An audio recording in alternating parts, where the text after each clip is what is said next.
Hello and good evening, everybody. Are you ready for tonight's game? After we've seen yesterday a win on the Primordial map by the Golden Age, tonight they will need to be taken down, or they need to take that win. It looks like Reuftons de la Vega are up for the challenge over here tonight, and we're gonna need to see what's gonna happen tonight on the Pangea Classic Ridges. They were saying yesterday in the post-game chat it will be war everywhere, so we're expecting a lot of warfare on this map. It looks like we do have some pre-game bans over here in the chat. It looks like they will take down Kree and Ptolemy. Rome is gonna come up next, and I'm expecting them to actually give us a link for that Civ6 something app. But I do want to say hello to everybody in the meantime. Good evening, sir Eddie Coffin. How are you doing? How are you doing tonight? Rafifi, bonsoir monsieur, bienvenue. We do have Tito Dicato. Good evening, sir, and welcome. Glad to see you on the stream. Rambly Man 420 in for the games. Let's see what's gonna happen this weekend. We got quite a few games tonight. Reuftons de la Vega versus Golden Age, the second one, and tomorrow COC versus Gold by Library, second game of the series. While COC did manage to snatch that victory, we've talked yesterday with Reuftons guy, and he was saying he needs to get ready. They need to get ready to take us to the third game over there. They will not back down without a fight. Also, I want to say bonsoir monsieur and Sasu, how are you doing, sir? Nice emotes again. Let's do the wingling over there. Also Jared, good evening, sir, and welcome. Circa Session, I hope I actually answered your question. Then Yodingo, good evening, sir, and welcome. And also I gotta say good evening, sir, Circa Session. Excuse me, I totally forgot. Excuse me. Désolé. Monstrat, good evening, sir, and thank you so much for organizing the community games. If you guys didn't know, on my Discord, looks like Monstrat is organizing a community game tomorrow. So if you want to get that in, just exclamation mark Discord and join the game. Big Z 1992, good evening, sir, and welcome. And I gotta say, thank you so much, Circa Sensium, picking up that first promotion over there. Nice. We do have the players getting ready over here. Looks like Rome and Chandragupta were the third and the fourth ban over here. We do have Omegaia with Orval, Potdefleur, and OverDozZ, or like amigo, playing for Reuftons de la Vega tonight. While on the other side, it will be Spylke, Bewewen, Baptiste, and Bevet showing up for Golden Age. I do believe this is the same lineup we've seen yesterday. Switching the screen over here to the CivGG draft. Let me actually join over here so we can see what is going on. Clicking on join. Is everything happening? Okay, so let me actually click off the buttons over here so you can see what's going on. There we go. We just started right on time. We're getting this going, and it looks like on the left side we're gonna see the draft of Reuftons de la Vega together with their picks on the left side, the top left, and on the bands on the bottom left. We do have on the right side Golden Age with also their picks on the right side, top right, and then some chat over there. Oh, what is this? Who's this? And then, oh, wait, John Curtin asking who this? It is what it is. And then on the bottom right, we will see the bands from Golden Age. Woo, thank you so much. Much appreciated for the bits. Thank you. 599 bits coming up from Eddie Coffin. Much appreciated, sir. Thank you. We do need to see also the bands are being picked up from each team. It looks like they take down Mapuche, and while we're waiting for the second ban, I do have to say on the Pangea Classic Ridges, with a lot of the times we've seen so much warfare between the players. A lot of the times the players do like to pick their civilizations that have bonuses or unique units, starting up with the early game. Talking about Rome, we're talking about Zulu, we're talking about Gaul for Gaul not so much. Mongolia, the Genghis Khan, of course, Macedon, for example. So many civilizations. Cyrus, both actually, Cyrus and Nader Shah will be available for the players to pick, or they're going to take them down. We might actually see some Japanese samurais running around the map, smashing heads over there. And we're going to need to see if Montezuma is going to get picked again for that awesome extra damage when it comes to his amenities. Man, when his people are happy and benefiting from more cocoa, more coffee, more plantations over there, they're just gonna smash heads. That's how it is, you know. It is what it is. Montezuma, man, you can't do without them. We do have, of course, also the Mvembas of Kongo that might appear in the game. We do need to wait for them to actually go through the ban phase, the initial ban phase, and then we're going to see the picks. It looks like on the left side we do have Hungary being taken down by Reuftons de la Vega. On the right side we do have Scythia and Gran Colombia taken down by Golden Age. We do have Khmer, interesting choice over here, not allowed to be played tonight, and then Zulu gets taken out by Golden Age. Le prof de physique, bonsoir monsieur et bienvenue. It's very good tonight, I gotta say. Today I have been with my friends doing a barbecue, and across above our heads we did have the planes participating in air show near the actually in Bucharest. Every year there's a air show being held by multiple nations in Bucharest, and we did have so many planes, not only those acrobatic planes but also the fighter planes like F-16s, the transport planes, and so on and so forth. And oh my god, so much sound is coming out from those engines over there. We just heard oh my god, so many tricks were done by the of course the fighters and their pilots. I can only say big props to them, man, because they are doing amazing work over there. Also, yeah, exactly, we gotta get the Barbie, man, we gotta get the Barbie. So that's casting tonight, exactly, right? With that's casting tonight, we gotta get that energy out of us, and I hope it's gonna be all positive and all fun tonight, so we get to see exactly what's gonna happen during this game. Since yesterday, I'm pretty sure Reuftons de la Vega did actually get out of that game with a bit of a how to say sore cheek because of their hits taken by their opponents. We will need to see if today they will rise up to the challenge to get us to the third game of the series. This is a best of 3, and it is very important for them to actually get through. Remember, at the end of the line, at the end of this mini tournament that we do have for the CivFR qualifiers, they can get a slot in Division 2. Very important. Hello there, Emily. How are you doing, ma'am? Good evening, good evening. And we do have a few picks over here. Looks like both Persia's got taken by Golden Age. We will see those immortals run around the map. We do see on the right, on the left side, the Reuftons de la Vega will take Gorgo and Zinga. We will see those Mvembas trying to fend off the arrows of his opponents. We do have also a few more bands to be shown over here, with 4 more bands available for them, 2 on Golden Age, 2 on Reuftons de la Vega. We will need to wait and see what they're gonna actually pick. Looking at what's going on over here on give me a second so I can switch my screens properly, so I get to actually see what's going on. Nospen Goblin, bonsoir monsieur, hello there sir, and welcome. Let me do this. What did I want to do? Oh yeah, check if the prediction from yesterday was actually finished. Yes, it was. So Golden Age won over there. It looks like in your preferences it actually was a little bit lower, 43%, but it won. And I gotta say congratulations to the one that they did cheer for them. We do have a few more bands over here. Looks like Mongolia has been taken down by Golden Age. They don't want to see those kishes running around the map. There still is China Khan over there available for them to pick, Kublai Khan.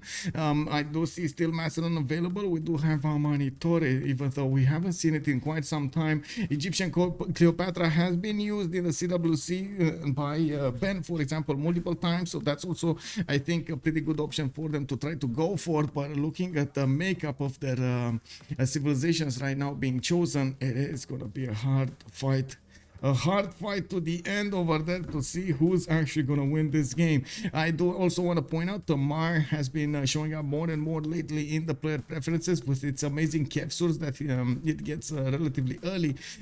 You will do quite a bit of damage. You got to be careful, but it's a strong monumentality civilization coming up with those tickets, and it, of course, it can actually do quite a bit of simming at the same time as warring. I do have to say, Basil II hasn't been picked or taken down, and I'm a bit concerned it might actually be picked over here for them. Those Tagmas will be dangerous to be left alone on the map. We do have Montezuma being banned by Reuftons de la Vega. And now it does look like Golden Age is going to have the honor of going next. Also, Rafifi is saying France and Teddy, Rough Rider still there. Sejong can make place too. And I want to see Amanitore. Yes, I mean, yes, Amanitore. Amanitore, where is Amanitore? Oh my God. I gotta say, on Amanitore, there's only one thing that I actually don't like about Nubia. It has a pretty strong early game with a mid game, but then it tends to actually level off when you get to the late game. You need to do some special shenanigans over there to actually get that late game going, and well, a lot of the players just don't want to handle that. You know, they want to focus on something else, they want to do other stuff, and their preparation for the late game a lot of the times is lacking. Well, it is what it is. It is a challenging civ to play with, but those Nubia and Pitati archers are amazing when it comes to the early game. We of course we do have the two Persias over here on one side with the Immortals that will shoot their arrows at their opponents at the earliest opportunity. And now we do have Basil taken down by Reuftons de la Vega. That actually concludes the ban phase. We will need to see what they're going to pick over here with Nubia coming up on the right side. We do have 3 more Civ to take care of, to pick over here. And the thing with Nubia is you can simply do well with her. These Nubian pyramids are really good. Yes, I agree. Nubian pyramids are really good. But like I was saying, late game though, you do require quite a bit of a setup, and you have to prepare that setup from the early game to actually get all of the benefits in the late game. It's not always that easy to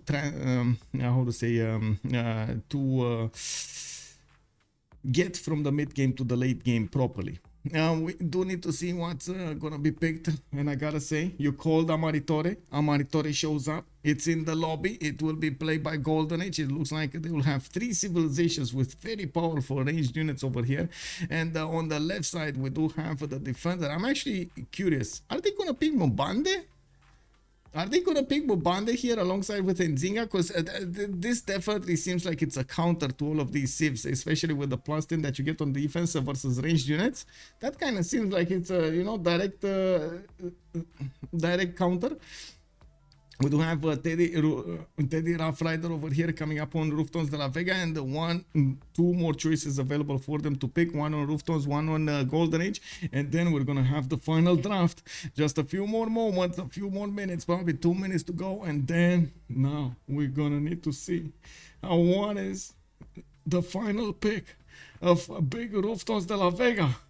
You got Teddy? Okay, I got it. Rafifi is going to play Teddy. Oh my God. Are you actually going to play Teddy? Are you going to play a game at the same time as we're watching this, playing Teddy and showing us the way? Yes. Let's go.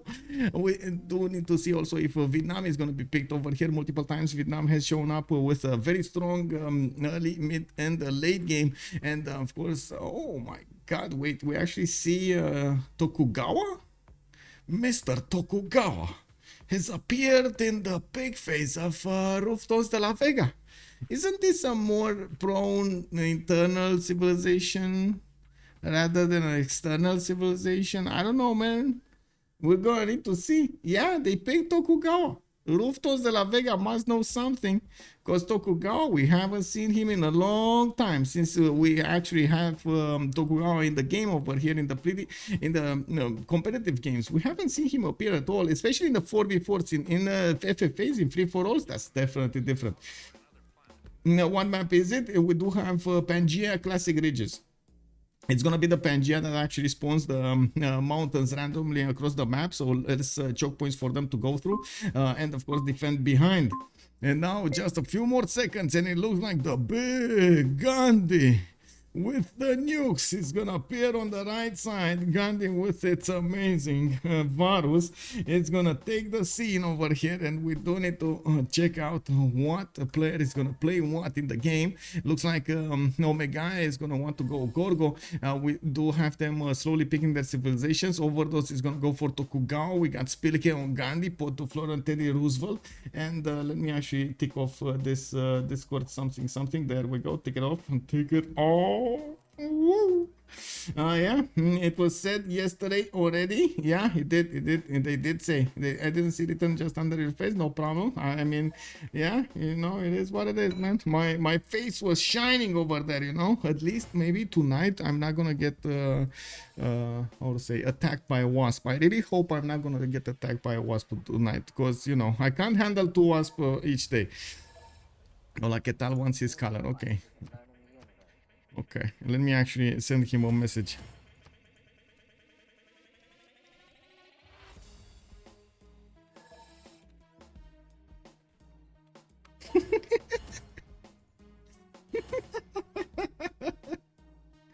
Oh man, I do have to also mention, man, I didn't really want to take out the wasp, but I did try to actually open the window and let him out of the room over here, and I even pushed him with I had like some paper that I could push him out. He didn't want to go out. He was coming in back, and I was like, come on bro, like you gotta get out, don't stay here. And he was just standing like in front of me over there, and looking me in the eyes over there. I felt threatened. You never know, man. Can you imagine the disaster?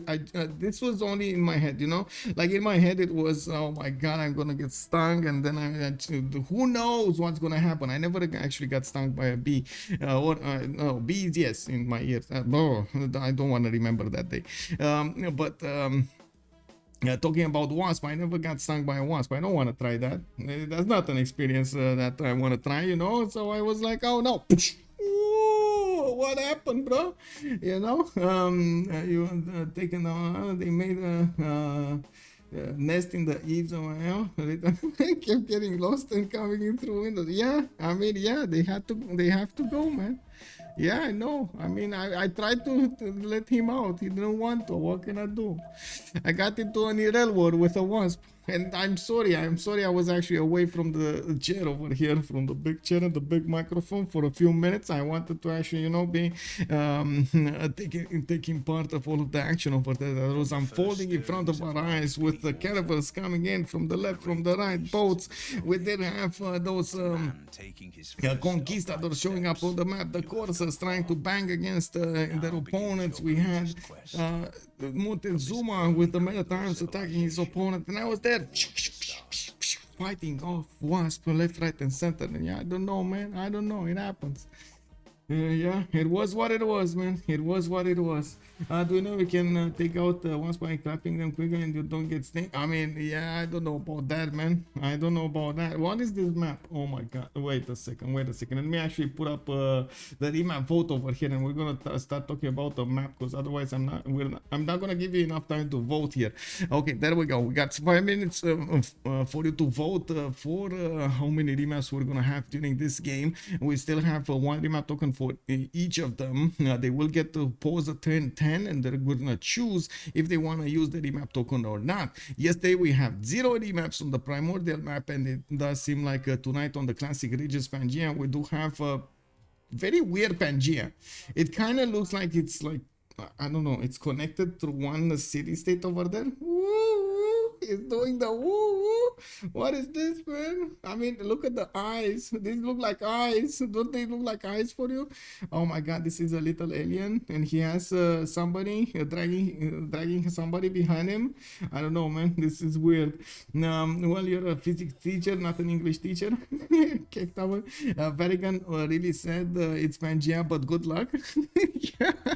Yeah. Oh my god, he's not even coastal, man. He has a 3-tile choke point over here. Oh my god. Okay, let's go one by one here. Let's go one by one. We do have Persia coming up on the northwest side. He does have his 2 tiles. I do see a reef fish over here in the second ring, also a reef fish in the third ring. Quite expensive to actually get, but it will be worth it with the extra food and production that you're gonna get from that tile. He has some extra culture coming up from the silk and the amber tile, and of course if you connect the fish together with the other tiles, that will mean he's gonna get that food anyway. We do have him also with quite a few rivers on the east, and Lake Victoria is a wonder to settle. This is Nader Shah. Let's actually see. Nader Shah is the opponent of Kongo, and I gotta say the direct counter to those immortals are the Mvembas. So Orval here will probably have the upper hand. We're going to need to see if Orval is going to try to do some forward settling against Persia and try to disrupt his gameplay. To the south also we do have Potdefleur that does have a silk tile to the east side. He does have some bananas for the extra food, a 2-1 base, and I do see he's also going to benefit from a few mountains, a decent amount of land to his south to back settle here, and of course he can go directly on Lake Victoria and try to push as much as possible. Bevet in a corner, but you do know what players do when they're in a corner. They lash out, they try to do everything they can to get out of that corner, and we're gonna need to see how those immortals will actually make that happen. Now we do have Washington with also the southeast being covered by OverDozZ. Hola, ¿qué tal, amigo? Or OverDozZ is going to be on the eastern coast in the Middle Seas over here that separates the land. Man, this is like Bruce Almighty. He separated the soup. You remember? Did anybody see Bruce Almighty? This is how it looks, man. We got a bowl of soup, and then it was Bruce over there with his 2 hands and his face, and he said, "May the soup depart, spread apart, I guess, spread apart." Oh my god. Okay, let's see Japan over here coming up with his 5 charge with his 5-10 for a builder. He will probably need to switch to working the cheap tile so he gets the food alongside the production. He does have more coastal settlers to actually go for in the south, and I do see in the north he's gonna also have the ability to trade with Mvemba Mvemba can settle the coastline next to Vatican City, and there's not going to be a problem between them to create an economy here. And there are 3 players against just 1. Persia to the northwest, and that's going to be causing quite a bit of a ruckus. We do have also quite a few rivers for him to develop inland sea settles if he wants to. A good rice settle to the southwest, another settle over here to the west side, and I do see a decent amount of cities on the coast. Very nice, actually. South is very nice. We do have Mvemba Kongo with his bananas. He does have a 2-3-1 wine tile that he can buy, and well, he does have quite a few settles to the northeast that he could go for, east side as well, southwest over here, get that timber in. I do have to say, if he wants to forward settle on the west side, he needs to be careful with the fresh water over here, not go for the silver. Don't be greedy, you know, you go for the silver, extra amenity, but very bad production. You do need to buy out tiles, that's going to be quite expensive, and he does need to take care of the food as well. Now we do have on the eastern side, it looks like Gorgo is going to be past Vatican City, which of course it's also an ally of, I gotta say, Gorgo is also an ally of the players over here. Looks like there are 4 players very close together. They will get to create an economic zone over here on the seas to the in the middle towards the south of Vatican City. We do have Greece coming up with multiple settlers also available for him. A lot of land to settle to the north, to the south, and to the east side. I gotta say, east side is not really that good when it comes to fresh water, but still he can do a city over here and get that party rolling with the geothermal fisher. He does have to worry about India to the north. Of course, we do know the Indian Varus, but I gotta say, this is the perfect matchup between them. Varus do get countered by those hoplites, or I should say, Varus can get stopped by the hoplites, and we will need to see how we will have a matchup between them.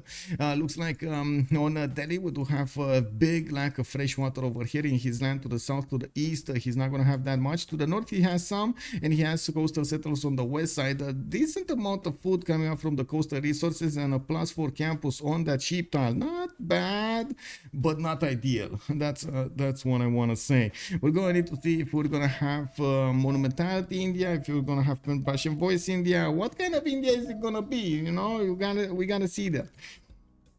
Also for King Knight, good evening, sir. Hello there, sir. Yes, indeed, you're right on time, sir. Macallan, hello, sir. Good evening. What is that? The choke? Yes, the choke. The big Vatican City choke, man. It's in the middle of the world. The Vatican City has spawned. To the southeast of Gorgo, we also have the city of Mero, played by Baptiste. On Nubia, we do have Mero also with quite a few other tutus. Looks like he's also gonna get a nice setup. I wouldn't say amazing setup, but a nice setup for pyramids over here. And of course, one will be probably on the 1-1. He can get another one next to his capital and get that extra food in. We do have him with multiple settlers that he can go for, especially on the east side. I do see a pretty good settle over here that can grab the cocoa and the 3-2 banana. He does have some mercury tiles to improve, but unfortunately, if he does settle this tile in particular, he's not gonna get the pyramid. If I remember correctly, the pyramids can be put down on where is it? Pyramid. You can't put the Nubian pyramids on hill terrain. No, you can't. It's only flatland, desert or desert, grassland, plains. You cannot put it somewhere else. So we're probably gonna see him try to settle over here on the 1-3. So he has flatland next to his city center, so he can use those pyramids for the adjacency for the bonuses. Also to the northeast, we do have Bewewen, very far away from an opponent. He does have 1-3-3 truffles, and I do see he's also gonna have some peninsulas over here to develop. He has fresh water to the southwest in the form of some rivers, and I do see the cocos. I mean, he can definitely get on that gypsum tile, you know, get on it, bro. 1, 2, 3, 4, bam, and settle in the 5th turn, no problems, no questions asked. The gypsum is gonna give him a 2-2-1 settle with some bananas, some cocoa to improve, and of course the amenity from the gypsum. Not bad. Also, there was an interesting suggestion lately to buff Nubian pyramids can be built anywhere, but on hills they get a -1 production. Maybe be reasonable.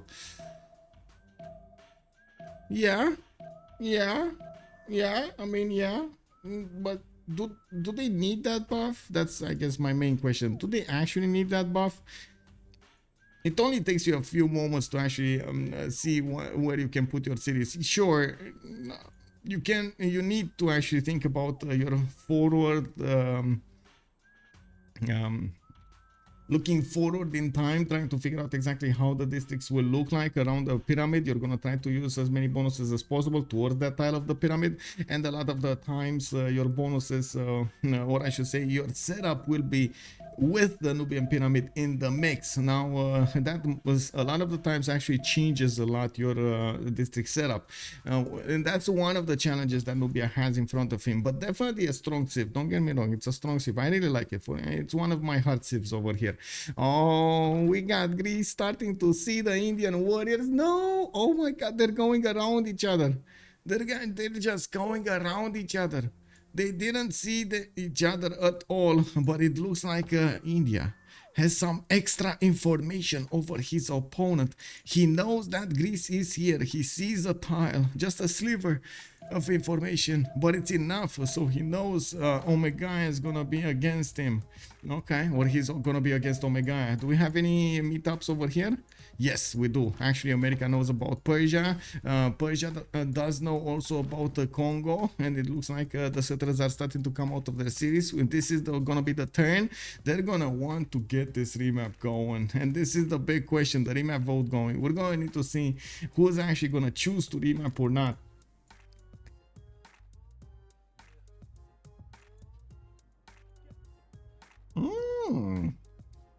That's an expensive tile for an extra science point, but he does get the food. He has some production, some extra gold point there. Nah, okay. Okay. Let's see what he's gonna do next. Okay, this is the pause. Guys, did you put your points in? What's the spread over here? What do we have? 41% went for the 1 vote. Looks like 21% went for the 0, and then 38% went for the 2. I do have to mention, it's kind of dangerous to let the Nader Shah be all alone here, and I'm not sure they will want to have Persia in behind everybody over here. Oh wait, this is Japan Tokugawa, right? This is Japan oh my god, I totally forgot. This is Tokugawa. This is not Hojo. He will probably not want to send those trade routes to his allies, but I'm pretty sure his allies will want to send the trade routes to him. So at least he's going to be on the water between them. They can get something going there. Sony was away for a while. I did live in USA for 3 years a while ago. Oh, nice. Where did you live in the US?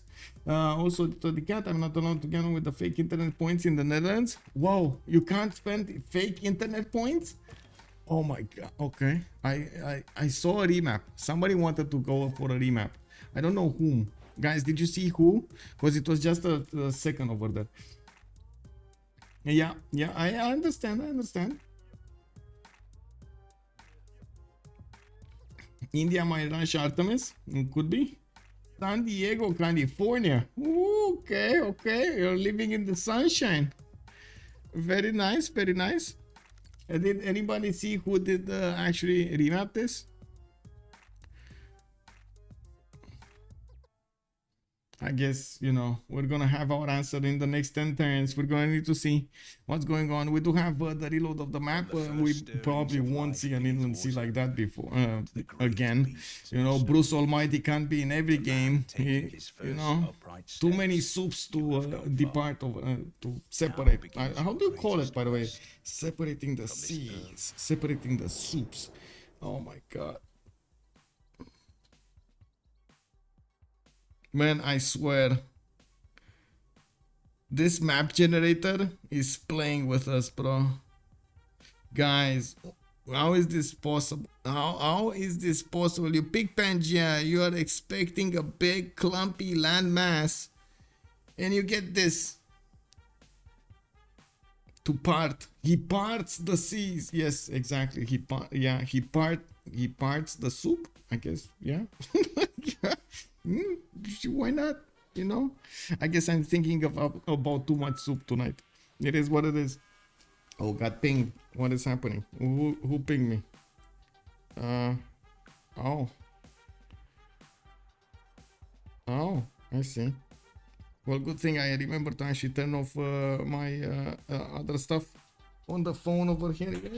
Man, these phones nowadays, they do want connections to everything. They want to get like Bluetooth, and you want to have available, you know, something like GPS to actually get around the city and know where you're going. And oh my god, it's just so much stuff, man. So much stuff. You need to tick it off, tick it on, tick it off, tick it on, tick it off, tick it on, and I guess it is what it is. Okay, there is my friends are quite excited that they will get to play Escape from Tarkov Arena. I don't know if you guys are familiar, but there's gonna be an update on Escape from Tarkov soon, trademark. We don't know when the arena is gonna come out. The arena is basically deathmatch with just like you are used to seeing in, for example, Counter-Strike or Valorant or those games, and it's a 5v5 kind of setup with multiple game modes that can be played, and it's a much more fast-paced gameplay than it is in the normal Escape from Tarkov. So they're actually quite excited over there. They're watching every movie and they're pinging me. They're saying, "Oh, look at this, or look at that, and look at this, and look at that," and I'm like, "Oh man, you know, oh man, no." Just getting excited about that game, man. RNG is, yeah, a bad one, bro. It is what it is, man. We do have Mount Vesuvius over here to the northwest. Looks like to the south side, Bewewen actually did go for a culture point. Underneath his settle, he will have a marble tile. He's also going to have a second settle here to the southwest, where he does have Pamukkale for a very nice campus. Very nice. That's a +4 campus coming up over here. Very good. We do have him also with a decent amount of freshwater settles to the east and southeast, north side, at least one. And I do see America is going to be to his northeast. That's going to be his opponent. So we're probably going to see those Immortals try to fend off the American units before they get the Rough Riders. We're going to see what's going to happen at the Rough Rider timing, if the game is going to go that long. And we do have Potdefleur here with Terry Rough Rider. He's going to have some gypsum in the capital. Probably not going to settle on it because it doesn't have the fresh water. He might actually move on the 2-2 to the northwest, but I'm pretty sure he could just settle in place. Oh no, get cattle. Sorry, cattle tile. Get cattle tile. Get the gypsum. Oh my god, yes. How did I not see that? Cattle tile, bro. You need to get the food in for your citizens. Another settle over here to the southwest. Poro settle towards Persia, no problems. Get that 5th generation going. We do have him also with another settle to the northwest with more dice styles, good, decent mountains to the north for the GCC towards his campuses. And looks like they will be fighting in a cage fight. This is a cage fight over here. They're all alone on the western side of the map. And I gotta ask, guys, is this what is this map? What does this map look to you? We do have Baptiste coming up with the city of Meadow. He does have 2 flat tiles to actually place his pyramids. Only one actually will probably be available for him. Chop the woods, place the pyramid. He does have also a decent amount of mountain ranges to the northeast, good fresh water to the west side, where he will also meet Persia to the southwest. They are allies, no problems between them to actually get some trade routes here, even benefiting from the water trade routes towards the south over here of Meadow and towards the southeast of Mashhad or east side. We're going to need to see if they're going to get those cities quickly enough so they can actually establish some trade routes at the not civil service, oh my god, I forgot how, diplomatic service. Now we do have to the east side over here also the city of Delhi being put down on a T-tile. Yeah, that's a T-tile with a 311 for him. He does have another city to the north with a +5 campus next to the mountains. I do see some cocotiles, some geothermals giving him bonuses there, and a wonder Wuling Yuan to the northeast that does give him some extra points of culture next to it. Not bad at all. He will have Kongo to the southeast. That's going to be his opponent over here, and we're going to see how those Varus fare against the Mvembas. To the south we also have Greece, Omegaia. That's going to be the ally of Mvemba Zinga. We might actually see Greece fighting Nubia here to the northwest, and of course he does have his own freshwater settles with a good river network to the north and to the east. Some back settles as well, not very good though. I guess the gypsum can definitely be settled for a 2-2-1, and I'm pretty sure he's going to be happy with it. He does also have some settles over here to the southeast and some mountains for the adjacency. 3-2 bananas for the good food in the capital city with some 1-3s to get that production going. That looks like on Mubanza Kongo. Well, he does have oh my, what is this? What is this? OverDozZ. Oh my god. Is this a remap? 1 2 3 4 5. 1 2 3 4 4 actually. This is not a hill. Oh, but this is a hill. 4 5 6. I think it's 2. Is it 2 or 3 series before on 7 tile range to walk? Is it 2 or 3 series?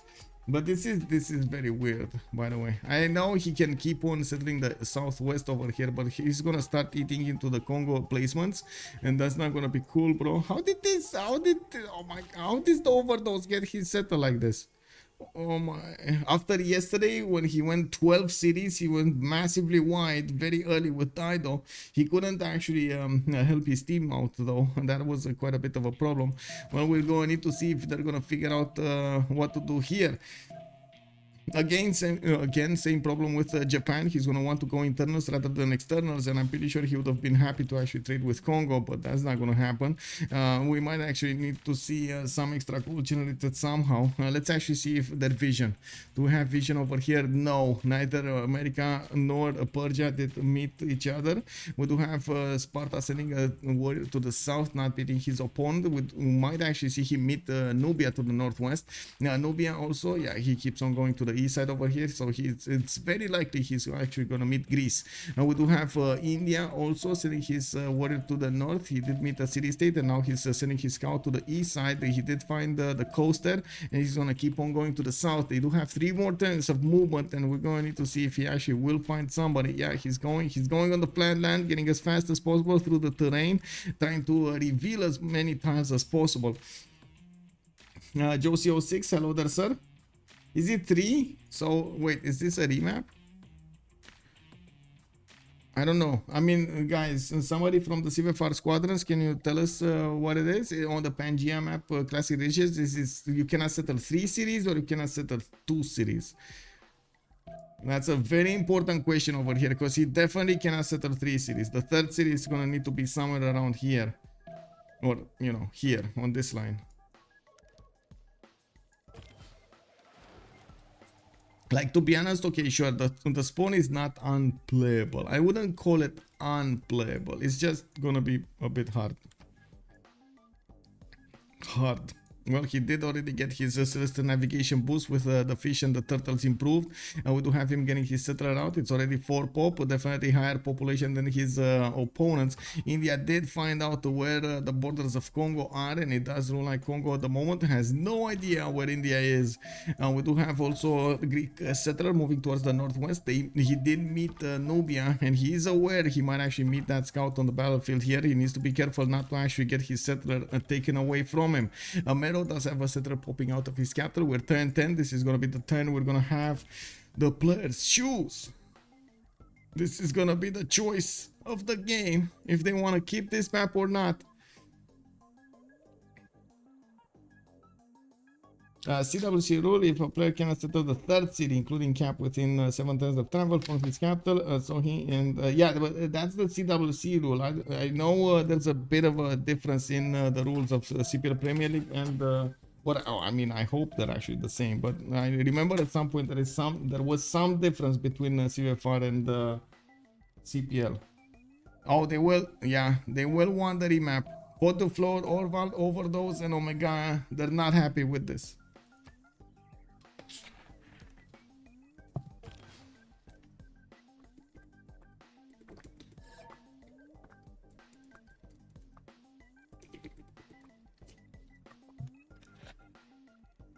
Also, Boss Thomas, you, Civ6, how are you doing, sir? Helicopter Kicker, good evening, sir. Does Tokugawa have technical? Looks like it's not. They actually needed to choose the remap, and they used the remap token. Now we do have both teams using the remap tokens. We can actually finish the prediction over here. For 2 remaps, the option 2-1. Let's actually see what happened over here. We got the points rolling in to everyone that did manage to get that going, and we are loading into the third and the final map of the game. We're going to need to see how the players are actually going to land on and what kind of options they're going to have against each other. The great beasts of the snow.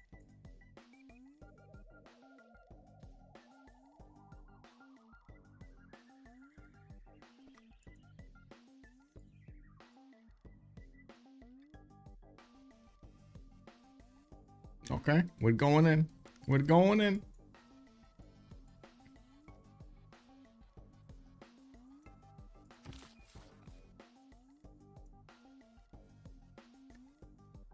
Well, to be honest, this is a much better Pangea overall than the other ones.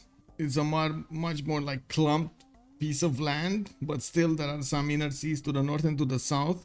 We're gonna need to see if anybody's there. Is anybody here? Yeah, we got India there. We got India, we got the issue. In the south, is there anybody? No, there's nobody in the south. Okay, so India is coastal over there, unfortunate, but it is what it is. Now we do need to talk about Persia in a little bit more detail, because this is gonna be the map played. We can actually talk about their strategic options and strategic resources. We can talk about their early options with the settlers and so on, and we're going to need to see how they're actually going to make benefit of all of their lands with their districts and their bonuses. We do have a 2-3 deer tile in the capital of Bevet. It looks like he can again settle the rice tile over here to the southwest and ask his teammate for some economic support over here to get that 2-3 deer tile to work. Now he's gonna have a bit of a problem. He is very close to the coast, and if Tokugawa flexes his muscles, he can send some frigates to the north and try to take out his capital. He needs to be careful with this. Well, he doesn't know about it yet, and he's gonna have to make the choice of his game over here. Now we do have him also with available island in the second ring. It looks like his horse island are gonna be third ring out to the east side. If he actually chooses to settle in place, it's gonna be third ring. If he chooses to go for the right side, it's gonna be fourth ring, and he's gonna need to get another city to the north. We do have him with a decent amount of options here for other cities. One that I can see, well, if he settles in place, he's not going to have this one. If he moves one tile to the south, he's going to get this 2-2 placement next to the mountains. He also has this area over here that he could settle with multiple chops, and I do see a lot of hills. To the southeast, he's south actually, he's going to have a river with floodable terrain. Not the ideal placement. We've seen how This actually sometimes doesn't work, but it is what it is. Doesn't work for you, the floodable terrain, even if you do have Lady of the Region Marshes. Sometimes the floods just, you know, take out your units. You gotta be careful. Also, this is CPA ruling on Pangaean Highlands. If you cannot settle 3 additional cities, yeah, so it's 4 cities in total. That's what it is. You cannot settle 3 additional cities. Type of housing doesn't matter. Yeah. Yeah, in CPL it would have been technical. I gotta say, CPL does seem like it's a bit more how to say, easy, you know, it's easy for the players, so that maybe that's why the French teams are actually getting the experience going. Sad that Tokugawa didn't spawn on the top right peninsula again. Wait, he did, yeah, he did not, man, but there's license for over there. Anyway, we do have to the south of Persia, of Nader Shah, we do have Japan OverDozZ right on the coast with a 2-3 deer tile of his own. We do need to write good luck, have fun in the chat here, and it does look like he's gonna get a scout out in 3 from the city of Tokyo. He does have some whales just sitting on the coast over there, needing to some improvements of fishing boats, and I do see he's gonna have a pretty strong settle to the northwest, getting him the bananas and another 2-3 deer settle.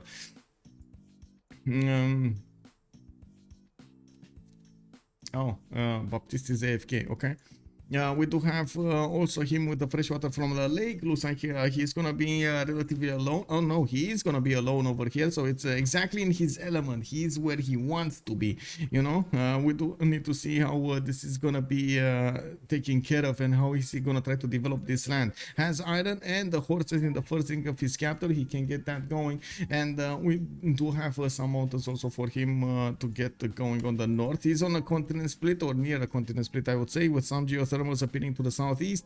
He's gonna get that extra adjacency towards his campuses. Has some reef tiles over here in the water that will give him some adjacency, but I wouldn't actually see him chop that deer tile to put the campus down. I don't know, maybe that's just me, but I think he's gonna figure out another way to get the science going.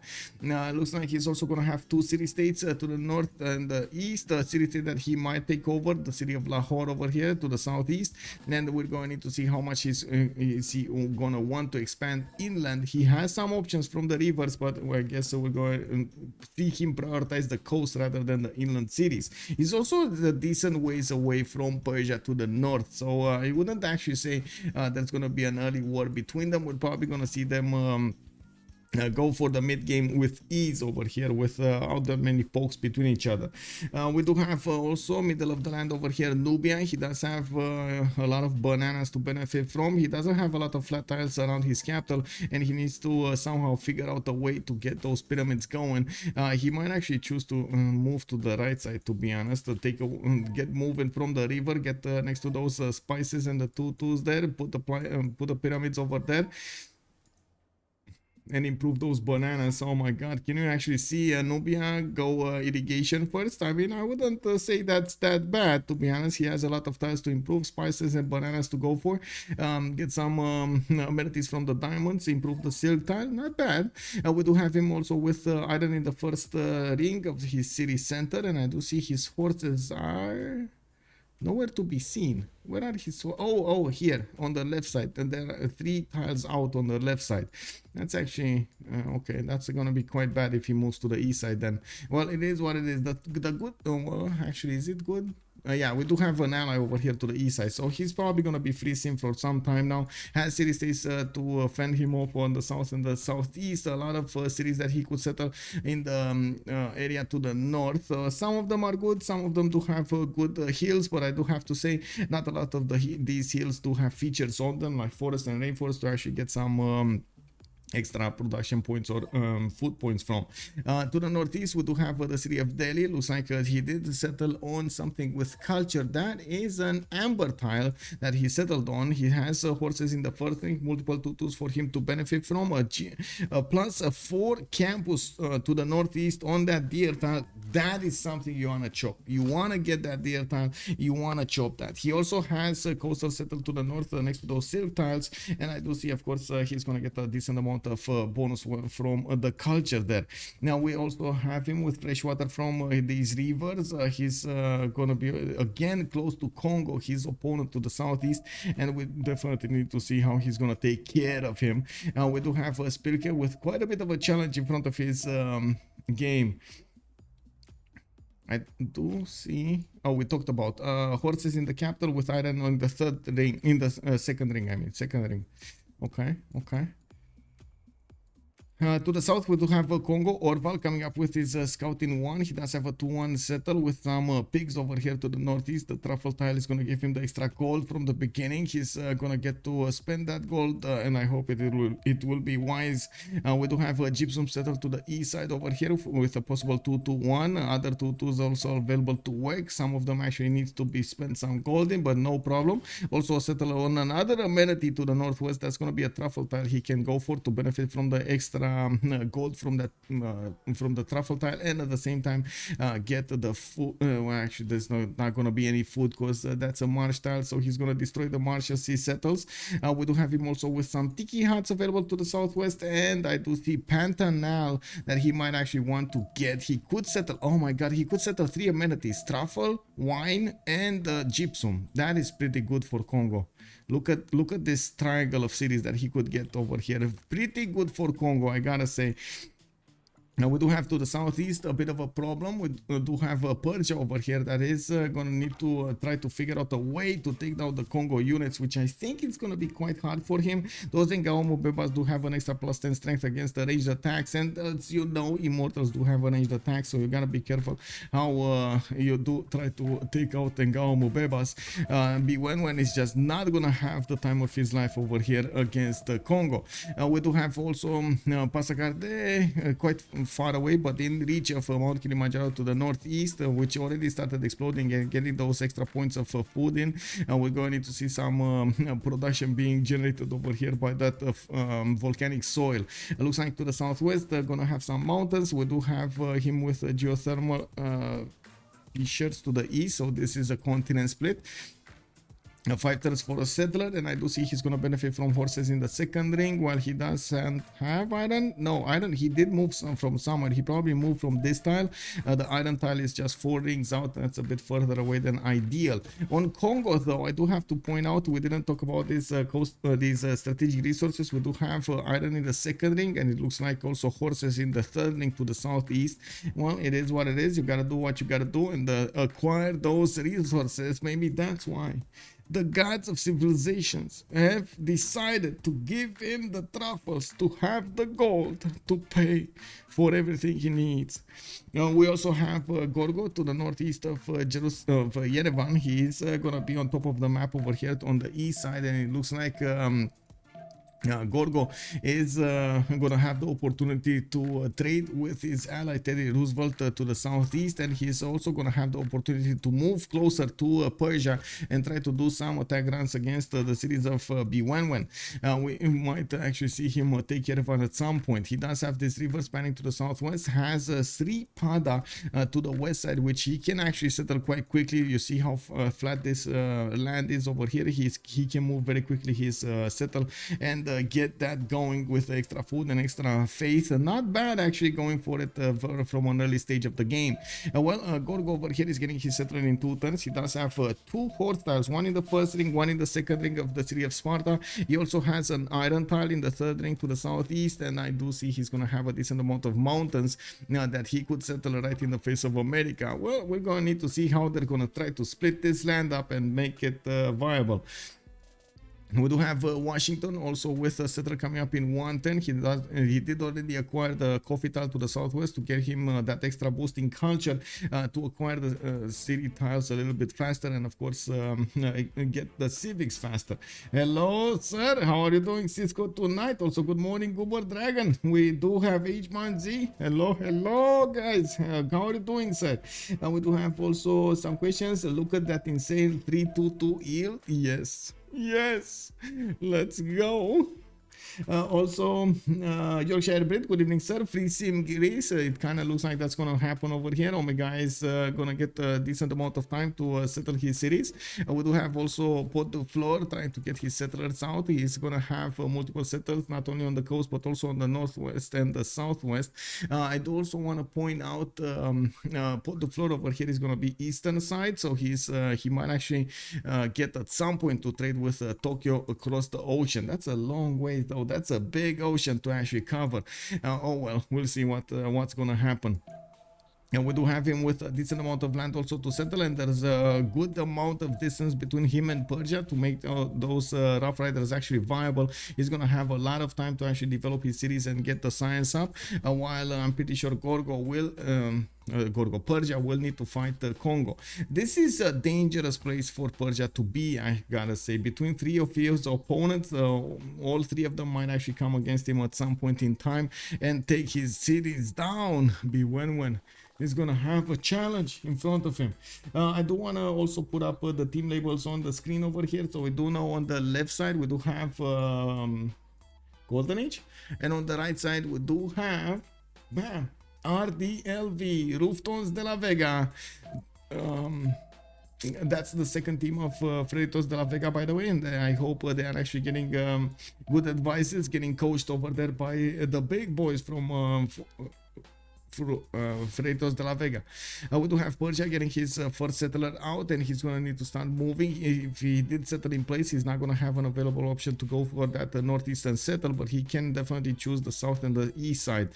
We do see him also benefiting from 4 population in the capital. That actually causes a bit of a problem over here with the production. If he doesn't get the builder to actually improve these tiles, he's gonna have a bit of a problem with his total production. He could have actually had a big boost from improving these tiles, especially the sheep tile for a 3-2 and at least one of the copper tiles. To the south we do have Tokyo getting his second settler so quick. Did they buy him a settler? Guys, did they buy him a settler? Why am I... Okay, somebody's spinning. Hello, OverDozZ, go somewhere. Okay, there we go, he's going. I think they bought him a settler. Because you see his first settler is coming on next turn. Yeah, there we go. They bought him a settler. He's gonna go monument next. He does have 2-3 deer tiles. Very good production coming out, but I doubt that's enough production to actually get 2 settlers over here. We do have him needing to get another population point, so he actually gets the opportunity to get another settler going. He is probably gonna go and settle the south somewhere on the east side over here, even though I don't actually see a lot of good land there. Could definitely try to settle the rice tile for the silk tile and try to get some other 2-2s. They're quite expensive, and he's gonna definitely need some gold to get that going. We do have him also meeting Persia on the battlefield to the north. He's gonna figure out exactly where Persia is soon. He will start seeing the loyalty minus over here appearing, the loyalty pressure of Persia cities, especially since Persia is gonna settle another city to the south. Now we do have Mero actually starting to improve his tiles. He did get his diamonds improved, and looks like he did move one tile to the south, to the north over there on the hill. So he gets his 2-2 base, and he also has a placement for his Nubian pyramid. Trying to go to the south, he's probably going to go for that 2-2 base. He's going to have to improve his plantations for the silk tile and the spices for the extra 2 amenities, and will probably work the 2-2s at the beginning of the game. We do have also Kumasi for him to trade with if he wants to get some extra culture from that, but of course he does need some support districts for that to be viable. Kumasi is bonus. Let me take a look over here. We do have him trade routes to any CSA provide +2 culture and +1 gold for every specialty district in the origin city. So you do have to send them from cities that actually have a lot of districts to get as much bonus as possible. Now we do have Mumbai and Delhi already settled, and it looks like fertility rights has been chosen by India as a pantheon. We do have him with the extra culture from the beginning. He's getting a 3rd settler soon, and looks like Mumbai did get settled on the river to the west. He does have a good, he would have had a good river guide, but he chose to actually get the builder, and he wants to get the extra food from these rice tiles, and of course some wheat tiles, cattle tiles. There's quite a few benefits that you can get from this fertility rights. I gotta say we haven't seen fertility rights in India that much in this game. It is what it is. We do have Mvemba Kongo that is actually blocked by India to get the settle on truffle tile. That is a bit unfortunate, and it looks like Spylke is going to try to keep Orval from taking the best cities that he can take. Mvemba Kongo is going to pre-place a campus, so he actually gets a +2 campus over here that locks its production. It's quite important to actually lock that production. I do also see Persia is keeping an eye. Oh my god, look at the countering they're doing over here. Spylke doing amazing work trying to keep Kongo from benefiting from so many amenities at the beginning of the game. We do have Persia also moving in with a scout to the south, and I wouldn't be surprised if this warrior is just gonna sit in place over there, get fortified on the gypsum tile, and not allow Kongo to get any kind of settles here. I wouldn't be surprised if he's gonna try to sit on the wine tile as well. This is gonna be quite a problem for Monsieur Kongo. Would have been so much of a tempo boost to have benefit from 3 amenities from the beginning of the game. Having your citizens to happy bonus, that's gonna be massive, you know, an extra 10% is doing amazing. Shari Kumis did get settled to the southwest of Pasakade. We do have another settler coming up in 2 turns from that capital, and I do see Kongo is trying to do the same thing to his opponent over here, trying to figure out exactly what his best settles are and try to block them. It's much harder on Persia, and it's much easier actually for Persia to actually benefit from this. I do see another campus is being put down from Kwila. He doesn't have a single 2-2 in the adjacency of this city. A single 2-2. That's not only going to be expensive, but it's definitely not ideal. We do have Gorgo also with Eteme Nangi being built in Argos. He's going to try to get the extra point of production and the science coming up from all of these floodable terrain tiles. So we might actually see him go for Lady of the Reeds and Marshes there as a pantheon. We do have him getting his third settle, and he did start to improve his tiles with the builder. He is going to get a boost of production. Not to mention some food from these horses, because right now he doesn't want to work them, but after this he will want to work them. Wait, did he not find Sripada? He did. Why is he not settling Sripada? He's going for this cattle settle probably. No? Why is... Wait, what?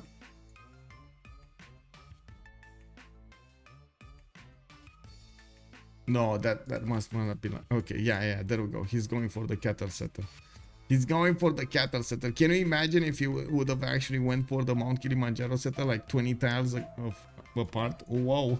Yeah, show production per turn. Yeah, there we go. We got it. We got it. Teddy Rough Rider is did settle Los Angeles to the southwest of Washington. He does have a builder coming up in 2 turns, and I do see he's sending another settler to the west side here. I would say actually the May style might actually be a bit better, but then of course floodable terrain over here working against him. I'm actually surprised he's choosing to go to the west side instead of the north to be closer to the mountains and try to get those 2-2s going. Quite a few chops between those cities. He could go settle coastal as well to the northeastern side and get some benefits from that, but I guess it is what it is. He's gonna go for this one, which only has a single 2-2 unless you take into account the horse style. So that's 2 2-2s, and then he's gonna need to keep expanding. These would have been a little bit better, especially if you settle over here. You do get the 3-2 bananas, a lot of other 2-2s quite close by. We do have him with monuments coming out of the city of Los Angeles. He's getting that builder to start improving his tiles. On Persia. Persia is going... Where is he going? Whoa! That's actually a big photo settle. Is Persia gonna get to counter the wine tile? Is he gonna get to counter another good settle? Yes! He will! He's blocking Orval settle. Oh my god. Wait, that's a problem. That's a big problem.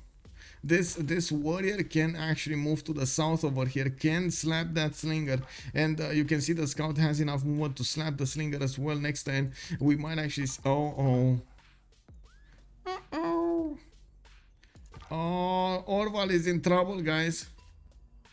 Let's actually put a prediction in. How does India have 24 food from the beginning? Because he does have these rice tiles over here that I think he's working. And, well, he does have fertility rights to get an extra food point over there. You can see he's already chopping down his deer tile on the +4 campus. And he did start up with campuses. He didn't go for his holy sites at all. That's actually a different build that we've seen usually with India. 3 cities strong right now with Hyderabad on the southeast. I do see another campus coming up there. Oh no! Oh no! What did you... Bro, that is dangerous. Is he gonna shift enter in the city?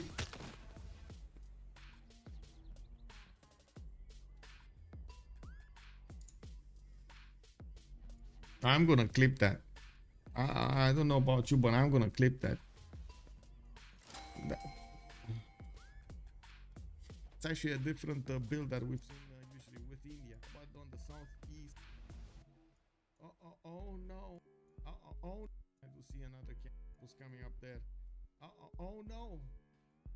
Oh no. Oh, oh no. No. Oh no. What did you, bro?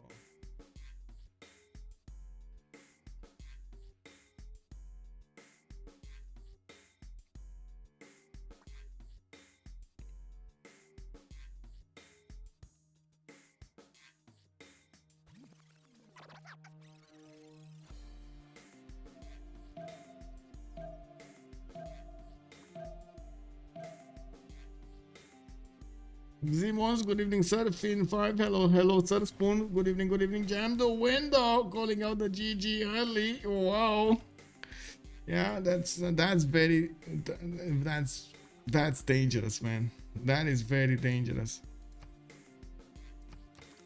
We got a relic on OverDozZ as well on Japan over here, and I gotta say, oh my god.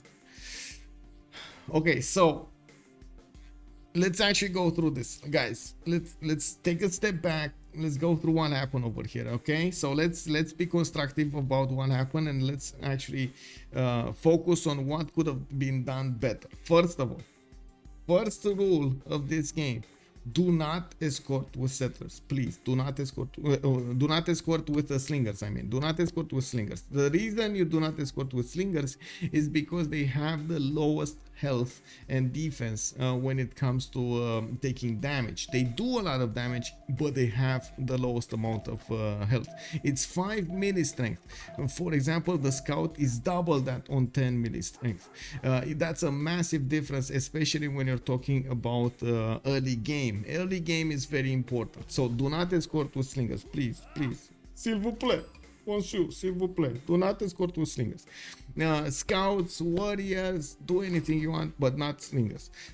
Second of all, using your shift enter. You need to use your shift enter to try to get out of sticky situations. Even if you don't actually need to defend yourself or shift enter somewhere, it's good to actually have a waypoint for your settler to go to escape a possible attack. So you have seen actually multiple players started up to actually just set up waypoints for their units to try to save them, even if they didn't need to save them. Second, you got to try third, you need to try to secure the locations for your settlers before you can actually send them over there. So he did have multiple units, he did have gold from his teammates. He could have actually tried to secure the locations on the wine tile, on the north, on the truffle tile. Maybe it was too late, but I guess he could have tried to actually move to the south somewhere. He did want to settle in place as soon as possible, so he doesn't end up losing turns. Now that's actually quite a big problem, losing turns at the beginning of the game, especially if you're against 3 opponents. It's going to be quite hard for you to catch up against them, and that's the reason he's actually going as quickly as possible for some extra science and trying to get by. Oh my god, he's actually gonna delay this campus as well. This is that +2 campus earlier. Anyway, so rule 1, don't escort with slingers. Rule 2, shift enter. Always shift enter. Especially if you are next to an enemy unit, you gotta shift enter. You gotta have a waypoint ready for your settler to get out of harm's way. It would have been easier for that settler to actually get into the capital. He could have actually clicked on the capital instead of clicking on the floodable terrain tile over there, and immediately spam shift enter at the beginning of the turn. I do have to explain how shift enter works. Shift enter basically is a command that you give to the game to end your turn. In a multiplayer game, ending your turn doesn't end everybody's turn. You still have the time allocated to that particular turn available. You can just unclick the ready button over here to the southeast, and poof, you're back in the game. What does happen is it forces all of the waypointed units, the units that actually have selected movements to go to a destination, to go there. Like, go that extra turn that you have. You will lose your movement, but you might get out of harm's way, which is very important, and it is a mechanic that has been used a lot of the times in the multiplayer games. Also, Machiavelli, why floodplain? Why? No, I pronounce floodplains. Why do you mean? I did say floodplains. Oh, you mean floodable terrain water? That's why, because sometimes I say floodable terrain water. I don't know. It's just something that I got used to. I'm sorry. H1Z, how much more will the Kongo get? Yeah, I mean, it's gonna be quite a lot, man. You're gonna get there. You're gonna get there. From the situation, how you plan to fix it? It's very hard. It's very hard. I mean, honestly, so he's first of all he's gonna require a pantheon that will give him production towards units. So I'm expecting him to pick something like God of the Forge here. He did pick City Patriot Guns. Okay, so the first districts are going to be benefiting from a little bit of production towards them. He's going to try to catch up with some science. He's going to try to catch up with maybe a earlier encampment or something. Second, he needs a general, 100%. Actually, I would say he would need like 2 generals because he's going to be pushed from the south and the northwest. Third, it's easier to keep the south borders with the Mvembas against Persia, especially if Persia pushes with Immortals, because the Mvembas will have that natural strength against them. In the north, Varus that might actually come will cause a problem. So he needs to be careful to actually have probably the general in the north, and in the south he might actually be fine without a general. Unfortunately, it does seem like he lost a lot of tempo over here, and going for campuses might, and I want to stress might, allow him to get some of that tempo back. The problem with getting campuses and a lot of stats from the beginning is you do need to chain that tempo. Unfortunately, discovering more technologies, discovering more civics, it actually will slow you down when it comes to the mid to late part of the game, because your district cost will increase. And usually what the players do, they do want to keep a tempo going, you know, like settle 3 cities, get the campuses going, settle a 4th city, a 5th city, and then get new districts going. They chain those district discounts and keep the ball rolling, so they don't let the district cost go too far up, so they cannot afford to actually spend the time to build it. Or if they do spend the time to build it, it might actually get built a bit too late in the game for it to actually matter in the particular situation. We do need to see him try to get bronze working. Let's look at the tech side over here. Looks like Orval is 1 turn away from bronze working. He's gonna need to get his iron up. Wait, he doesn't have iron? Was there iron on these tiles? Oh my god, I hope there was iron on these tiles. I just realized he has no iron. I really hope there is iron on this tile.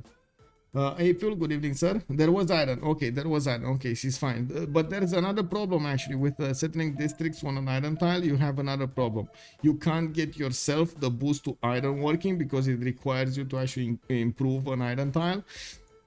So you gotta take it from one of your allies, which at the moment there's no ally that will go from. Oh, okay, Omegaia is going for bronze. Okay, you see Omegaia is actually trying to give him the boost. He's trying his best to actually help out his friend over here, Orval. Okay, we'll see how this goes. And I was thinking Persia is in trouble, not Kongo. I honestly didn't think Kongo is in trouble.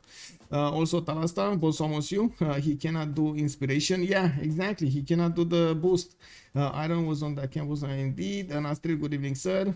Jam the window is just strange. Absolutely no one thinks it's strange except you. Wait.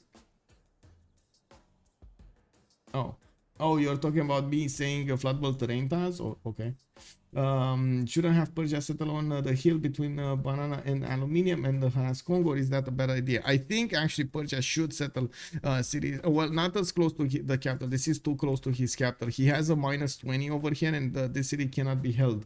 That's the problem with this. Not because of anything else. He could ideally, of course, if there was no loyalty, he could try to get to that settle going. He's going for full quote-unquote IRL mode over here with 3 of these encampments. He's gonna try to smash his opponent as soon as possible before his opponents, other opponents, Greece and Teddy Roosevelt, might actually get into the war. His opponents are actually a bit too far away to affect this. Even though there's a relative flatland between them, it's still going to take quite a bit of time, and there are some choke points that he could hide behind with good forest and hills to keep going. It looks like Potdefleur is gonna try to put a scout to snatch that trader. That scout is still gonna get some something done over here. We might see another. If he doesn't buy a slinger right now from Spasagarde, that scout is probably gonna pillage the trader. To be honest, he needs to buy a slinger. Do they have gold? Do they have gold? They do. Bewewen actually has 72 gold, so it's not a problem to buy a slinger.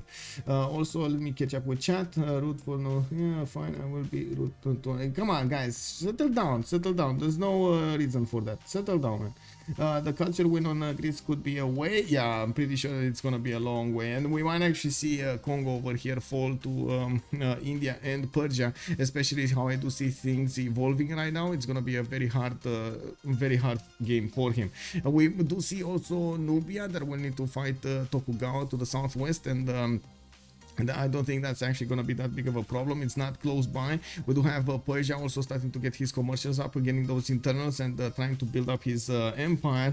Looks like also Tokugawa is going to have serious advantages when it comes to his harbors. He does have 3 cities going for the 4th one here, and I'm pretty sure he's going to be good when it comes to resources. He does have multiple horses. He does have an iron tile over here. He's fine. And actually looking at the yields tab already, we do have what is OverDozZ on 333 production. He's actually the most production in the game. Pretty good actually bonus from the deer tiles. I do have to say also when getting an extra settle is going to be very important for him to get going, and you can see how he's actually scouting and trying to keep his lands. Oh, did he lose the trader? He lost the trader, right? Yeah, he lost the trader. Oh my god, he ended his turn. No, Bewewen. He ended his turn and the trader actually went on the tile and the American scout could pillage it. You need to wait until the last moment, you know, just let the turn end and don't actually let your trader move. Do we not have prediction, or was it too late? Alex 2005, let me, thank you for reminding me. Let's actually put up the prediction over here for who will win. I do have to say, even if there's going to be quite a bit of a problem for Bevet, for Orval, sorry, not for Bevet, for Orval, we might actually see the Rough Rider and Omegaia try to catch up to this. Reuftons de la Vega. Okay, Golden Age and Reuftons de la Vega submission period. We do have 30 minutes to go for. You can use your channel points to win more channel points using the prediction by, of course, correctly predicting the outcome of this game. I do have to say at the moment that we do have Bewewen with 11 science and 12 culture versus Orval 7 and 6. We do have already warriors coming out of the cities of Gordian, and I do see he is going for irrigation. Okay, he's finishing up his encampments. He's gonna have archers also to fight with. He does have 2 slingers to actually upgrade. He did choose God of the Forge as a pantheon, so he's gonna get an advantage. He does have the extra science and culture coming up from these tiles from the city of Gordian. That city is not gonna have a lot of production because the Pantanal tiles are actually 2-1, 2-2s. They do have only 1 point of production, not 2 points. And of course, the trader will make up for that, and I'm pretty sure America will need to try to snatch that away. We do have Persia trying to run as fast as possible, as fast as his feet can carry him, to take down the American scout. Again, he's getting pillaged. We do have an encampment put down by Kongo. 2 more turns until the next Congress, and I'm pretty sure the next era, and we do need to take a look at all of the pantheons in the game. God of War and Plunder coming up over here, Mashad, Tushpa, and Ray for Persia. We do have Japan going for God of the Sea. He's getting his a point of production on all of these improved coastal resources, and he's gonna have a decent amount of bonuses coming up from that. Let's actually see 1 2 3 1 2 3 4 5 6 7 8 9 10 11 if he takes Lahore. Okay, he definitely needs to take Lahore, to be honest, to make all of the bonuses worth. We do have Nubia going for Goddess of Festivals. He's gonna get an extra point of culture. Oh, this is beautiful by Baptiste. Getting that extra point of culture will allow him to actually get not only the gold from his plantations, but get a good return on his investment when it comes to his early game over here, getting his extra food from those plantations, gold and culture. He's also going to get the extra food from his pyramids, and he did start to build up his campus count. I do see him also getting a fourth settler coming up from Mero and trying to finish his campuses from his other cities. He did upgrade his first Pitati archer, and looking at the era score over here, it does seem like everybody in the game did manage to get their era score points for the golden age. Fertility rights was built over here on India. I'm actually quite surprised we don't see him getting a general as well. I think general over here would have been required so he can go against his opponent. I think they're actually gonna let Persia handle Kongo, which all alone I think it's a mistake, but I guess they don't want to quote unquote derail themselves with two players against one. We do have Gorgo also picking up Divine Spark, not Lady of the Ridge and Marshes. He's gonna want to get that extra point in for his scientists, for his writers, and so on, which is going to be good. And we do have him already putting down his acropolises. It looks like he went for Moksha and Liang coming up in Argos. He did finish that at Temenaki, and he's starting to get the extra science going on 13 science and 9 culture turn. We do have Teddy still needing to pick up Pantheon. I do see he did start off with campuses over here 1, 2, 3, and he's going for the 4th and the 5th settler quite quickly, using internals with Moksha. Not Magnus. I don't know. It kind of feels like this should have been a Magnus city, to be honest. This should have been a Magnus game. Maybe I'm mistaken, or maybe I don't see something that he sees, but I think this should have been a Magnus set. Anyway, he did go to the north, by the way, with the city of New York, and it does seem like he will pick that +1 campus. Oh well, it is what it is. He did, at least he didn't move to the west side. I'm happy with that.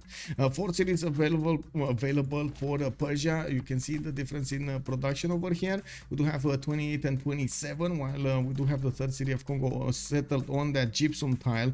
I think it was a bit of a mistake for Persia to let go of the pressure on Kongo. They did put a lot of pressure on him, but then got pushed back by the slingers. I think they should have just kept on going. There is a mission for them, by the way, for all of the Golden Age team to actually get enough iron and enough gold for these warriors to turn into immortals and try to smash against their opponents as soon as possible. A second encampment coming up from Mvemba. This is starting to be a weapons race over here, or an arms race between them. Whoever gets the faster drop on his opponent is gonna have an advantage. And I gotta say, Persia over here should actually already should have had iron working. I don't know why he didn't get iron working. You see, oh, his iron, oh my god, his iron is 4 tiles out. He moved 1 tile to the southwest to get the gold, and he only has horses. And I think he's very worried that his the Mvembas are actually going to counter him hard. He is benefiting from Gandhi Forge. He does have 1 general point at 10. He's not making projects, but he's gonna get actually another encampment next turn, with another one coming up in the 4 turns after that. It looks like he's going for monuments in the city of Tarsus, and the moment doesn't actually need to worry about the northeast side. It's gonna be quite some time until Greece will enter the war and America will enter the war. But I still think he should get at least 1 encampment training project. He definitely needs it. And as you can see, Orval is getting a general here. He did chop it down, and he already has 16 points out of 30. We do have finally Hyderabad actually putting one of these encampments down. He's gonna get it in 2 turns. He does have Pingala settled in that city. Not a lot of production in the city center. Even if it is 5 population, it's actually even working 2 food tiles instead of any kind of production, which is definitely bad. You don't want to see this happening. Even if you spend the gold on the 3 tiles out, you should get the 2 twos going, not work 2 food tiles. We do have a 4th settler coming up from the city of Teddy, working Governor Moksha, another settler coming up from Mumbai in 3 turns, and he's actually trading with Nubia. Nubia actually trading externally here.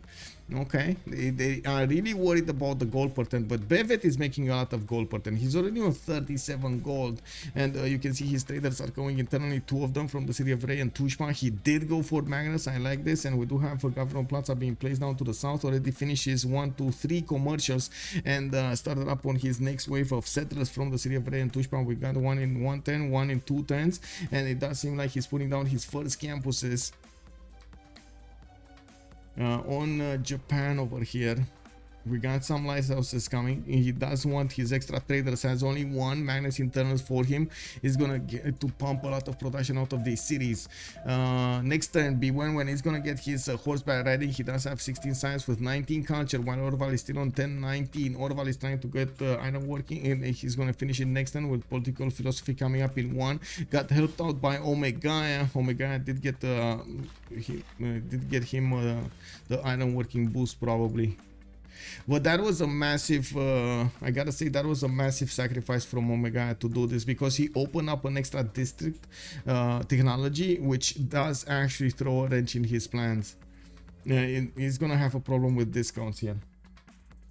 Alex, wait, let me see. The culture winner could be away. Oh, my bad. Thank you for the answer. With pleasure. Gorzorel, hello there, sir. I'm just doing exactly what we have been doing. It seemed like Persia need to finish his work. Do we have a prediction? I did answer that. Thinking that Persia build can take carry your new city 20 turns if you feel better. Fin5, hello there, sir. Thinking that Persia build and take care of your new city 20 turns if you feel better. I don't know what you are saying, sir. I'm sorry. Persia going to be my focus of the game. Yeah, Persia is definitely massive focus over here. We do have the first immortal, actually the first 2 immortals actually upgraded. Okay, so he did have the immortal technology. We do have him just going for horseback riding. By the looks of it, he's getting his item from his teammates, or yeah, he doesn't have any item. He's getting it from his teammates, or did he? Are these iron tiles? Is this any one of these iron tiles? I don't know. I doubt it though. I doubt it. But anyway, he's getting it from Spylke, he's getting it from Baptiste, he's gonna have the item necessary. And of course, you do see Bewewen is gonna have an advantage. Kongo only has 1 single warrior, he's gonna get another one from Mvemba. And looking at the item per turn of his opponents, is OverDozZ actually making 17 item a turn there. We do have another Persian warrior that can turn into an immortal here. He just needs the gold to upgrade it, and he is gonna get the gold from Bevet soon. Now we do have traders already starting to work on his internals. We do have a few archers also getting in there, and I do have to say finally Kongo did manage to recruit a general. There is an encampment training project coming up from Shah Ikumis, and I do see Persia is getting 4 great general points a turn with his 1, 2 of these. He built the 2 encampments, and he got he did get the, how do you call it, the card in for the general points. Okay. And we do have some periodets also set up from them. We do need to take a look at their golden ages from the left to the right of the labels in the top part of the screen. So we do have to make ourselves an idea of what's going on here.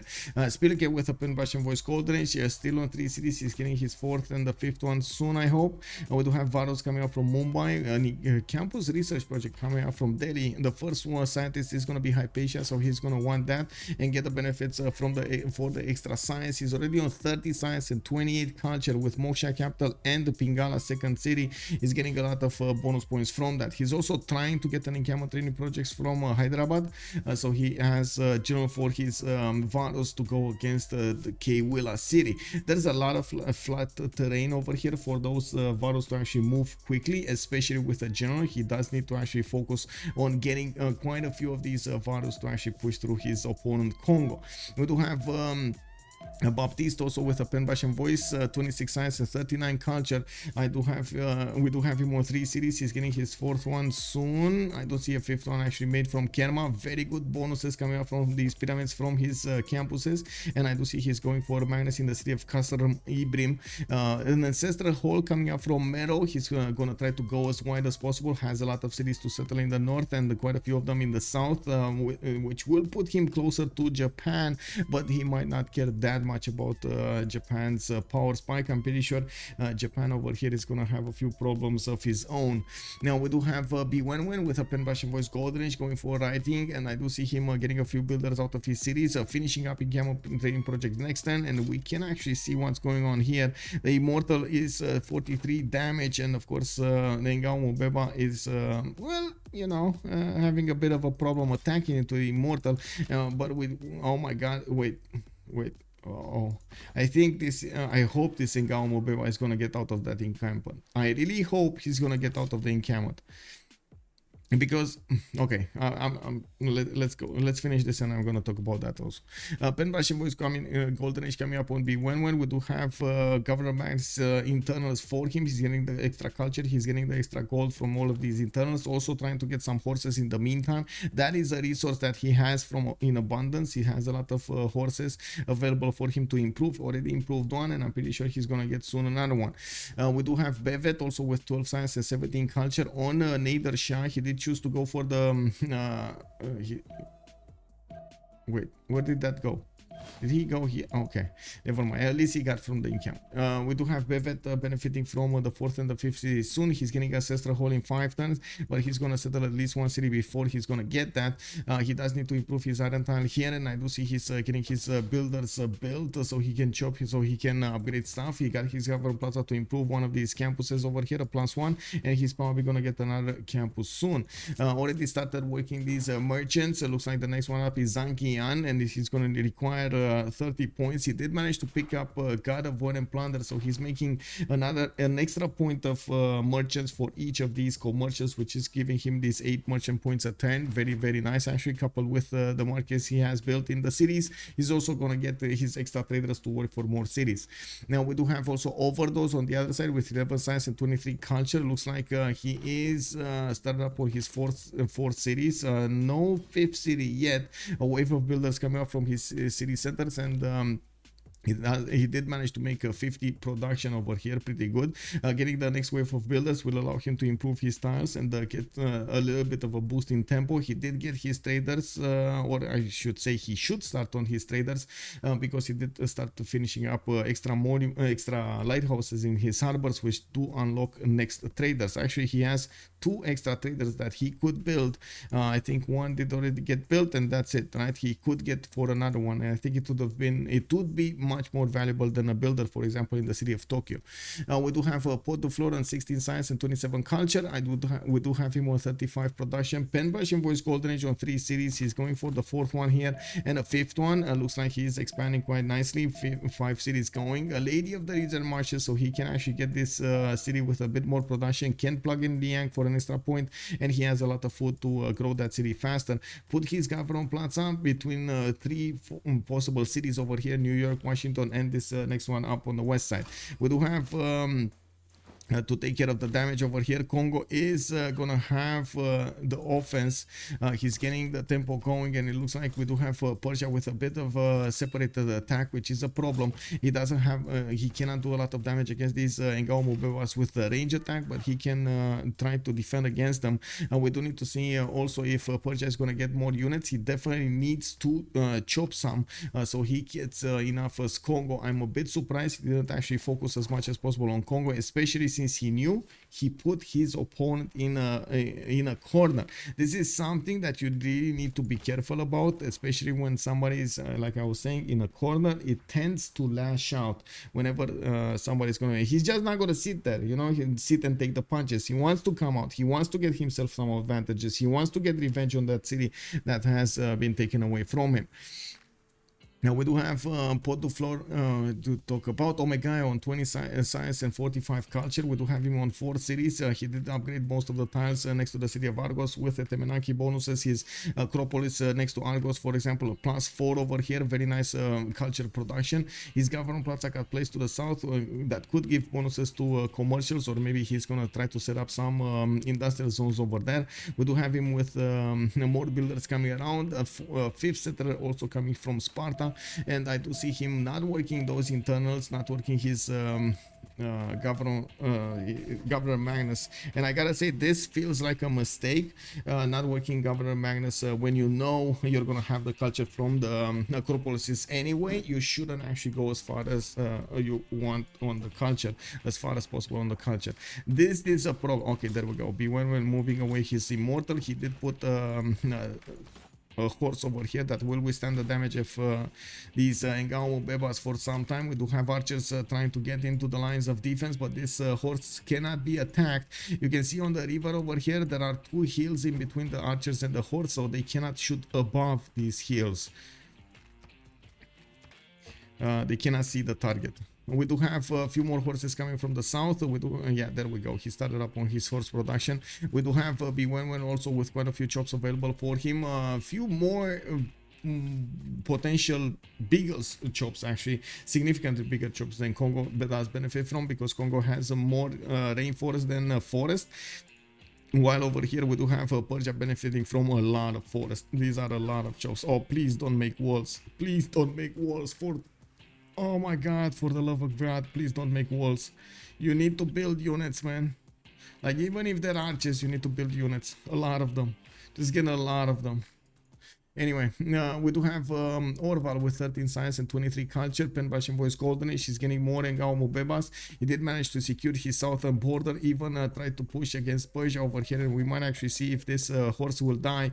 There are 3 Engao Bebas in range to actually attack that horse with no problems, and he should actually deal the damage necessary to take that one unit down.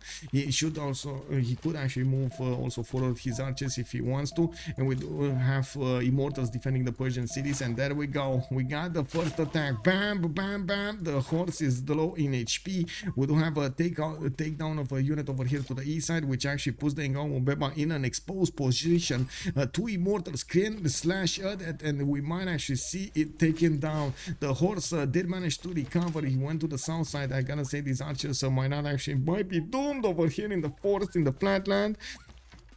Persia might be the first one to take a unit down, and oh my god, he didn't have the general in position. That Engao Mvemba is low HP. We do have the fight started. The first war, proper war of the game started. God of the Forge scales well with walls. Yes, Nastrel, yes. I don't know what the walls are doing here.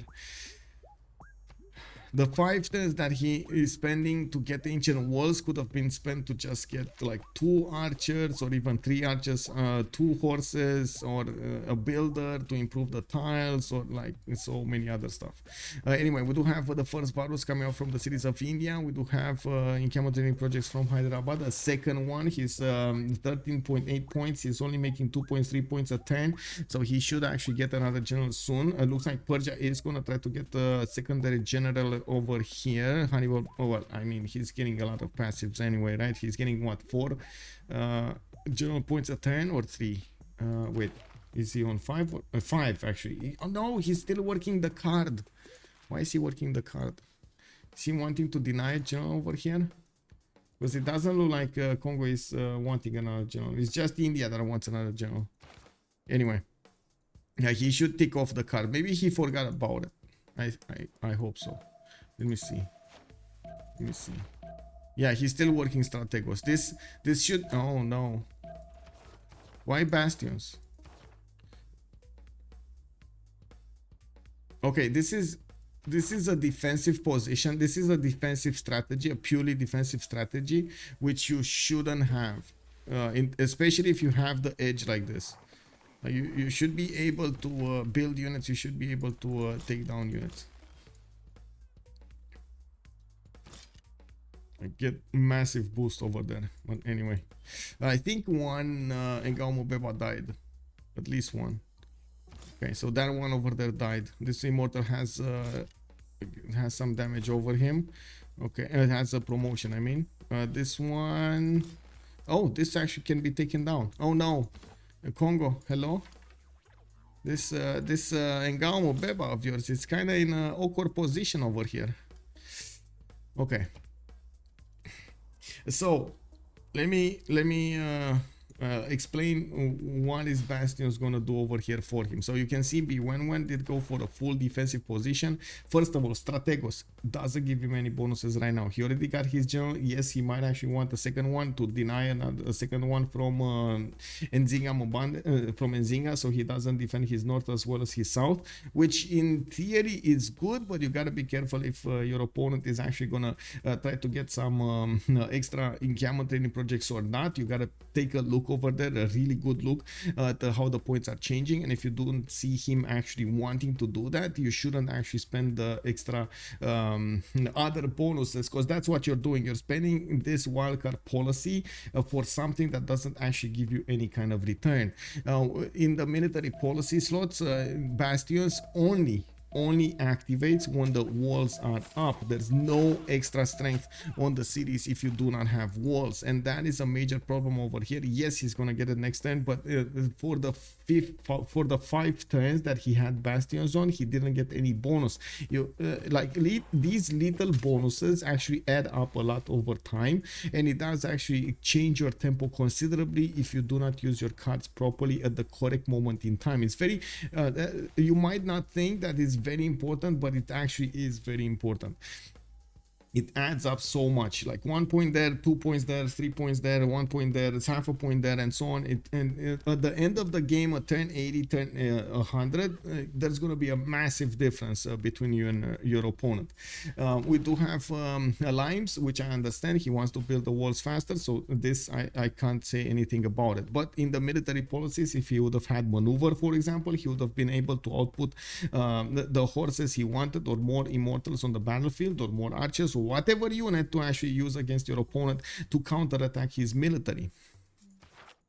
Looking at his bonuses at the moment in the capital, he's trying to get a new wave of builders, new horses coming out from Tarsus. I do see Sharikum is getting a builder as well, and now he did manage to take down the 2 archers that Kongo did put against him. We do have the military of India also coming from the north, and it looks like 2 of these Mvembas are ready to fight over here to defend the motherland. We do have the Varus also making their way from the north, and it does look like the next time in Camel Training Project is going to finish in Hyderabad. So he gets another one of these generals. Looks like Kongo is on 2 great general points at 10. We do have India on 18, well, 12 points. Yeah, 18.4 with 2.3. So he's going to have the chance to recruit a general. That's going to be the last general of the first era. Ooh, we got Nihangs. Interesting. Why do we have Nihangs on the battlefield? Like, these Nihangs do scale nicely if you get the technology and you build encampment buildings. Like you get the barracks, you get the armories and so on.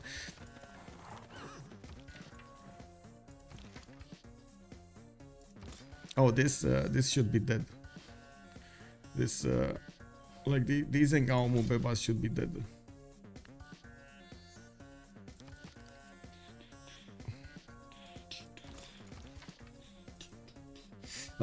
Yes, FR is France, right? Yes. Ox Daniel, good evening, sir. Nastanil, just better to minus units production or just discount for gold managed to you. Yes, I agree.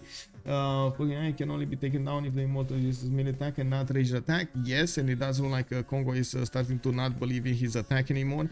I do have to say, every time he moves, he loses his 45 bonus, so it makes it a little bit easier for Persia to counter attack. I do believe actually Bewewen should focus down his fire on 1 unit. He can actually attack this Mvemba with 4 units, 2 of the ranged attacks of the immortals, which what I guess 1 ranged attack and 3 melee attacks, and that's exactly what he's doing. Bam, bam, bam. And let's see it go down.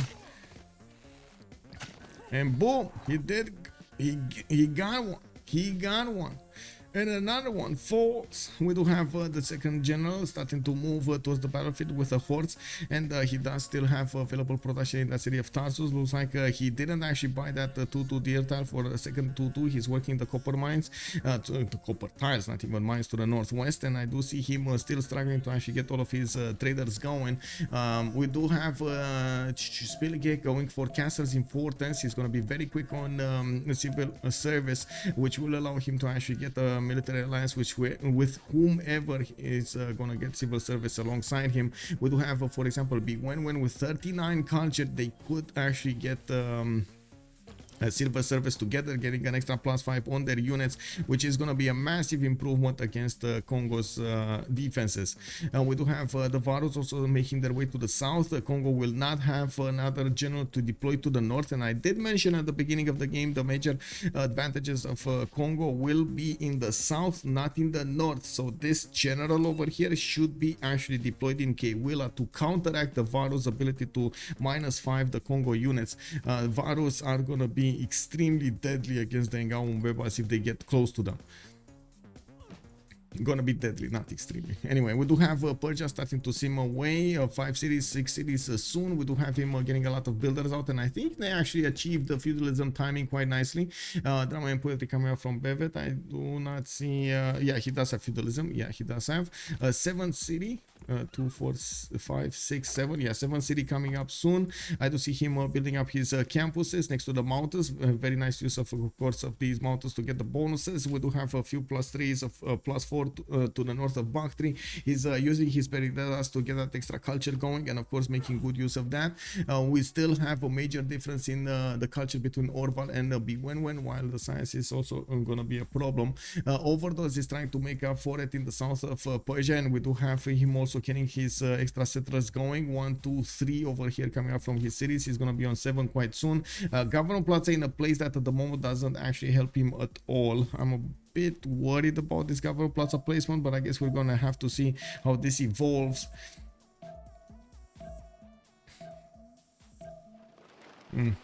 Anyway, I was looking at other possible placements over here, but I guess he could try to put this city around here somewhere. No,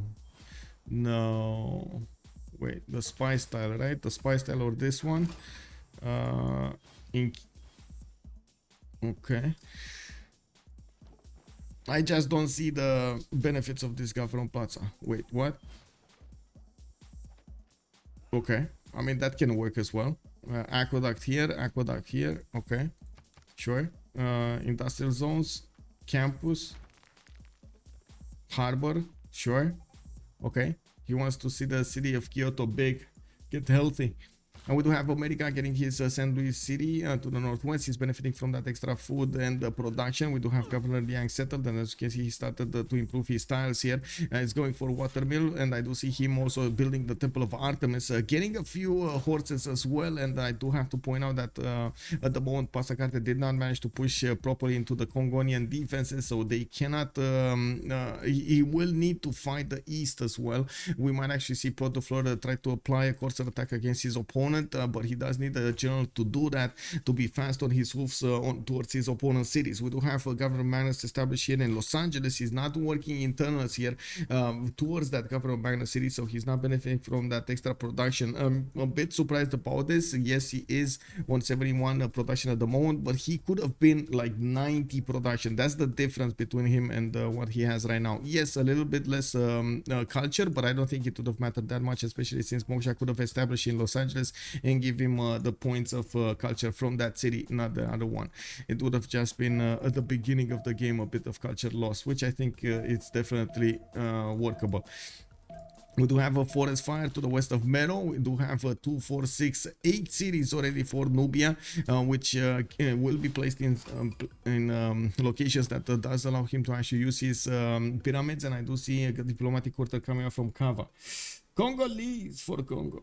Yeah, isn't that how you say it? Isn't that how you say it? Pockets, hello there, sir. Why is Omegaia in a Division 3 game though? Justice, bonsoir monsieur. Good Abend. How are you doing, sir? Also, this is the new team, I guess. You know, they need to get going, man. They need to get going. Is Japan preparing to get a navy or what? He sacrificed fresh water to be able to get that harbor. I think he just wanted the ability to get free inquiry golden age in the next wave. But I would say wear theater squares to that. Congolese is correct. Thank you. Let's see. Oh, Bits leader. I see something new over there on Eddie Coffin. The Bits leader. Congratulations, sir. Thank you so much, man. Thank you. We do have an encampment that might actually go down. Looks like Mvemba is struggling to get another Ngao Mvemba going. And we do have the Indian Varus getting next to the Ngao Mvembas. As you can see, they are starting to apply that -5 penalty to the Congo units. US-Japan trade will be epic. Well, you mean, yeah, I guess US to Japan, because Japan to US is probably not going to happen. Remember Tokugawa? Look, let's take a look at the bonuses over here. Tokugawa has this. International traders receive -25% yields and tourism, but domestic traders provide him the culture, the science, and the gold for every specialty district of the destination. He does have a major penalty for actually going against going for internationals. He's not gonna want them. He's not gonna want them at all. Varus are OP, effectively 45 combat strength since they apply the -5. That's many times only 3 techs away. Yeah, but he would, gotta say, many times might not be the answer here for Kongo. He might not want, he might just want the Ngao Bebas to defend against Persia over here. He needs to be careful about opening up technologies that do take out some bonuses, but of course, many times being much stronger, they might actually counteract this, which, to be honest, a lot of the times they do. These are already 66 strength. Look at the Immortal versus Ngao Beba. It's so strong. Yeah, I know, man. I know it's not the other Japan. I would have seen the other Japan, but yeah, it looks like OverDozZ chose Tokugawa. To be honest, in this particular position, he's kind of well off all alone in a corner because he's getting the science and the culture anyway from his internal trade routes. He's doing well. He's doing well. 42 science, 53 culture, not having a problem. It looks like we do have actually a balanced approach to the science and the culture in the game, except if you take a look at Omegaia. Omegaia on 4 cities, he's getting his 5th one soon, and I do see him powering up with 34 science and 77 culture. Of course, Gorgo did choose to go for Governor Moksha first, and he's very late on the campuses. I gotta say, this was a 9-10, 7-10 campus to build because he did choose to open up bronze working before he needed to, because he made that sacrifice to actually give the iron working boost to Kongo. That was a significant sacrifice.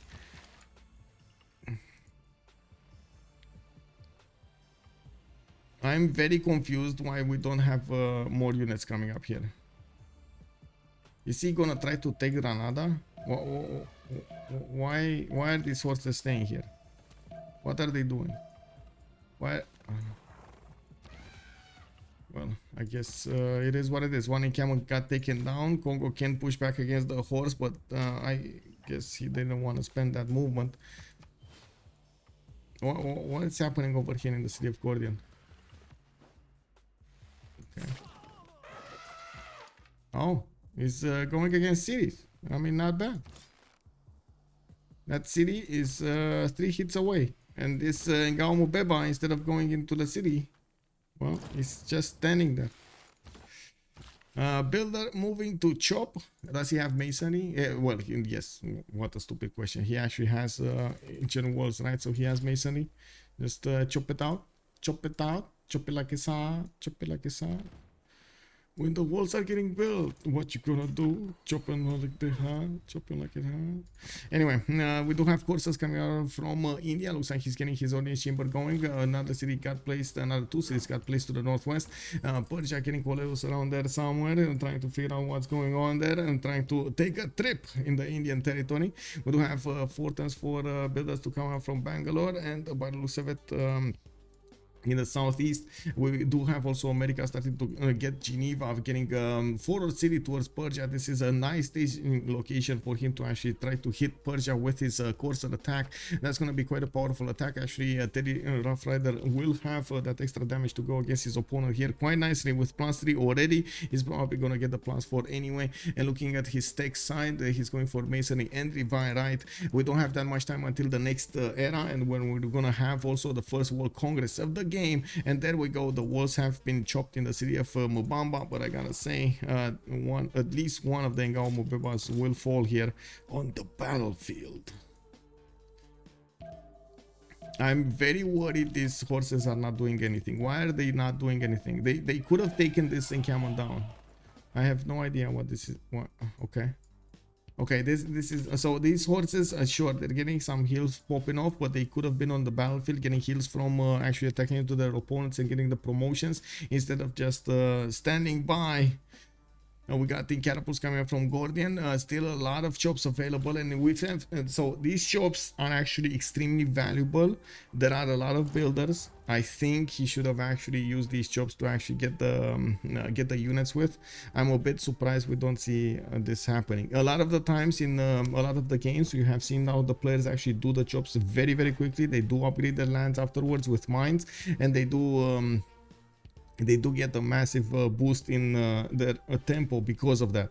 I do see more of these campuses coming around here in the yield stab. Bewewen is still 22 science, while Potdefleur did jump up to 30. We do have him with 48 culture, and I believe Kongo should be a little bit late on civil service, but let me actually check. Did he get civil service? Yes, both of them did get civil service. You do have the military alliance activated. Oligarchic legacy also for the Congo units. Unfortunately for India, it doesn't look like he was on time with this attack with the coursers, and he kind of fought in the mud here to actually attack the Congo units. Didn't get a concentrated attack. Usually when you do have these chaotic attacks, you don't actually do anything with them other than force your opponent to build units, and there is a much easier time for your opponent to build the units. You do need to clump up as much as possible your army to benefit from the bonuses, support from flanking and so on, to attack into your opponents with a little bit more strength, or defend against their attacks with a little bit more strength. Then actually again, there's you know, little bonuses that you get, an extra +2 there, an extra +2 there, and it adds up, and it does make the result totally different at the end of the war. Had he chopped, he would have been he would have had a wall of units already. Yes, exactly.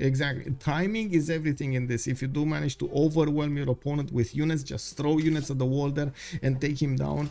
I think it would have been a massive advantage when it comes down to the bonus and the ability of him to reposition his army towards the east side. So it's all a tempo problem, you know, like you need to take Kongo down. He already put Kongo down to the floor. He had to keep him there and then take him down so he could rise up and take care of another opponent. And right now he's gonna end up in a war that will be a two-front war to the north over here against Kongo, and to the east side against America. Now America also needs to get his own war machine going, which I don't see him doing. I gotta say, I'm a bit worried about this also, because I don't see Potdefleur getting to that level of him wanting to get all of his units out and wanting to send them towards his opponents. He has the science, he has the culture, he has the gold generation, he has the production, but he's not getting the units. So yes, positioning wise, very good. Movement wise, I'm a bit worried that he's not going to be on time. Yes, there's still enough time. There is quite a bit of time for him to actually get the units out and send them to the front line, but there is a bit of a problem with this. To actually get the units to resupply in Geneva, you need to take into account the travel time from the top cities to the south cities, because he's not going to be happy. He's not going to get a lot of chops for the south city, so he can chop them there. He needs to get them from the main cities and send them there. So it's going to be like 5-6 turns to actually move them, or even more, from the city of Washington to the south, even if he's using horses, or even if he's using knights, which I think he's actually going to use knights to get the rough riders afterwards. We do need to see them starting up right now, like heavy chariots. You gotta see the pre-builds right now. You gotta see them starting to move quickly towards the city of Geneva, starting to go through hills, through rivers, through city centers, and so on. There's an alternative to that. You can build like a road between Geneva and your capital city, but you gotta have actually a trader available for you. And since he didn't actually max out on his commercials, he doesn't have a lot of extra trade routes to use. His only trade route, from what I can see, he's using it for some extra gold towards his ally over here to the northwest. We do have a bit of a win over here on the battlefield. It looks like India is managing to get next to the city of Bewewen, where we do have ancient walls starting to pop out of that city center.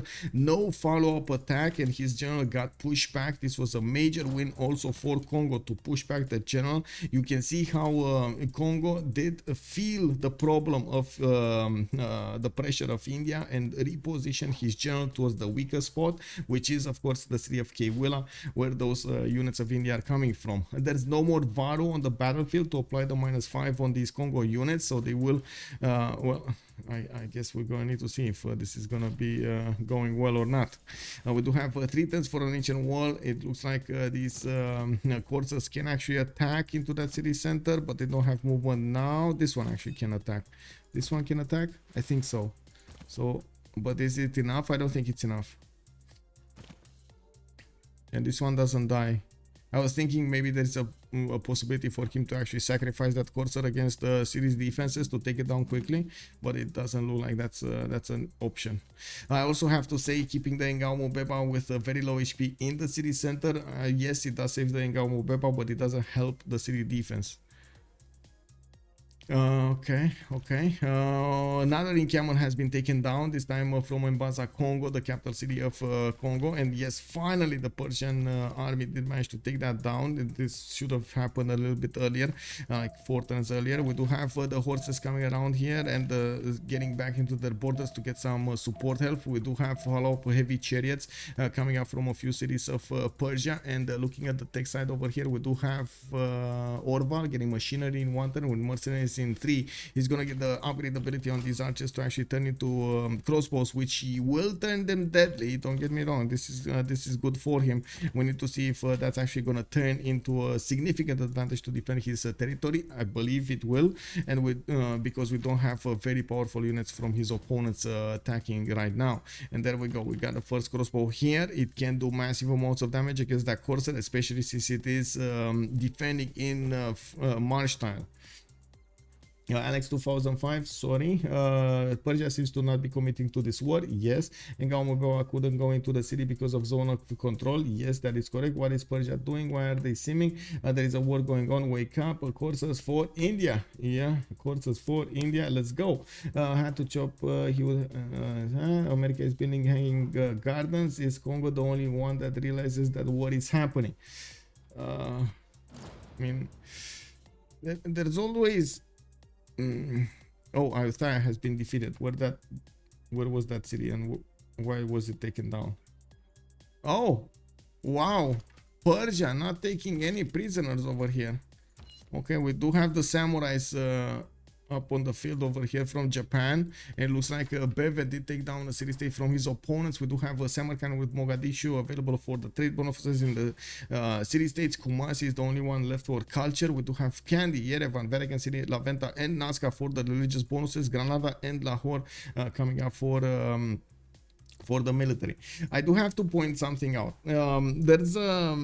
So whenever you're in a game, you have 2 visions. That's 2 visions and 2 visions only. It's gonna be your vision and your team vision. Your vision most of the time is gonna be benefiting from the information you have immediately next to you. So most of the time the players will spend a lot of time watching exactly their cities, what they're doing, how they're simming, and how they will try to get some advantages from what they're doing according to that vision. The team vision is trying to coordinate your efforts with your allies at the same time and doing the correct math to actually get at the same time where you need to be. And this is a skill that you actually acquire with time, with the synergy of the teams, the players that you get to play with a long time, and so on and so forth. It's not easy, don't get me wrong, it's not easy. Actually trying to predict how much your allies will get to sim so they can actually be at the same time with you according to the civilization bonuses, according to their available lands, according to what kind of challenges they will have during the game. That usually there's a big difference between what each player sees and what the team sees as a whole, how they actually see the team. The experienced players, when you're talking about the top teams, they do know exactly what will happen, how this is going to happen in the eyes of their allies, how the war would progress, and the timings that they need to be at the correct moment in time. They get to coordinate a little bit better and get the cogs moving into the machine. On this side, when you're talking about players that are starting to learn, they're playing a lot more team games, they have new members in the team, they need to build up that synergy and so on.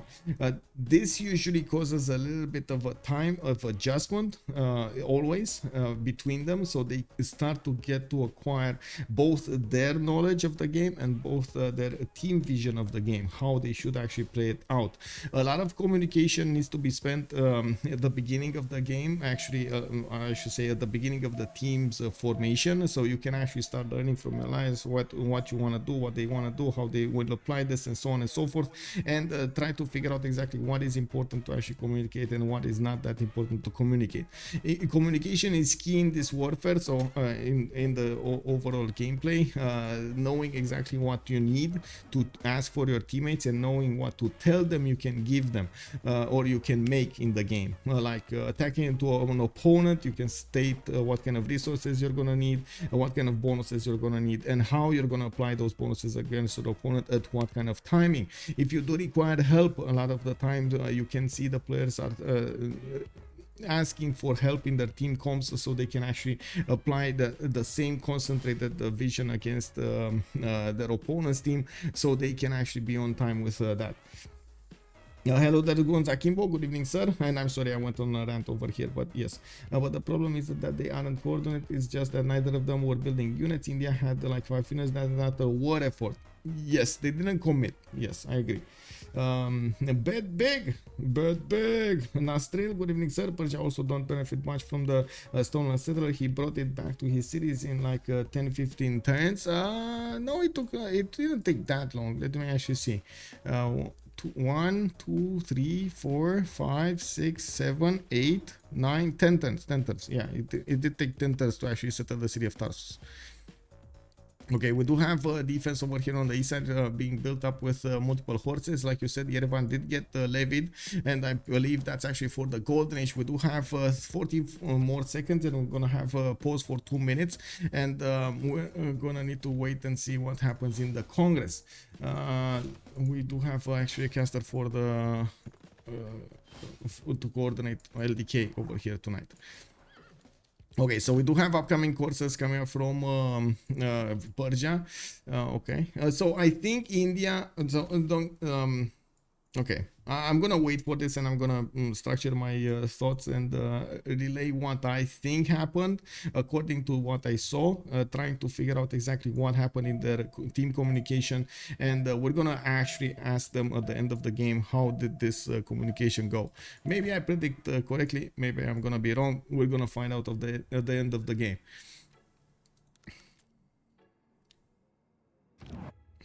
Okay, begin voting. It's actually me, reserve, me. Okay, 2 minutes, guys, and we're coming back.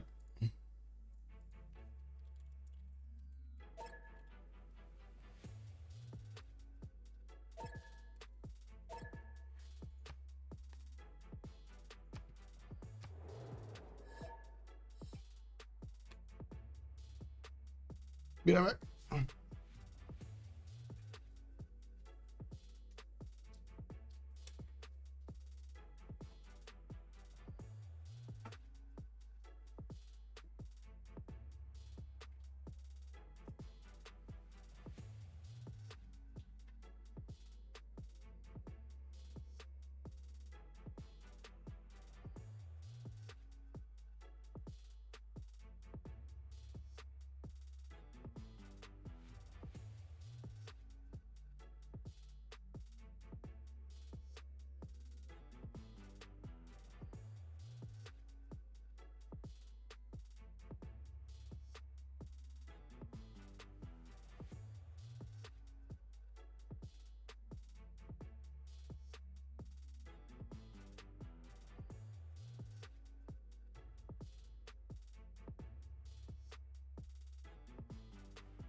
Okay, so let's see what happened. Sorry about that. Kongo should be dead now. Yes, I agree. Kongo should have been killed by now. We do have Tokugawa actually getting the 20% faster population growth, but -5 loyalty doesn't actually matter at this point in time. We do have harbors and openings can be created in this district. This does matter actually for Tokugawa. It's a major disadvantage to actually not benefit from those harbors, from the new lighthouses, extra trade routes, and not to mention shipyards a little bit later. We do have also Baptiste getting the 2 Diplo points on his side. I mean, you literally need 2 buildings for the game, and you probably get the growth immediately after building a preserve. Okay, so I want to say what happened over here. What is my impression of what happened during the early game of this? They saw they took a warrior, they saw they took a settler from Kongo, and they saw they slowed down his tempo considerably. When they saw that, they thought it's an easy kill, which caused them to actually underestimate the abilities of Kongo to come back, which did allow Kongo to actually get his units up in time, did allow Kongo to push into Persia.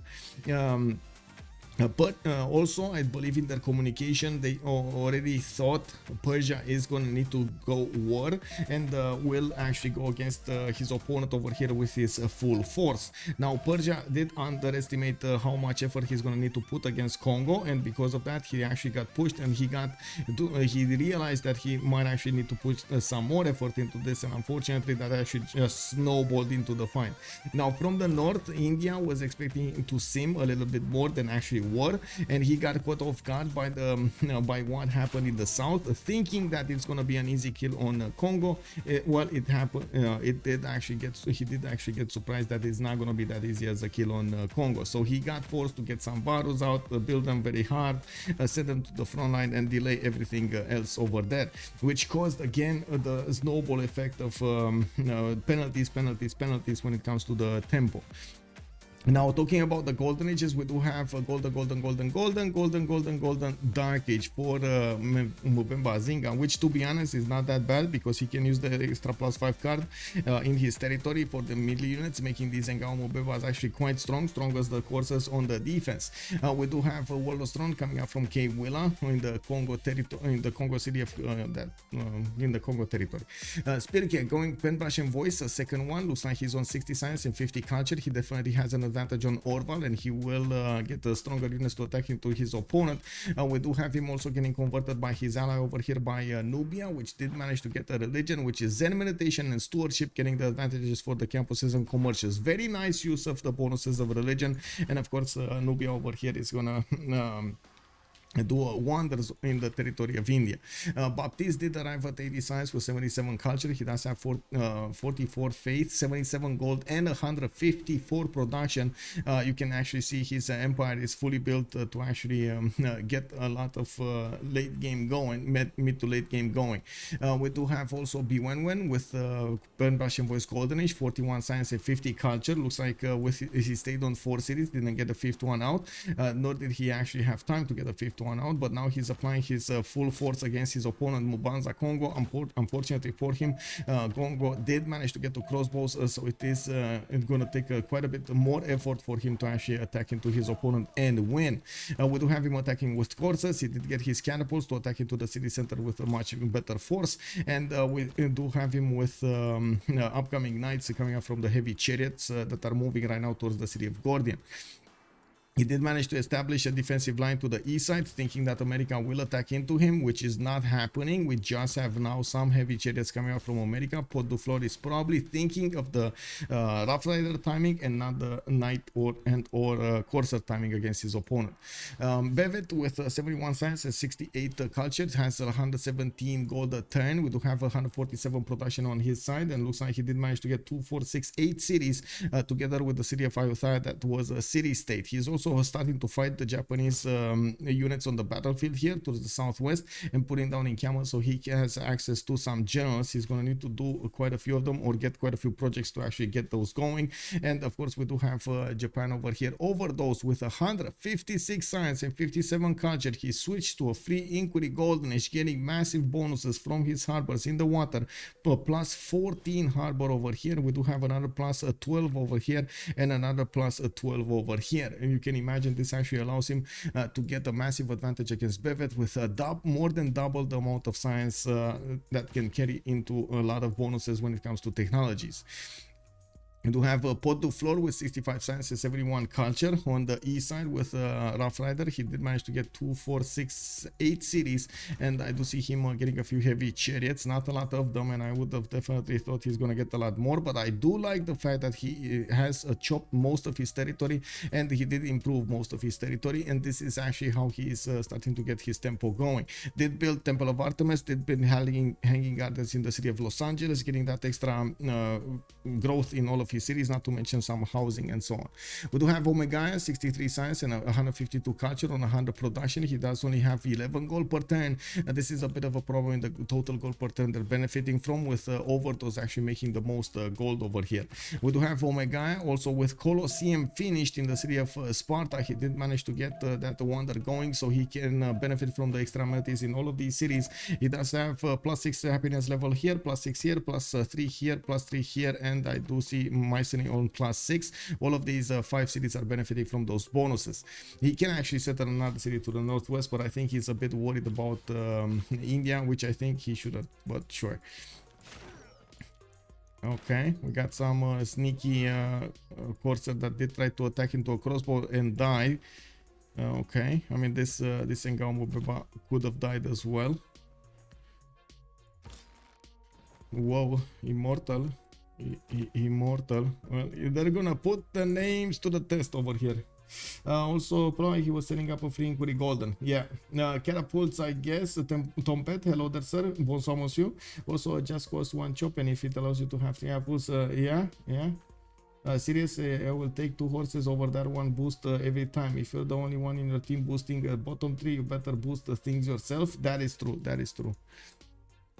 Sometimes it is good to actually boost things yourself, even if you go out of your way to actually get those going.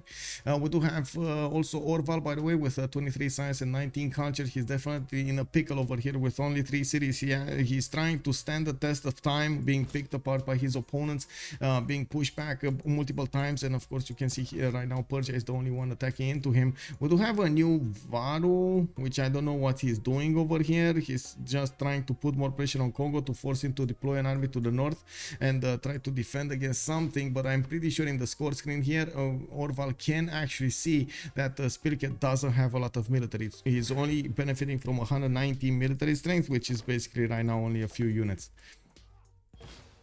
I wasn't on stream when he got attacked here. Yeah, okay, knights coming around. Knights.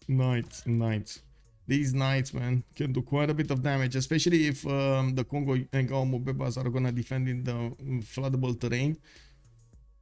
That's gonna be a problem.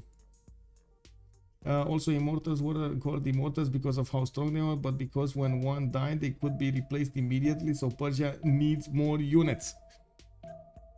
Yes, Persia needs, and I can agree with Persia needs more units. And thank you very much for telling me why they were called like that. That's a good one. But still, they're called immortals, man. Didn't they have masks and stuff like that? Or I remember only from the 300. I didn't actually read the history of the immortals over there, but they were wearing masks, right? So nobody knew who they are, but they just got into the battlefield. Mousegay, hello there, sir. You may find it some optimal, but the explanation given by Tompet makes sense. Yeah, I agree. It does make sense. Okay, a new wave of courses and knights are gonna join the battlefield over here towards Kongo. We do have intelligence agency finish up for Pasagade. I do see America is starting to get in some archers, and it doesn't like Persia is trying to cut him off with a courser. That archer over here, is he a one-shot? No, he's not a one-shot, so that still will pillage the mine. Away. Oh well, unfortunate. I do like actually I don't know if I like Grandmaster Chapel being chosen here by Mero. Looks like Baptiste does really need a lot more faith per turn if he wants to actually use that as an ability to get units. It does seem like at the moment he also needs more science and culture. He did choose to go for a second Penbrush and Voice Goldridge, getting new campuses going, and he's trying to use his adjacency towards the pyramids to get more science points for these Nubian pyramids, getting a bit more gold for the commercial commercials with 1, 2 commercials, 3 commercials, 5 commercials coming around here. He's gonna try to also get his universities going. And looking at the great scientist screen, it does look like Hypatia did get picked up by India. It was, yeah, India.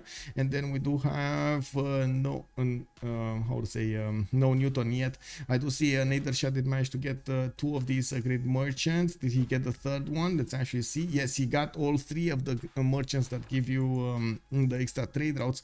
And now he's trying to build his intelligence agency, getting another encampment from the city of Ray in the 7th pop.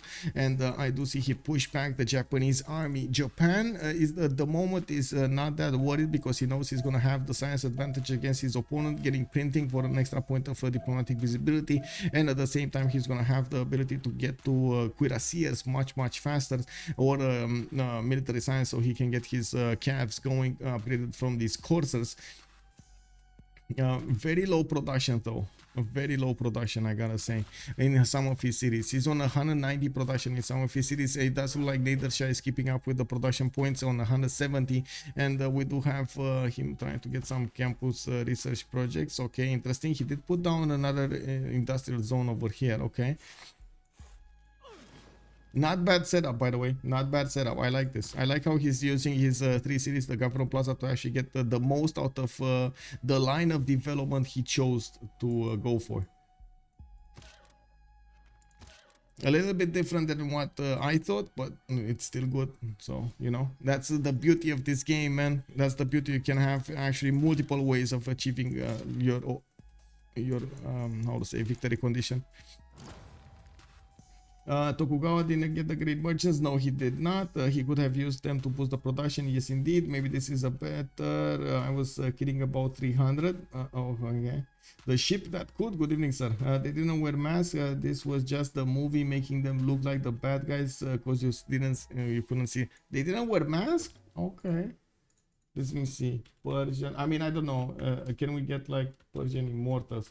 Do we have like a picture of them? Yeah, it looks like even in the pictures they don't wear masks. So yeah, they were infantry. Immortals or Persian immortals was the name given by Herodotus to an elite heavy infantry unit of 10,000 soldiers in the army of Archemid Empire. The unit served in a dual capacity, though its role as Imperial Guard alongside its contribution to the ranks of the Persian Empire standing army. Cyrus the Great. Let me see.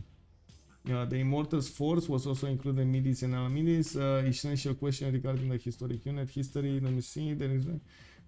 They didn't say why they were named. Anyway. Ooh, these crossbows are doing God's work over here, doing the damage. India is trying to get in and take down some of them. We do have walls coming up from Banza Kongo next turn, and it looks like these Kongo units are trying to protect their capital as much as possible. There is a settler coming up from Mvemba, very slow building. In 11 turns, he just doesn't have a lot of production to work with. I do have to say this is a deconcentrated attack, and he's losing a lot of support bonus because he's using scattered units instead of a clumped up army to go against his opponent. This is a major problem, not a bit of a problem. This is a major problem for him because he just cannot put the damage, and sustains more damage whenever he's exposing these units to his opponent's archer shots. We do have a statue of Zeus being built in Shari Kumis. He's gonna manage to get actually a decent amount of units from that if he does finish it. He still has 1, 2, 3, 4, 5 chops in the city of Shari Kumis, and he should actually have the gold necessary to get from his allies. We do have a +3 campus coming from Tarsus. He did manage to build the Governor Victor over there. We still don't see a standing army from America yet. He's not actually building an army. He's trying to get more points of science and more culture in the meantime, building up his economy. He's getting his commercials going, and of course, as you can see, getting his markets done. Another forest fire. We do have Greece, actually, I think the only one that is starting to work on these. 17 great writer points at 10 for Greece. Nubia is barely on 1. Looks like, wait a second, did he manage to get Oracle? No, he doesn't. So this is just him getting the points. Oh my god, that's a lot of points, man. Did he get a project or something? Because that's an insane amount of points.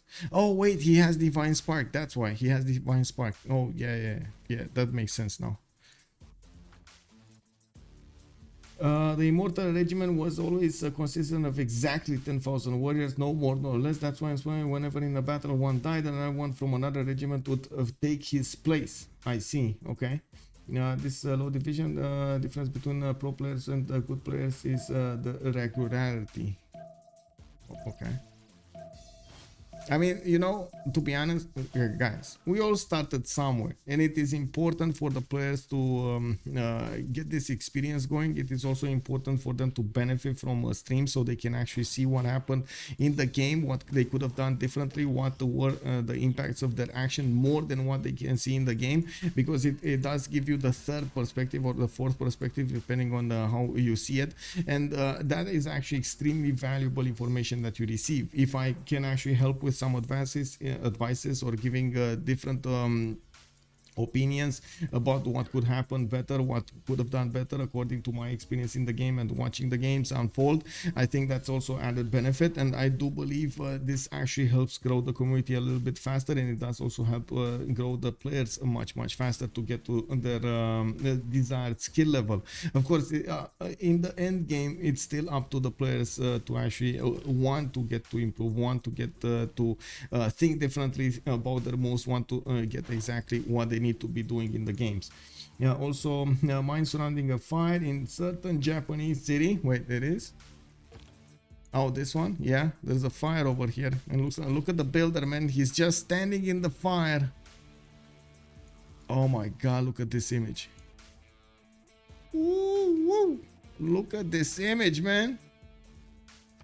Yeah.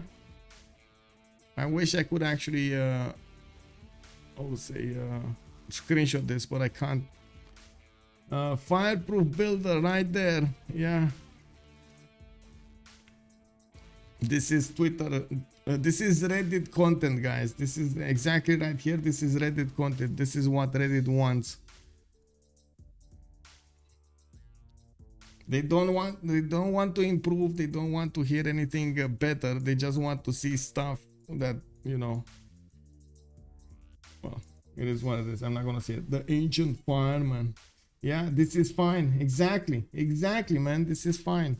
Exactly. That's what it is. Where a dog sits in a room full of fire. Exactly that meme, man. Exactly that meme. You got it, bro.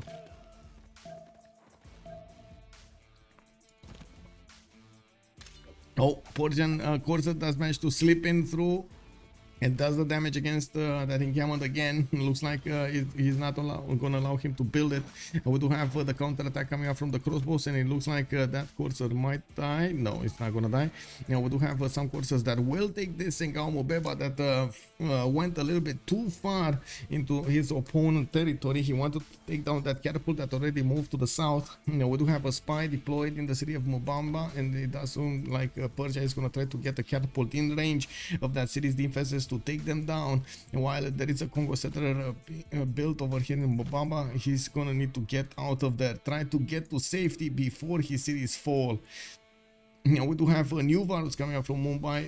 Trebuchet also getting deployed from Delhi. It does look like Spylke did get to 84 science and 69 culture, 104 production. You do have him going for printing and humanism coming up in 410s, while he still doesn't have a major standing army to work with to try to take the city of Kwilla down. Yeah, there we go. That died. Immortal just getting another promotion over here. He's gonna get the third promotion. Always funny? Yes, it is always funny. Some builders just want to watch the world burn. Oh, no more fire over here.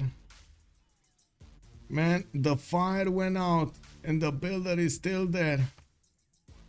It's still there, man. He's watching the mountain. He knows he has been saved. Campus research projects coming out from Japan. He's probably going to want to be competitive when it comes to... Oh no, he got it already. Oh my god, OverDozZ over here did manage to get Isaac Newton and Ibn Khaldun. Universities will provide him the +2 science, and he's going to get a free library and a university. Not to mention he's going to get the extra bonuses from his happy citizens. He does have +3 happiness level right now in multiple cities. He hasn't been fighting, and I can't actually say he has a big army to fight with at the moment, but he does have a decent recently built one, so he can actually get whatever he needs. Still 3 turns to build a campus in the city of Fukuoka, so he can actually get that Newton activated. He will need to actually improve some more of these tiles, so Fukuoka can grow and get the production going. I'm actually surprised he didn't buy the Halong Bay tiles, and never mind, he just grew into one. Okay. Ooh, Mvemba. Mvemba. Bamba, bamba, bamba, bamba, bamba. Dun, dun, dun, dun, dun, dun.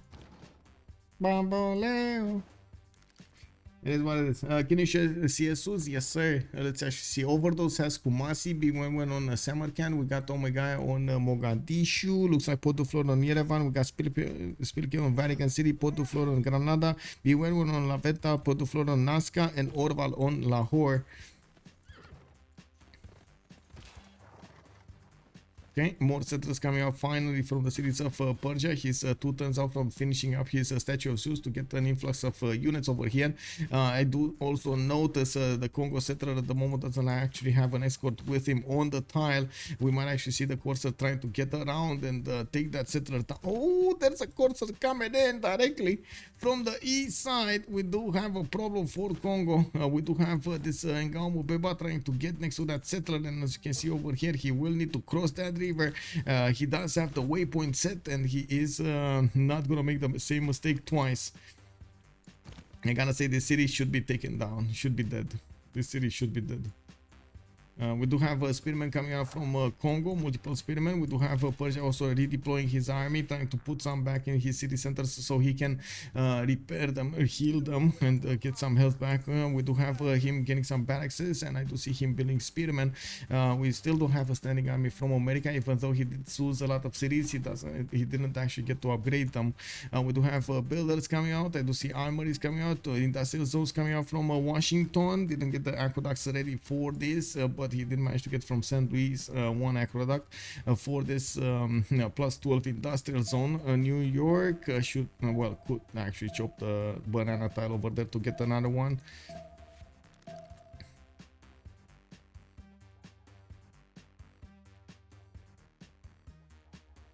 Don't let them take it back, just raise it. Yeah, exactly, he needs to raise it as quickly as possible. Looks like 10 turns until the next Congress, guys. Oh, Mvemba got taken down, and I gotta say that was exactly the city that he had his spy plugged in. This courser is gonna die on the battlefield after taking that city center. We do have Bewewen's coursers on the east side starting to take down a unit. Looks like America is putting some units on the field there. Kongo is gonna try to go north, and well, we're gonna need to see if he's actually gonna get to safety with that settler. We do have India getting a few more units to go towards his opponent with a few more scattered Varus and the Trebuchet. We do have more Varus getting built in Delhi, Mumbai, and Hyderabad, the Trebuchet. I gotta say, if the Varus are kind of outmatched over here, I think there should have been a few stronger units coming out from him rather than Varus, but sure. Spylke getting gunpowder in 2 turns, and I do also notice Baptiste is gonna get his military tactics next turn. He did manage to get Abu, and I do see him getting his universities up for that extra science, 156 science. He's scaling very well over here with the new campuses that he built. He's still gonna need to get to a lot of universities in his cities finished, and of course get the science from that. OverDozZ did get over 200, and he still didn't activate Isaac Newton. This is going to be a major boost in his science coming up from that. We do have a privateer also developed over here in the city of Fukuoka, probably from the admiral, that can actually go and attack the city of Mashhad, the capital city of Nader Shah.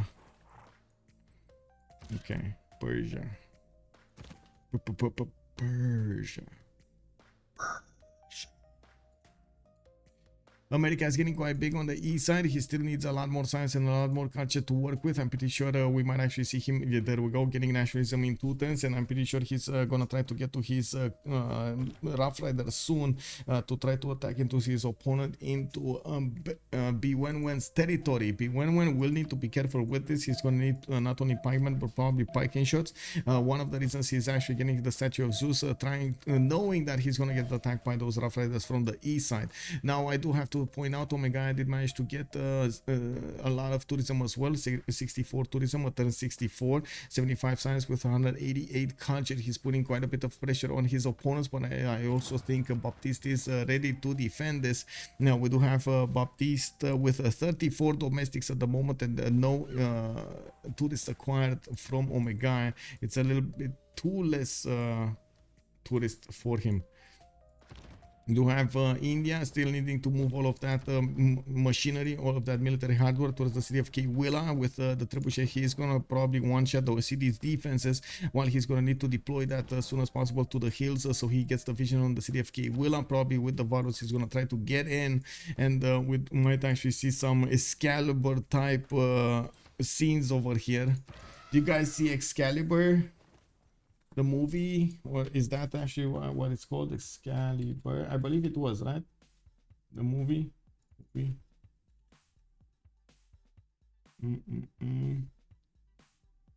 No, what is this? Not this.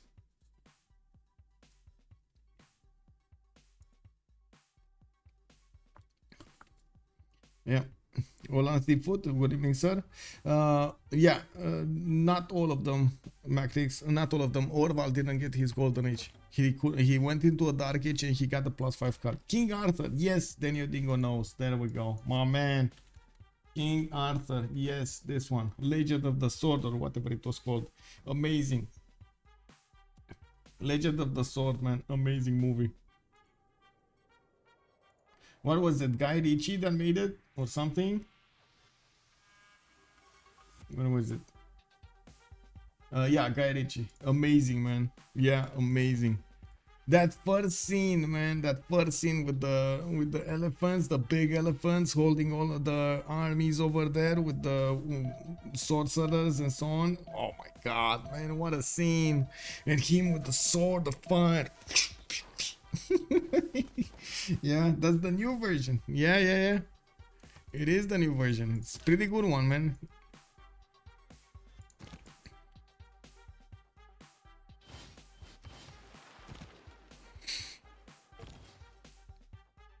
Okay, it kind of looks like Kongo is gonna get out of there with so many levied units and his army is also moving towards the northeast. It looks like he's giving up on defending his territory. He's oh my god, look at Bewewen when he was moving the catapult after that settler.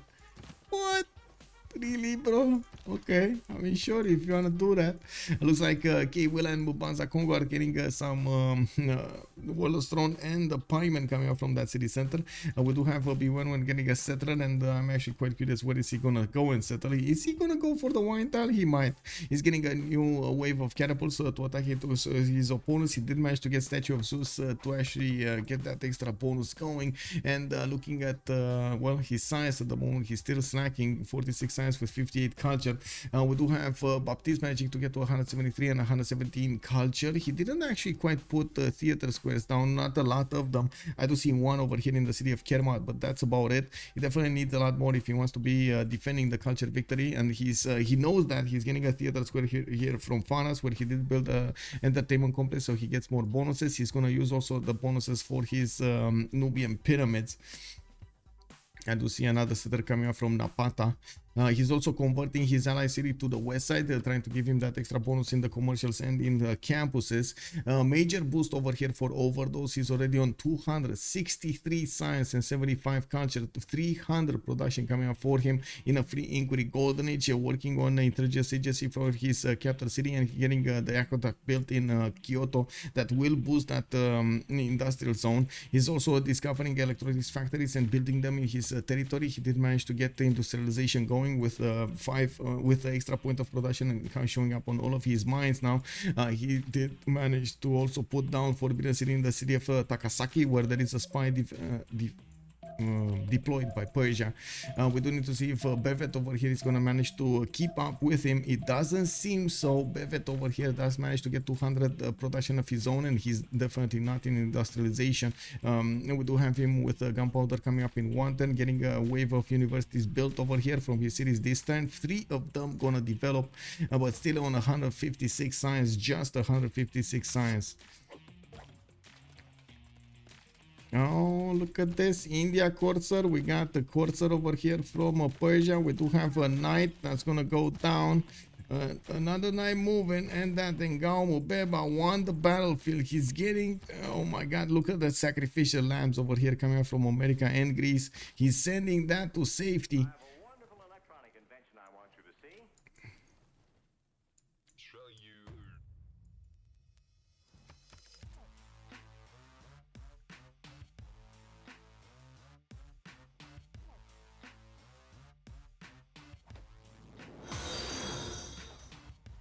Zaslyko has joined the round table. Zaslyko, thank you so much for the follow, sir. Hopefully Persia won't chase further. Yeah, I don't think so. I think, I mean, he doesn't have units to chase further with. He's gonna need to get these units to fight Mvemba Kongo now, and it does look like well, we do have more military hardware finally showing up there with crossbows. I do see his spearmen are moving to the east side. We don't actually have an attack from America being prepared over here, but slowly he's getting his infrastructure done. Crossbows coming from Philadelphia. We do have markets coming from Geneva, and it looks like they're playing the long game. We do need to see also how Japan is gonna do with his two opponents, especially since he cannot get to Nubia very quickly. Nubia does have his choke points ready to defend, and I do see the only one he can attack is actually Persia to the north. He should, OverDozZ should actually have a good timing attack when it comes to his tanks, and he did manage to build an encampment in the north. He will need the extra population level to actually get new encampments done, and because he couldn't actually build anything in his harbors, he's actually slowed down quite a bit over here. Now, does Golden Age have visibility of Greece's land? Let me actually take a look. Some of it. So they do know about Colosseum. They do know about the cities over here, Ephesus, for example, Argos, Sparta, Olympia, but they don't know everything.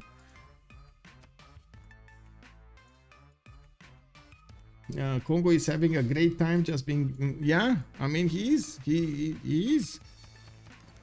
It took so long for India to get here. So long, I gotta say. The trebuchets are getting into the front line there with Timur as a junk. He does have crossbows also getting deployed. The city of Willa now got the points of extra strength from the pikemen, and you do see it's a 45 defense strength. We do have the crossbows getting ready to move over there to the northwest, and of course the pikemen will do significant damage against those Varus. 69 damage against the Varus, 44. Holy side coming up from Bangalore. We don't have actually all of the cities of India converted to the religion of Nubia, but it is what it is. Did we get another religion? No. Is that? Yeah. Okay. Okay, gold pattern, I do have to say Golden Age does have a significant advantage with 113, 240, 44 and 118. They do have, they can afford a lot of stuff that their opponents cannot. Now we're going to need to see if they can actually convert that into a significant advantage, especially since we do have 6 more turns until the next one Congress, 5 more turns until the next era. The next era is not going to allow them to benefit from Pen Russian Voice Golden Age or Free Inquiry, but there will be a monumentality available, and I'm actually quite curious what kind of a golden age, what kind of ages they're gonna get. If they're gonna get golden and normal or a dark age. It doesn't look like at the moment the most of them are actually going for a dark, except Omegaia, that's very close to getting a golden here with 99 out of 102, and he still has stuff done. Yeah, he's still getting some of these writers. Is, oh my god, look at this acquirement. 22 great writers passively acquired. That's amazing. He also has 8 great musician points. He's gonna get the next. He's gonna get the first one in the next 4 turns? 3 turns actually. No, 4. I said correctly. 4. My screen is frozen. I'm hearing everything, but but I have a still screen. I mean, just refresh. Sometimes it happens. I'm sorry. There weren't even attacks, much less coordinate. They had like 5 units each. Yeah, I think they should have built a lot more, especially with the sacrifice he made to get a lot of encampments going. I think they definitely should have built a lot more. Use the chops to chop the units down and just massively overwhelm Kongo's defenses. I think it would have been possible, but it is what it is, man. Who do you think is ahead? I wouldn't say anybody's ahead right now. I wouldn't say anybody's ahead. Like Golden Age, yes, they did manage to put back Kongo over here, but they also need to figure out how to stop the culture victory of Greece. So we do have Baptiste taking up that role quite seriously, starting to get his amphitheaters going, getting a few more theater squares, and I'm pretty sure he's gonna try to get as much culture as possible to defend against this. He did manage to get 300 production, and we do need to see how Spylke is also gonna develop this. Unfortunately, not settling more cities is actually costing him a lot, and I do have to point out that he did try to build up, but I think building wide was a little bit better. At least 2 more cities would have been so much worth it. One on the south of Hyderabad to create a trade route towards his capital city and get the roads going, so these units to move quickly over here and get upgraded in that Foro city, and which would have allowed him to put more pressure on Kwila. Another one over here to the north next to that Tundra tile. I also think it should have happened, but it is what it is. He didn't do it, right? City count is very important in this game.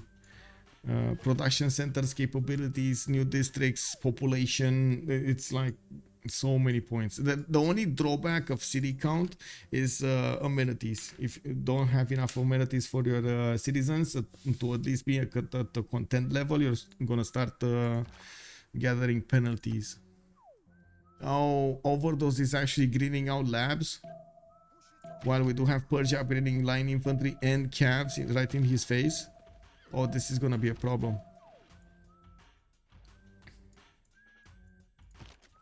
Like these courses will take quite a bit of damage from these calves. They can be 2-shot if in the wrong position. Not to mention these line infantries are quite strong. Yeah, Japan is getting greedy. He's gonna have the benefits of building up an army very quickly though, so we're going to need to see if this is actually going to be punishing for Japan or not. But I do like that Persia does feel the need to attack into his opponent and try to push him, to slow him down, while we do have Nubia over here trying to get everything done for the mid to late part of the game. A very hard civilization to actually get into the late part. We're going to need to see if Baptiste is going to get what he needs. Now, I also want to say Potdefleur did manage to arrive to 138 science and 103 culture. He's 4 turns away from ballistics, and he is still not pre-building. He's getting his encampments going. He's going to need to hard build so many units. Potdefleur, you have 4 turns. 4 turns to get a massive army out like this. At this moment in here in Geneva, we should have seen at least 5 heavy chariots, and then he just needs to keep on building until he hits ballistics, so he would have had like 12 heavy chariots. Why do we see line infantry directly instead of muskemen first? Nobody settled the Kilimanjaro. Yeah, nobody wanted Kilimanjaro, man. Nobody wanted it. Yeah, sad wonder. And so many bonuses, so much food, nobody wanted it. Yeah.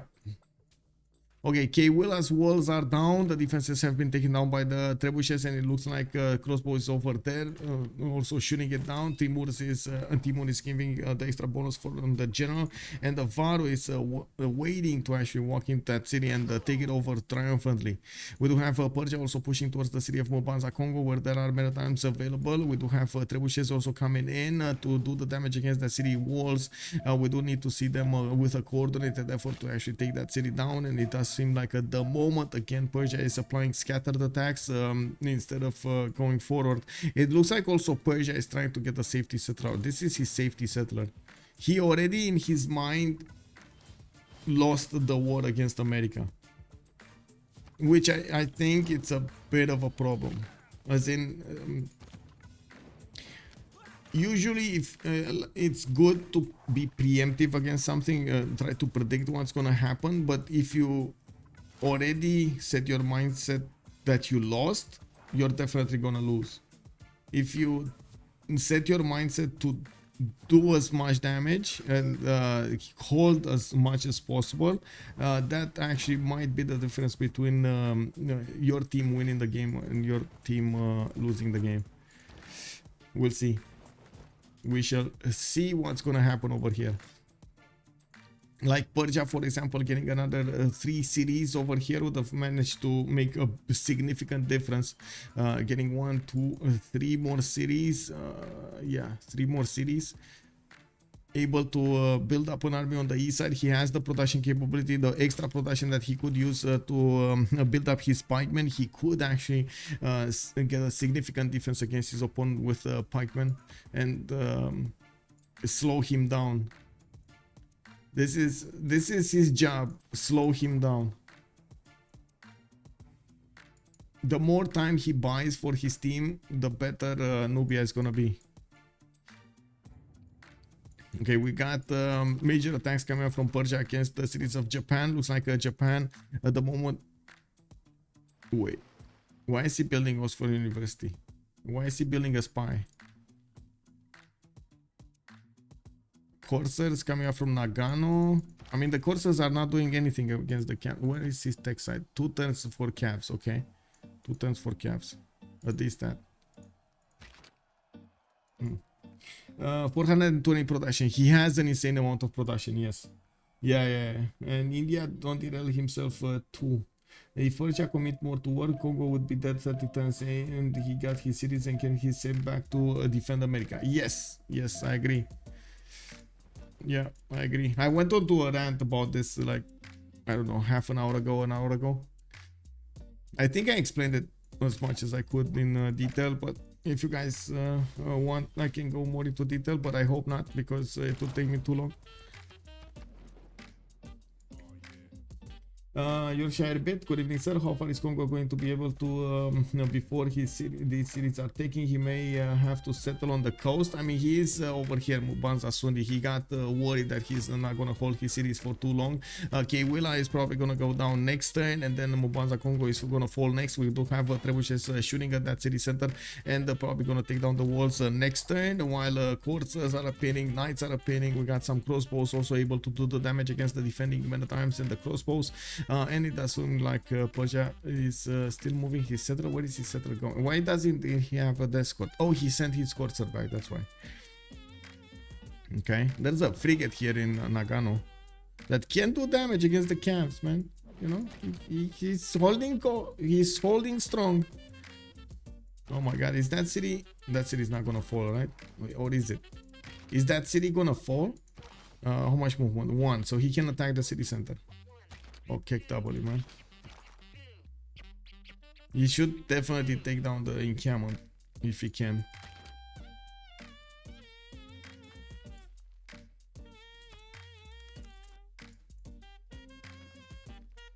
Japan don't have enough army? Yeah. But I mean, yeah, I'm confused why he's not actually building more. I mean, I know he's comfortable right now thinking that he has enough production to pump out units, and he is indeed one turning corsairs, which are gonna turn into calves soon, which will allow him to defend this attack in Kyoto and Nagano. Now this attack is a bit different, and he should have had actually, for example, Yokohama and Fukuoka and Tokyo building up defensive units, so he builds a line at least to slow down his opponent, so he can start building up the defense and have units to upgrade into calves. This one calf that will get upgraded over here is not gonna make that big of a difference, but maybe it will. I don't think so, but you know, I always have in the back of my head, I always had, Michael, you might be wrong about this, you know, you do not have always the full truth, Michael. You need to be careful what you say. No, I'm sorry. You know those movies or the cartoons when you have like the devil and the angel on your shoulders? That's basically what's happening in my brain. LFC Jong, hello there, sir. Based. I hope he has a plane and just doesn't die to being greedy. Yeah. It's I mean, so there is some value sometimes to be greedy, but you have to control your greed. And that's one thing that I saw quite a few players are struggling with. Controlling exactly what to do at what moment in time, how greedy can they be versus what they need. Okay, so Fukuoka did get defense from a caravel. It looks like Persia is gonna have more problems attacking into that city center. It does seem like also that encampment should fall. I am actually a bit surprised. Oh, that one unit got taken down. No, they moved. They probably lost movement. Okay, so that encampment should actually be taken down next turn. This Corsair, by the looks of it, will go down as well. So 3 possible locations to attack into that city center. He doesn't have a standing navy to actually help out with the defense. He did get his coal power plants going and still going for the spies.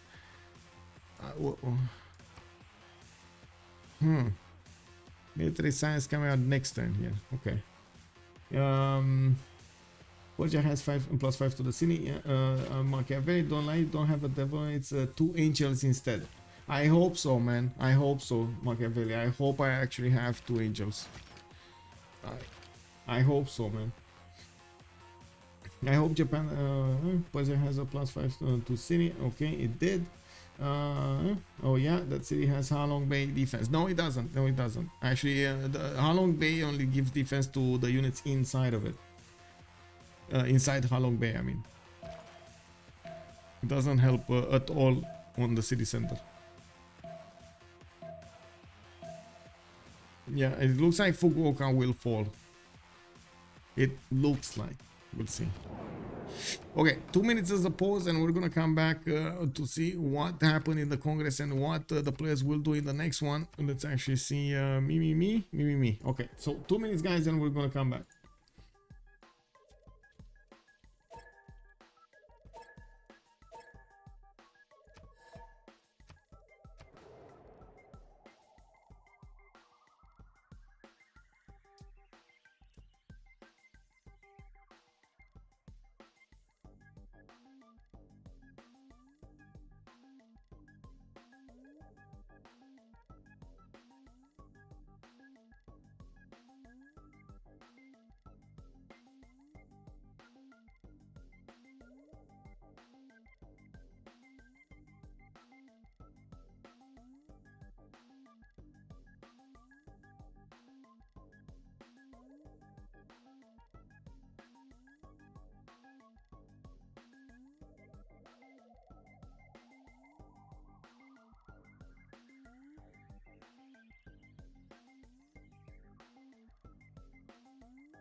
Okay, so war on Fukuoka has started. It looks like the walls are going up in one turn. That actually encampment from Okayama, because it was too late for Persia to go against it, got to build the walls, and now we don't have the Congress anymore that disallows Japan to build buildings in the harbors. He will have access to shipyards, and he's gonna try to build them up. He did upgrade multiple caps on the northeast. I do see they are struggling for gold over here, and it does look like Potdefleur is 66. We got Omegaia on 84, and OverDozZ lost almost all of his income. He's on +4 gold a turn right now.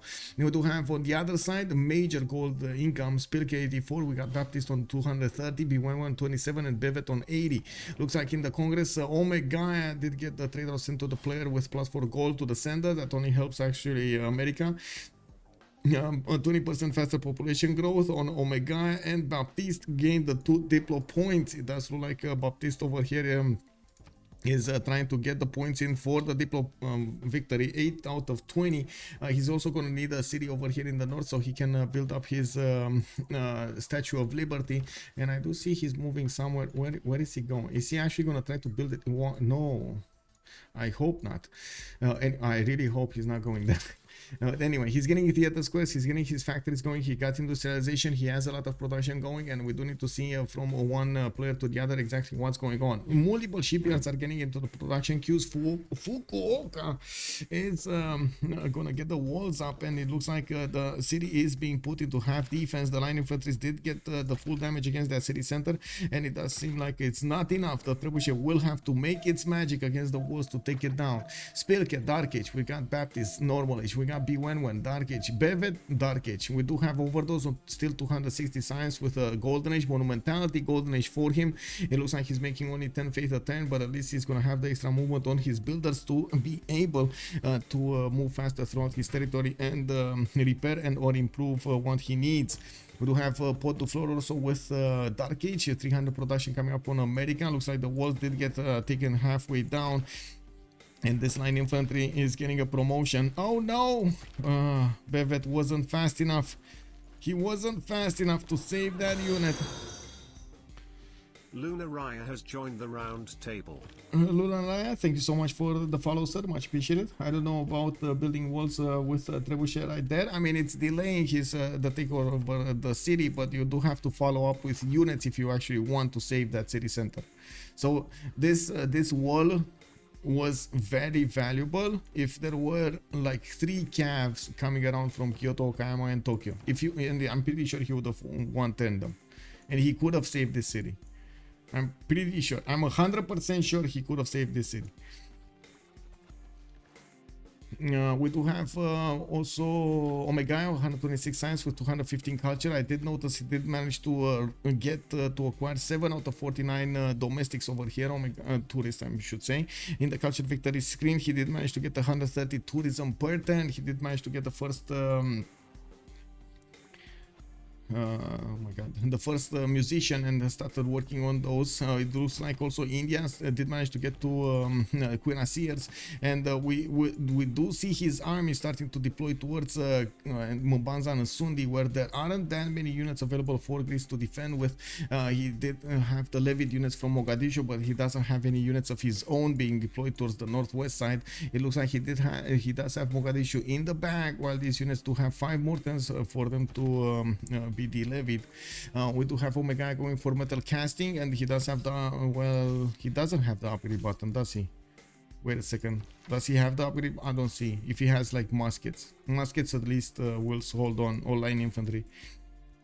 The capital city of Kongo did get taken over by Persia. Looks like he keeps on going towards safety over here with his settler, trying to get into the back lines of his ally Nubia and India.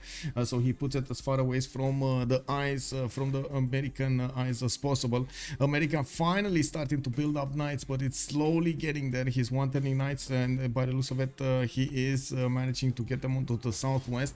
He's also delaying getting the timing for his Rough Riders. I really do not like that Persia is building knights over here instead of building pikemen. He should definitely build pikemen everywhere. So many pikemen, like he has bonuses towards pikemen. That's what he should be doing now. He did everything right with that. Okay, there we go. So we do have cuirassiers attacking into muskets. The muskets will be strong enough, and he's trying to go around this defense, trying to get towards Bobanza and Sundi, trying to take out a player from his opponents. While Fukuoka's walls are down, we do have the line infantry just and the calves just one move away from taking over that city. OverDozZ is gonna lose his first city here. Unbelievable. I cannot believe actually that he's losing a city. I don't know how this happened to him. Okay, I guess he didn't need that city anyway, guys. You know, he didn't need that city. It is what it is. India should be spamming settlers now. Flight incoming. Yeah, they don't have gold to upgrade. Yes, that's another problem over here. The gold per turn is just not there.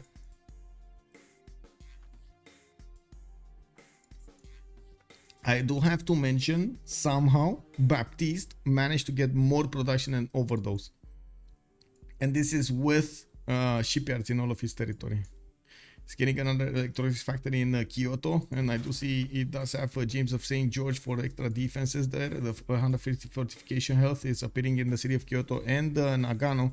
I do see also Rule Valley coming up in Osaka. I do have to point out the 150 fortification health is not really gonna stop bombards. It still can do a lot of damage to that city center. It's just a matter of time until the armies of Persia get into the front line, and you finally see OverDozZ starting to get worried. He's starting to pump out cuirassiers from his southwestern cities. Zabijek, good evening, sir. How did Japan lose with that science lead? I have no idea, man. He didn't start building units. No, that's actually his. He didn't build units. You know, to actually defend, you need to build units. He could have defended. I know it was a sacrifice, and I know he would have lost tempo, but he would have had that city. And would have managed to defeat the army over here to the northwest of Okayama. And now that army keeps on pushing through, dealing more damage to his other units and getting experience. Yeah, I mean, we were too. I'm also very surprised. He shouldn't have lost that city. I have no idea how he allowed that to happen. We do have Greece upgrading a field cannon from Mogadishu. Looks like he's also moving his muskets towards the south over here. Another field cannon coming from Spylke is going to help him deal the damage against these units, but he needs quite a few of them being deployed in the right positions so he can actually chew through his opponent's defenses. India does have some cuirassiers deployed also to Mvemba, Kongo, which is building walls right now. I have no idea why. We do need to see him go towards Mvemba and Sundi. I do believe he should actually build like monuments or anything else other than that. We do have Persia sending a few units to Granada, maybe to try to take that city down. We do see him also sending calves towards America. This is not a good idea. I'm pretty sure America is very quick to get not only industrialization but also get a lot of military. He already has his Rough Riders, so he can two-shot the calves quite quickly, and Persia will need all of the army that he can muster to defend the city of Tarsus and Pasargadae from these Rough Rider cores. Oh my god, these are, I mean, 100% he could have defended these Rough Rider cores if he didn't move his army towards the front line and he tried to build as many spearmen to upgrade into pikemen as soon as possible. But he's not. He's actually going on the offense over here. Bewewen. You gotta be careful, man. America is not a nation you wanna actually fight with at this point in time. You wanna bunker down. Oh my god, look how fast the defenders jumped up. 7 out of 61. We were like at 48. Baptiste is getting so many of those defenders right here. He's building up so much culture, art museums. We do have amphitheaters. We do have multiple theater squares coming around. He's building up. He should actually start getting some projects at some time. Now he's on 8 grade writer points at 10, while Greece is on 28. But still, he's gonna get some of them acquired.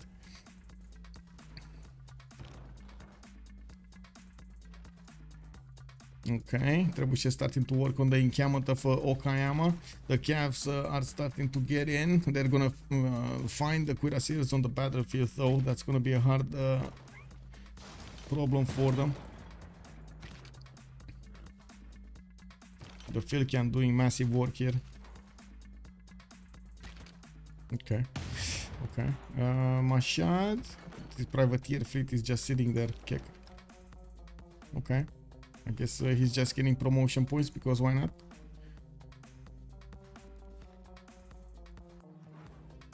Oh no. Oh no. Universities. I mean, it kind of depends on America if he has time or not. But usually you shouldn't have time for this. And okay, there we go. Bewen is realizing he's gonna be in trouble. He did also probably notice the first Rough Rider get upgraded over there. He's repositioning his army in the tiles that he could defend in. And we do need to see him put some tiles in the north over there. I do see I do see crossbows coming out. He's trying to get to field cannons. That's not, I mean, sure, field cannons, but that's not gonna help. Pikeman, pike and shot. Pikeman, pike and shot. That's what's gonna help. He switched. Yeah, he switched. He's okay. He's or at least for the moment. He switched to a crossbow, which I'm very surprised. He should have actually gotten a pikeman or spearman. He could do spearman. They have a lot of gold. They can upgrade, no problem. We do have Baptiste also starting to get the science going, 248 science with 127 culture, 512 production, keeping his edge over OverDozZ. We do need to see how he's going to transform this edge into an actual victory over here, since Persia next to him is not having the same amount of science that OverDozZ does have, and we do need to see if OverDozZ over here is going to punish him for it. He's still struggling to get the defenses going against his opponent, and it looks like even the volcano has entered the war. And you can see it getting onto the front line, and those trebuchets are starting to get hit. I'm pretty sure the encampment is going to be taken down at some point. It's just a matter of time until the trebuchets do the damage. The field cannon getting some promotions also. Very nice, very nice. Okay, to be honest, it doesn't look like Greece is gonna give up on Mubanza Nasundi, but when he's gonna lose the levy on Mogadishu, that might be a problem. Unfortunately, sometimes city-states just delete armies. Okay, spy coming out from Sparta. I do see zoos coming in. Some more commercial hubs. So for the gold, they need to somehow recover this gold per 10. Potdefleur on 80, Omegaia on 102, OverDozZ is minus 33, and it does look like he lost quite a bit of production in the meantime. He's down to 415. He's trying to get to Rule Valley in the city of Osaka, and I do see his one turning spines from his captor getting a few new. Oh, he lost the electronics factory and a coal power plant. What happened here? Was there a hurricane or something? What happened here? Or was there a spy? Oh, the spy. The spy actually took. And there's a level 2 spy from Persia awaiting assignment. I'm actually curious if that actually survived or not after the mission. That's massive, by the way, taking out that industrial zone. The spy, yes, yes. Persia has good defensive terrain. Yes, that is true. LFS Jong, that is true. Yes, university is the best defensive building. I mean, you know, man, those scientists, bro, you never know what they're gonna do, right? Okay, we got what? Okay, we got some meta times upgrades. It's trying to get the technologies going. Looks like the caps did get repositioned, and let's actually see the damage. You see, the pikemen can actually withstand the damage of this Rough Rider core. You can imagine multiple piking shots will probably stop this Rough Rider core. It's just I mean, it's just a numbers game, man. You need to build them, and I don't know why he's building crossbows. Definitely not the unit you wanna have now. This Persia seems to know how to war. Very nice by the green Persia spamming units. Yes, yes, exactly. Persia over here knows, man. He knows. He's getting his also a lot of encampments built, preparing for the long haul over here, a long war against Japan. Japan doesn't have the same amount, but I'm pretty sure Japan will probably benefit from flight soon. We're going to need to see if he's going to get to advanced flight to actually benefit from all of the bonuses. We do see him trying to get more science with Oxford University, and we do need to see also some bombards getting into the fight. At the moment, the bombards cannot get to the city of Kyoto. There is a level 2 field cannon over there helping out with the defense in the city of Kyoto, benefiting from a volley and a garrison. That's an extra plus 15 that this Japanese field cannon can do against the line infantry, but that line infantry is a core and it's 94 defense with the Tortoise promotion. Level 2 spy survived. He survived. Parmida is still here. He just needs to switch the two of them. This level 2 needs to get the waiting, needs to get the listening post, and Drypetis over here needs to start getting his promotions somewhere else. Isaiah losing loyalty. How long until it will flip? Let's actually see. Losing loyalty. Rebellion in 10 turns. Let's see. Cities. Whoa. Whoa. That's such a bombard, man. Okay, it is what it is. More bombards getting upgraded.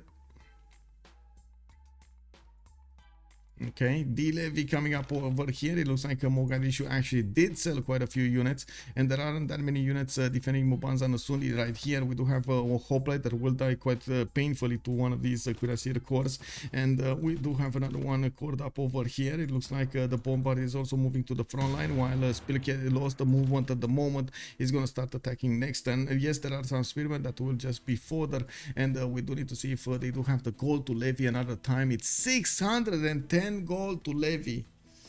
Oh my god, that's not gonna happen. That's not gonna happen.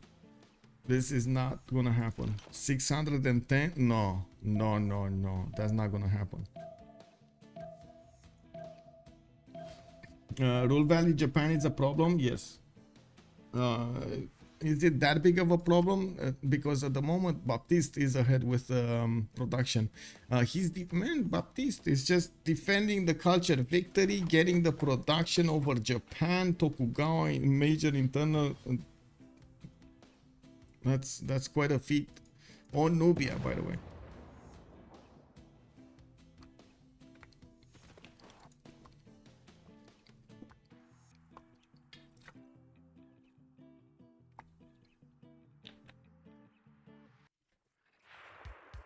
Okay, aerodromes being put down from Nakano. I do have to say Baptiste needs to be careful about this. Looks like Baptiste is going for sanitation.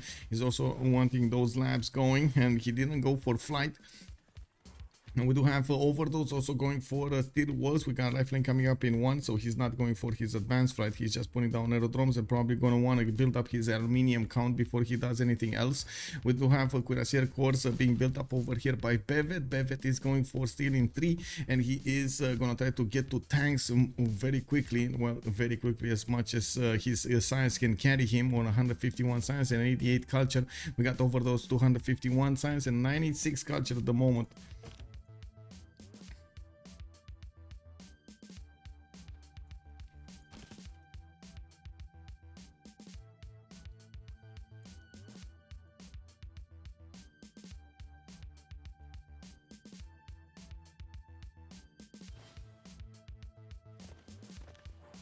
Okay, Rough Riders from America not doing the final kill over here on Persia. This is not a takeover army. This is definitely not enough. No general with this army. He doesn't have enough strength to take down the pikemen. We will soon see Bewewen get the technology to upgrade these into piking shots, and that's going to be all over for this Rough Rider course. I cannot believe the desynchronization over here in timings. And I gotta point out, he could have had him. He could have taken out Persia before Kongo died at the course of timing with the general.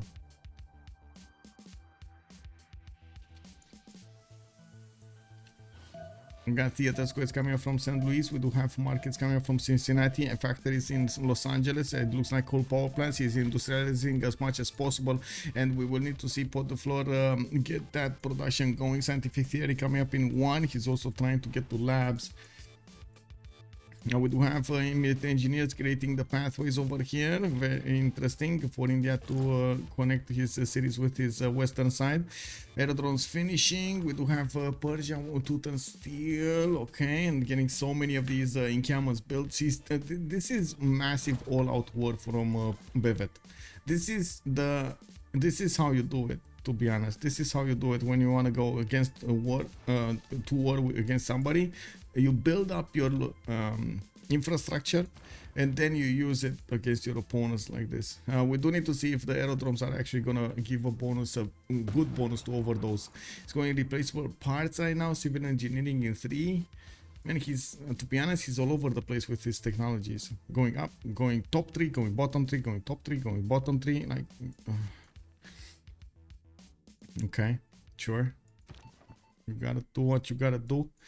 +3 internal bonus movements. He got that level 2 working, and looks like he also moved one of his spies to the city of Tokyo to probably try to take out that industrial zone. We're gonna need to see if the spy is gonna get the mission done. American can kill a medieval unit. Yes. Yeah. Rough Rider Corps cannot kill a pikeman, man.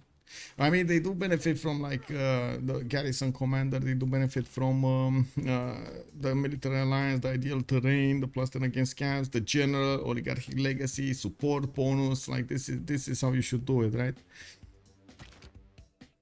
And I gotta say, these crossbows are useless right here because they cannot shoot across the forest.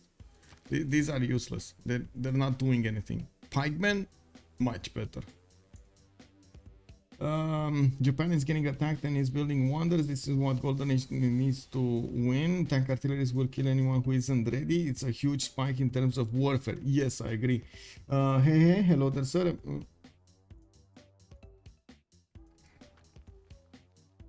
Okay, morning cannons coming up from India. Looks like he is getting next to the city of Banza Nasundi. There is no builder. Oh, there is a builder over here that is going to try to get that city. This cuirassier, man. This cuirassier, but it's still gonna... the walls are still gonna go up. We do have bombards getting in there, so that shouldn't be... The walls shouldn't be the problem. Greece needs to get into the war here, and it looks like he delayed getting units on the front line of quite some time. Parking shots also did get upgraded, so this will at least hold the tile there. We do have Greece getting... Oh no! Greece, what did you do? He put the cuirassier exactly on the tile Kongo needed to chop.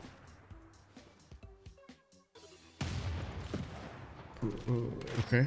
Well, I guess they're basing this that the city is gonna not fall in 2 turns. We do have Mogadishu get taken down, and of course Mogadishu is quite important for the opponent's economy. But I think Mobanza Nasundi, if it goes down, that is gonna be more important also. Yeah, that is gonna be more important. The majority of the Persian army from Omegaia did get to reposition in Hamatana, and Cuirassier corps coming out from his cities, finishing up his military economies. And we do see Bevet is 1 turn away from steel. He doesn't have oil yet. And, oh yes, he does. Never mind, he does have oil, so he just needs combustion. Tanks with artilleries will be a major problem. We will probably see them being hard built, or I should say the artillery is getting hard built, while he is going to upgrade these Cuirassiers into tanks. He will have the gold from his teammates. Looks like the economy keeps on being strong on Golden Age, while we don't actually have an economy working on Reuftons de la Vega at the moment.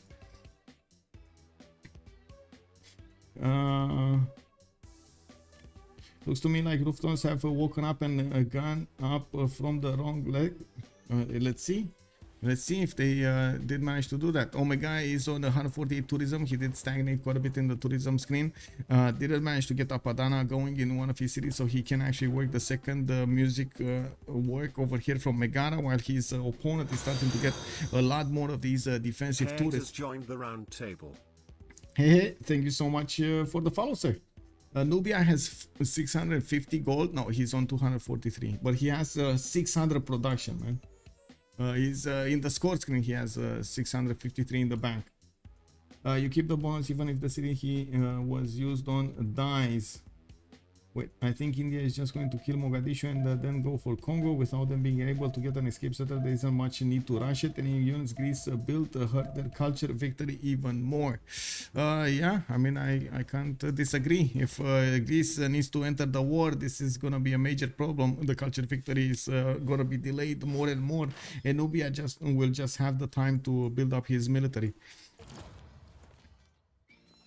And to be honest, we do have actually India. Oh my god, wait a second. No, he doesn't have a movement on this one. The walls are gonna go up next turn. Okay, and that Cuirassier is actually in danger. He doesn't have the move there. He needs to build new ones. Where are his Cuirassiers? India needs more units here. If he attacks with this one, yes, he does some damage against the Mobanza Nusuni, but I think whatever he does, he's still gonna lose the Cuirassier Corps. If he doesn't get a promotion, can he get a promotion? He needs to withstand... No, he can't. He needs to withstand like 5 attacks. That's not gonna happen. Okay, I think to be honest, Mogadishu should be ignored, because the walls are too strong. The fortification health is 150, or was 150. These 2 bombers are just chipping away. Oh, Amina. Oh, hello, Amina. Oh, how have you been doing? I mean, a long time no see. Oh my god, man. He came to actually help us out.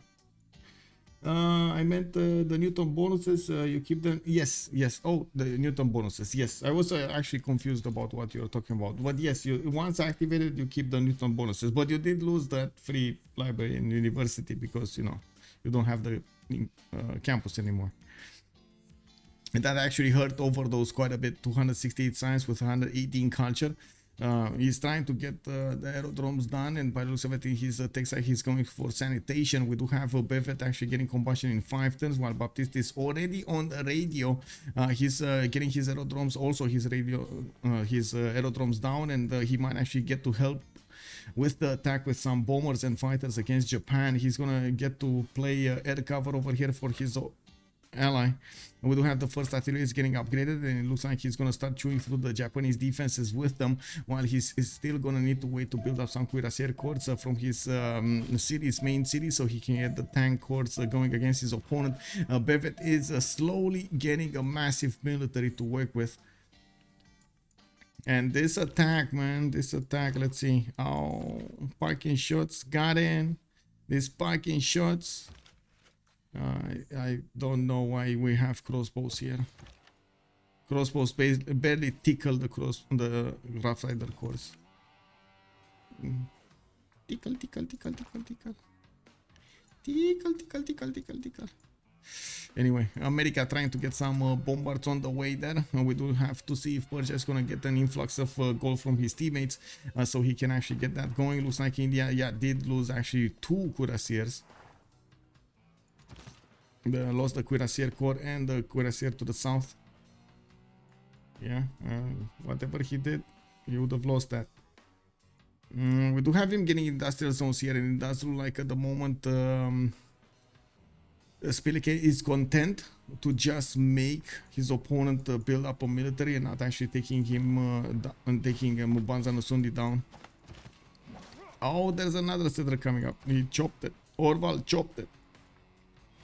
We do have cuirassiers coming up from multiple cities of Greece. He's also building up his coal power plants. Looks like he still didn't get up more tourism.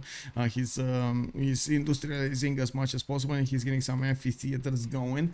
We do have also in the right screen 270 points for the next one. Nubia is 37 points at 10. We got Greece on 30. I'm pretty sure Nubia is probably starting to roll a few projects over here. Industrial zone logistic projects. What does he want? And this is not a very good one, but I guess it is gonna give him the computers technology, the Eureka for the computers. No, research labs, Albert Einstein. Wait, what? Yeah. We got coal power plants, Potala Palace coming up from El Kuru. Now 15 out of 80. Computer says 13 turns. Guys, do you believe computer? I love seeing city states trolling players. Yes, me too, man. City state, city strength is really something different. Yesterday I tried to kill an Anshan with 140 East strength and failed. Had 6 battleship armada strong. Shooting did nothing. I mean, to be honest, with 6 armada battleships, you still do nothing at 100 strength, like tank army strength walls. Does he even have anywhere to settle that settler anymore? Yeah, he probably does. Over here somewhere, he does. Here. He does. But it's gonna be a long way. But to be honest, there's no army from India that can actually stop that from happening.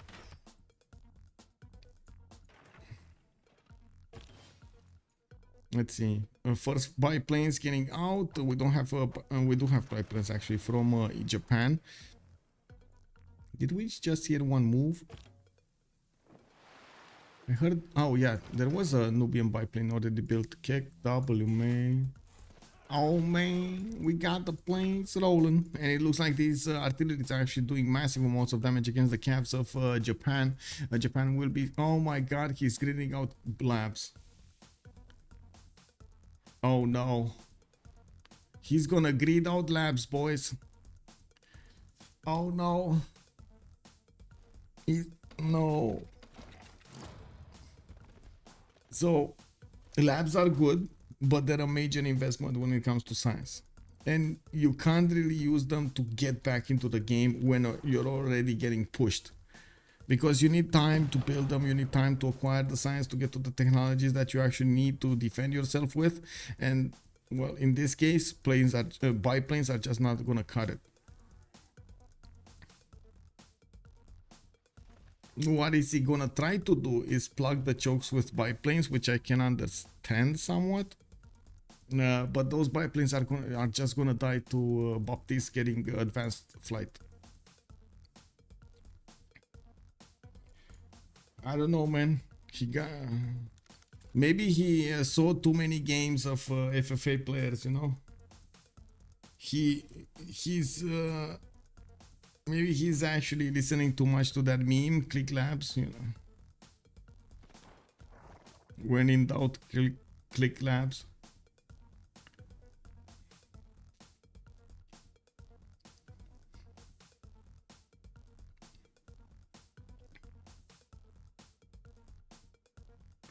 I sent him 20 euros to troll without being too obvious for my points. Okay.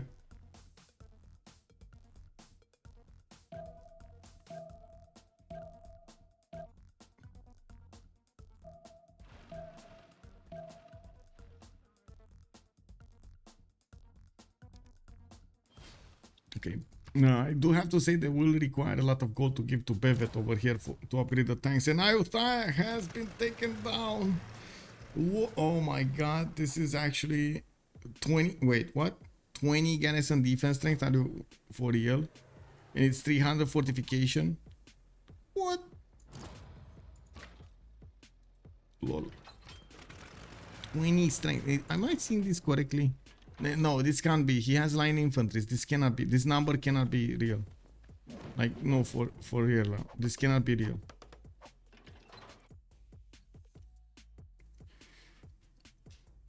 I know, right? Commander Keen. What's going on here? Oh my god, it is 23 strength. What the?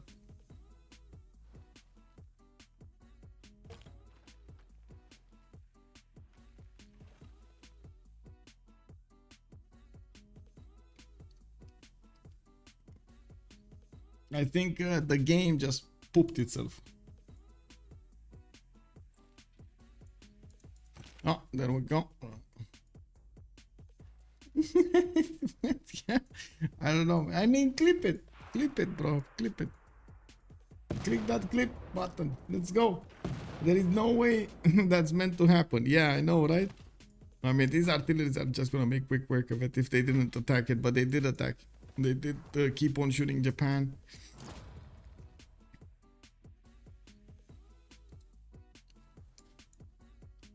Oh, Terracotta Army. In 2 turns from the city of Los Angeles, we do have aerodromes coming up here. We do have Oracle coming up here. Kilvakisivani coming up from New York. It's going to take quite a bit of time to actually get to the units of Persia and build up those P-51s. So we got Bevet 2 turns away combustion. Bewewen is going to get ballistics in 1 turn. Baptiste is 1 turn away advanced flight, while OverDozZ is still getting chemistry. Oh man, the desynchronization of this is gonna be quite bad, especially if these biplanes, we do have 2, 3 getting out, are gonna turn into fighters next turn. This is gonna be a massacre over here on the biplanes of Japan.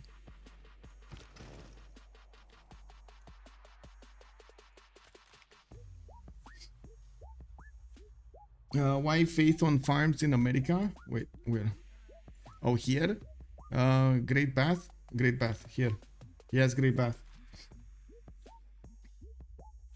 Did he just attack with artillery? No. He attacked with artillery in the south units. He attacked the camps. He didn't attack the city center.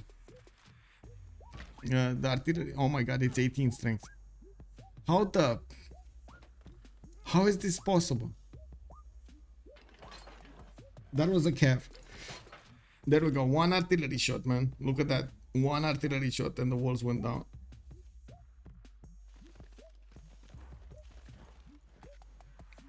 Why take that? I don't understand why he... whatever. Okay, so you know when you take the city, the units disappear. Why would you attack into the unit instead of the city centers and take the city?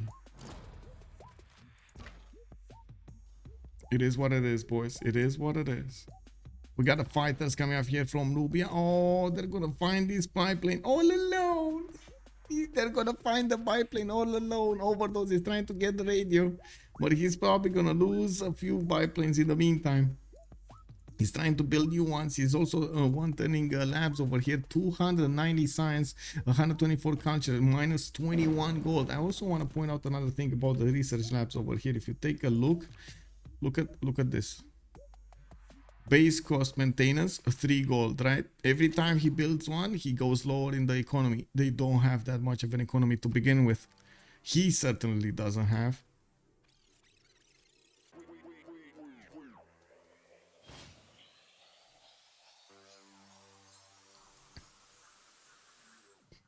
For more experience and time to pillage, maybe? I don't think. I mean, I don't think this would have.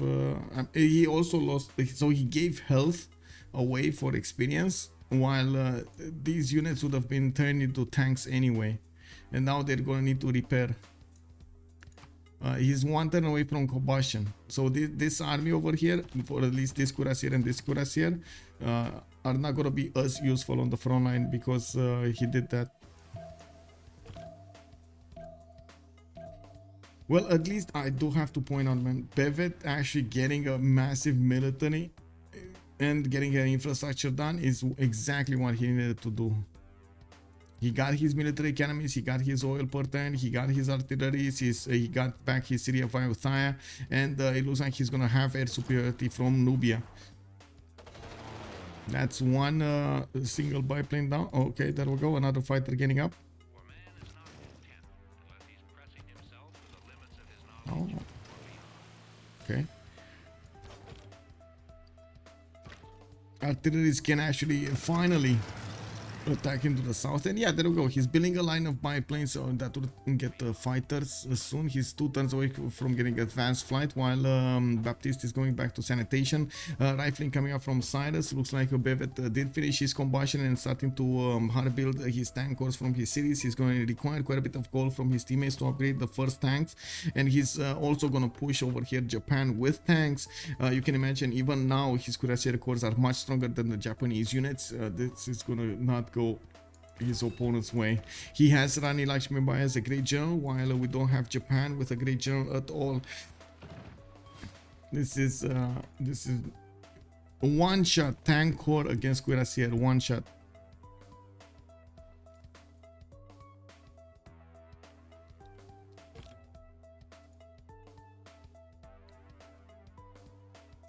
What does Diplo look like? It's a significant advantage for a Golden Age. They have 11 out of 20 points, and they can get Statue of Liberty. He did build Econ. He did manage to get Filippo Brunelleschi, and I do see he's gonna chop the harbor out, so he can actually get that faster. I do see Magnus is also establishing the city of Icon. Is it Econ or Icon? I have no idea. But anyway, there are 3 chops only available for him to use here. Not a lot of chops, but it's not like he would have had another choice. Yeah, there wasn't another choice. Yeah, exactly. Proper spamming of units, man. That's exactly what you need to do. Spam those units out. Who doesn't like the spam? Let's see if America is going to be on time here. He's getting his biplanes out. I do see neighborhoods. I do see factories coming in for more production. America did manage to get to 237 science and 116 culture. Looks like he's also 538 production. While Baptiste on the other side still has the edge over OverDozZ when it comes to the science. Baptiste did not get to labs. We're going to see him get the labs. Now he's focused on getting the fighters in the air and getting some bombers as well to take down the cities of Nagano. He did manage to get 2 of these on the front line, while it looks like Japan is trying to attack with the biplanes. There we go. Nubia deploying the fighter to the west so he can do the attacks against these Japanese units. OverDozZ is going to get advanced flight next turn, and you can see the fighter the moment does have an advantage against the biplane. They also, the biplanes, if they're attacked and they're close up next to each other, they will help each other. We do need to see if Nubia is going to get that advantage against his opponent. He did manage to take down one unit here, and you can see more biplanes are appearing for the defense. One coming out next turn in Nagano is going to finish up the defense here, while still the Persian artilleries are going to chew through the Japanese defenses. We might actually need to see some defense over here. We might need to see some defensive anti-air guns. Another cav is gonna go down soon.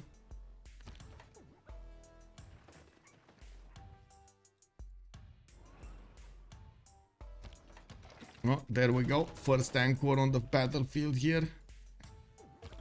He didn't move Rani though. He doesn't have. Okay, there we go. Now he has the damage. There we go. Moving in. He does need more though. More.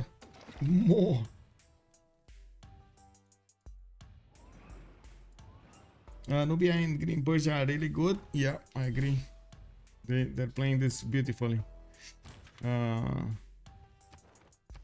Omegaia did try his best to actually put the pressure on the culture victory, and he did actually need to build some units. He did get his industrialization, and now he's gonna need to focus back on the culture. I do have to also point out that Gorgo is quite well known for his fascism timing, but he has no infrastructure built for fascism timing. Usually when you want to hit the timing for the fascism, you already have your encampments built. Exactly what you have in Persia.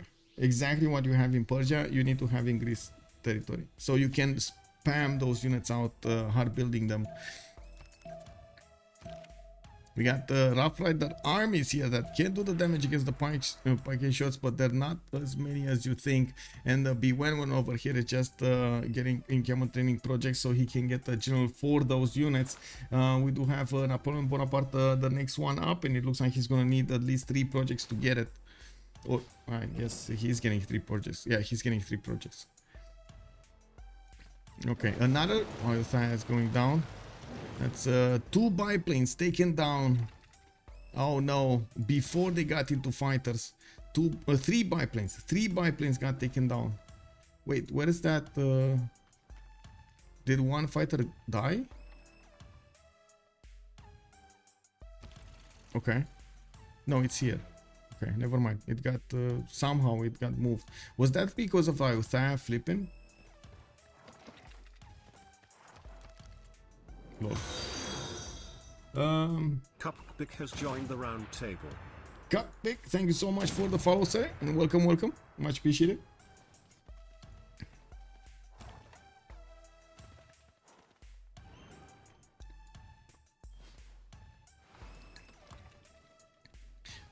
Poppers coming out next turn from Mero. More aerodromes being put down from Nubia. He's gonna flex that extra production that he has to actually get these planes in the air. He's also gonna get stock exchanges for more gold, and they do have a significant advantage when it comes to the gold per turn. Now we do have 2 more turns until the next turn, and it looks like in the era score screen we do have Baptiste managing to secure his golden. We do have Spylke 8 points out. Looks like Bevet not getting it. We do have OverDozZ on. Oh my god, Dark Age. Wait, do you still have the card here for the +5 card? I don't think so, right? This is the 5th Dark Age, or the 5th age or something, or is it the 4th? This is the 4th. Wait, you should still have the +4, the +5, I mean. I think in the 5th one you lose it. I'm not sure. Is it the 3rd or the 4th? Is it the 4th and the 5th? And we do have a Potdefleur. 118 out of 105. He's gonna get his golden. Actually, he's gonna get a heroic age, and it looks like he's punching through the defenses of Persia, because Persia didn't build so many pike shots. He needed to build so many of them, and so many. He should have had like 3 tiles worth of pike shots. No crossbow. Nobody cares about crossbows. Just pike shots. That's it. He's getting the general, but the general is gonna be useless. Unfortunately. I mean, I know an extra +5 might actually sometimes work and so on and so forth, and in some particular situations it's gonna be good, but not in this one. Okay, let's see what's going on here. More fighters getting deployed. It looks like they still get the drop on some of the cities. Where did these guys go, by the way? Where did the... Oh, they got both deployed to the west? Oh, kick. Okay, sure. So he's leaving Nagano exposed to the bomber? And more fighters? Oh, okay. What's this? This is the bomber, right? Yeah. Well, boys, I think OverDozZ just exposed his chest over here. Chest first, Kyoto. Put a bullet target on it. We're gonna need to see if OverDozZ is gonna manage to defend this. Now we do have the Nubian fighters also getting the promotions. They can still actually attack units from Japan and get some promotions from them, while the tanks of Persia are trying to push through the defenses. Unfortunately, the fighters are going to block these tiles entirely, and they're not going to get to actually attack into the Japanese units. There is an airfield over here on the west side where more fighters are going to get deployed, and then they're going to be moved to the southwest so they can fight the Japanese fighters. Pronounce Ayutthaya. Oh, it's Ayutthaya, not Ayutthaya. Wait, really? Oh my god, man, these names. 1 second. Ayutthaya.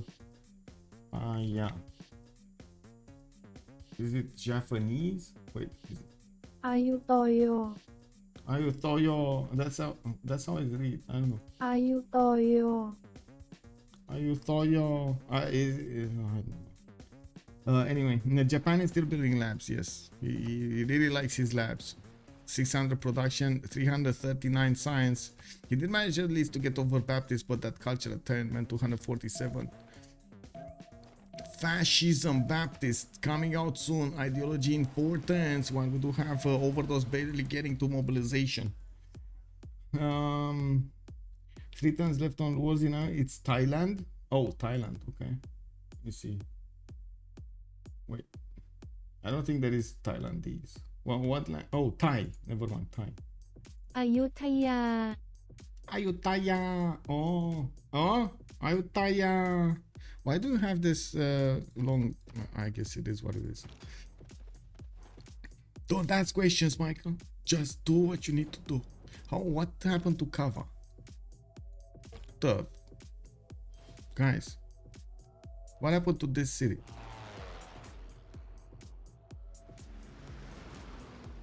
Was there a bomber coming out here? Is there a bomber here? No. Does anybody know what happened to Kava? Ayutthaya, so something actually attacked into it? Was there a flood? Was this broken? No. What the? Biplane rush? Oh, lol. Wait, really? They actually attacked with the biplanes all there? Lol. Sure. I mean, I know, but I mean, a flood plus biplanes plus, I don't know, a unit? That would have made sense, but whatever. Japan reached Kava with biplanes and fighters. Yeah, looks like, man. Well, these fighters are starting to get their promotions. They're gonna be a bit better fighting the Japanese ones. Oh, minus 13 aluminium on Japan. Oh no, minus 13 aluminium on Japan. And he's not gonna get support from anybody, not even upgrading his own aluminium tiles. I mean, guys, why is he? I mean, sure, airport makes sense, but get builder, please. Aluminium is here.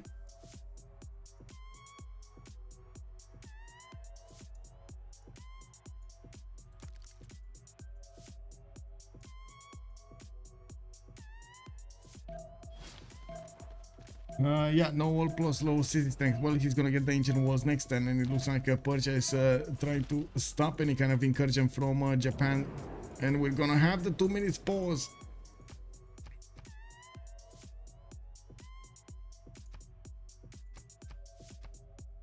Be right back, guys.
Okay, so walls are down in Nagano.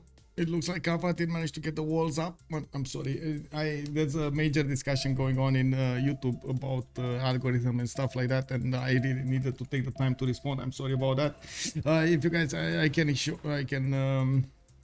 can deviate a little bit if you want me to talk a little bit about the YouTube algorithm and what they did and how it's basically very bad for everybody right now, unfortunately, except the ones that already have a lot of subscribers. Everybody else is getting hammered.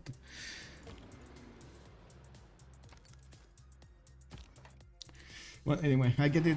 These things are important, but wrong timing, man. Yeah.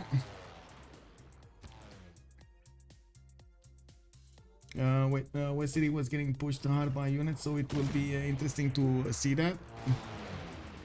Oh, he lost the fighter here. So it looks like Persia can actually move in. He needs to move in with the artilleries. Oh yeah.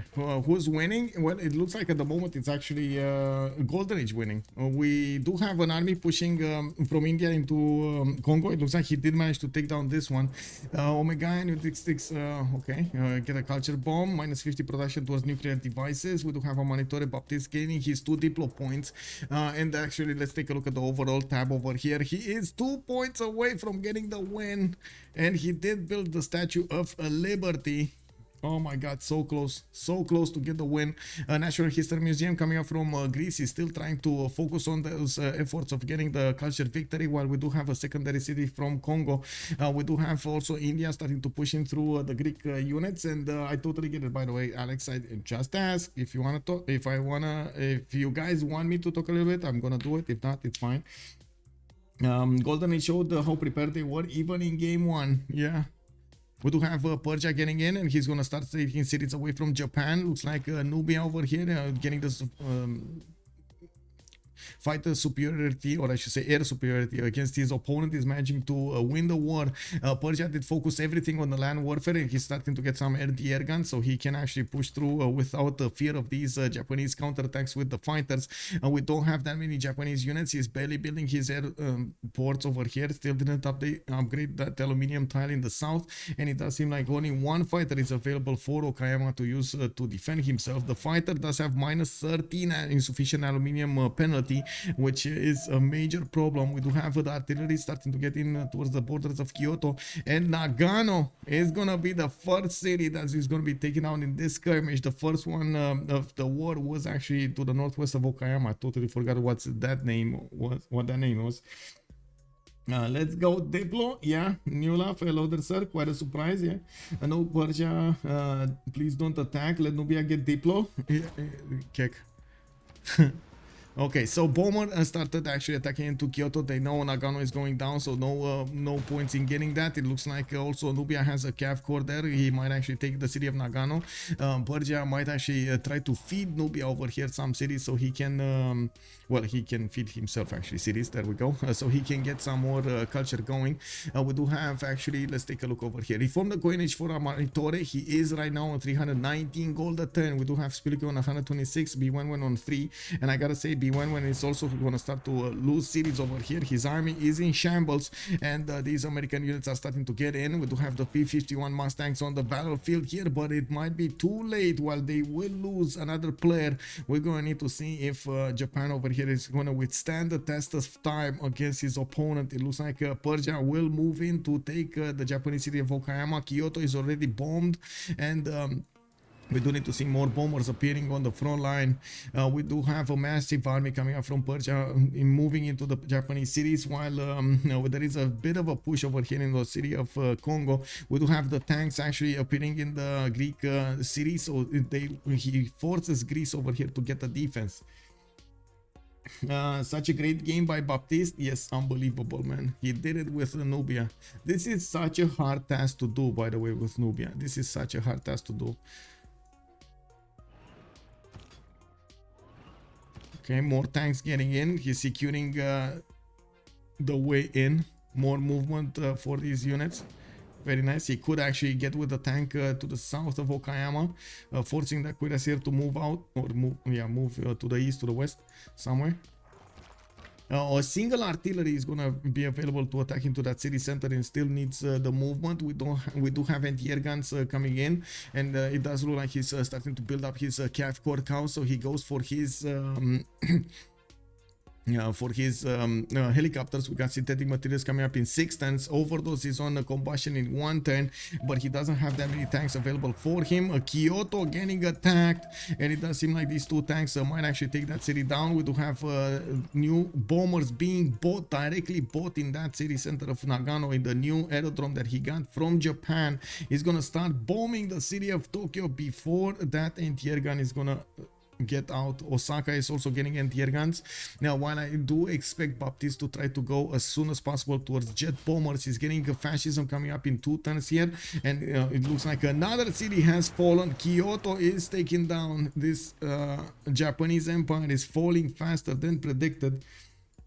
We do have a safety settler coming up from Persia right next to the borders of Nubia. We do have also Nubia finishing up. Whoa, he did? Chichen Itza? Okay, I mean that's a significant amount of culture that he's getting right now on all of those tiles. He did jump up to 300. Ooh, another one. 2 cities have fallen this turn, and now Okayama is gonna be on the chopping block. These Persian units cannot attack properly into that city center, and we do have tanks coming out from his opponent from Japan. India did manage to secure the victory on that city of Kongo, but there's another one here in Mvemba. They're not gonna get to very quickly. We do have some tanks trying to push into the Greek defenses, while Greece is trying to get to his own combustion. We do have Omegaia 2 turns away from getting combustion, or no, he did manage to get combustion. Never mind, I see a tank over here. Okay, labs, by the way, being spammed in the Nubian cities. He's gonna jump up significantly in the science. 460 science attend with 304 production, 304 culture. He has 784 production, while we do have also Teddy Roosevelt on the other side with a heroic age getting 2 arms, heartbeat of steam, and reform the coinage. He's on 690 production. Looks like Omegaia is 25 out of 123 tourists, and he does only have 218 tourism. Not enough to push through the defenses of Baptiste at the moment. We do have broadcast centers coming out from multiple cities of Nubia, and he is gonna take down Japan. This is happening. Japan is falling. Do we have a safety settler? He's moving. He's trying to get there. He's trying. Is this fast enough? It looks like that settler is moving with 7 tiles a 10. So that's gonna be like what, 4 turns to settle, 3 turns, 4 turns to settle. Can they take down their opponent in 3-4 turns? That's the question. One Nubia pyramid has more stats than Kongo. Oh my god. Yes. Where is the Nubian pyramid with more stats? Nubian pyramid. Oh, look at this one. Beautiful. Doesn't have. Oh, look at this one. 3-4-2-2, right? Yeah. 3-4-2-2. Yeah. Okay, Okayama starting to get punished over here. We do need to see the bombers focus their efforts on Tokyo, but now there's an anti-air gun there also defending with another clad armada in that city center. That city center is 106 strength. The tanks cannot attack. It's only the bombers that can do the damage. It looks like the fighters of Nubia are starting to fight Japanese fighters to make way for those bombers, but it doesn't look like it's enough. We might actually see Japan get somewhere safe. You see? Yeah, he's getting there. He's getting there. He's getting there, man. 4 turns to settle. Oh, wait. That's another city taken over? Who that? Oh, I see. It's America tearing apart Persia.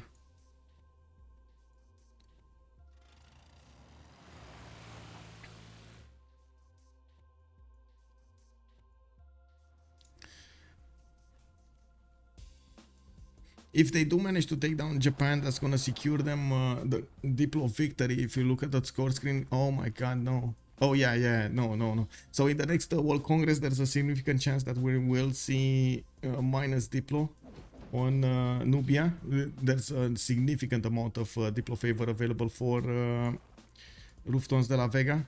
Can they get the culture? The Omegaia 314 culture, he does still have 218 points. Still not enough. Do have Albert Einstein being recruited by Persia. I gotta say, it would have been much better if Nubia had it. I don't think Nubia had enough points. He's on 100 scientist points at 10 right now. Broadcast centers getting his swords done. Okay, multiple labs are starting to come online from multiple cities. We do have him repairing his lands, and we will see the Persian army starting to move towards the city of Tokyo. More fighters being deployed next to Takasaki to help it defend. We do have a lot of fighters being deployed over here. Actually, 2 fighters and a bomber in the city of Osaka. Okay, 2 bombers here. Is he shooting with them? No, 3 bombers there actually. But he's not shooting with them. He's losing the bombers if he's attacking the city of Tokyo and not doing that much damage. I'm actually curious why he's not taking down Okayama. GG is incoming. Hehe is calling it out. Can RDLV still win? And you know, saying that's a very hard question to ask. I don't think they can win anymore. With so there's a possibility that America will first of all get to the Indian cities, and Nubia needs to finish Japan fast enough so he can reposition his fighters on the east side as quickly as possible and get a military out. He doesn't have the infrastructure to actually get something else like how to say tank armies, but he can try to go as soon as possible towards GDRs. I mean, he can try. I'm not saying he's gonna actually succeed. It does look like America is doing amazing work over here, pushing back. Sharikumi's got taken. He's gonna take Gordian next. He's gonna take Mubanza Kongo next. He's moving his bombers. He's moving his P-51 Mustangs. The only thing that he's missing is a military engineer that's coming on the way here. The military engineer needs to set up aerodromes, airstrips in between, so he can keep on moving his units towards the front line. His fighters towards the front line. Okay, Okayama got taken over. 2 cities remaining from Japan, while Japan is gonna get his safety settler in 2 turns here. Doesn't seem like Tokyo and Takasaki are gonna fall in 2 turns. Just saying. Doesn't seem like it. Okay, let's see. Oh, wait. This fighter will die. Okay. This fighter will die. There's another fighter there. And where is the... There's an anti-air gun there, yeah? Yeah, there is. Okay.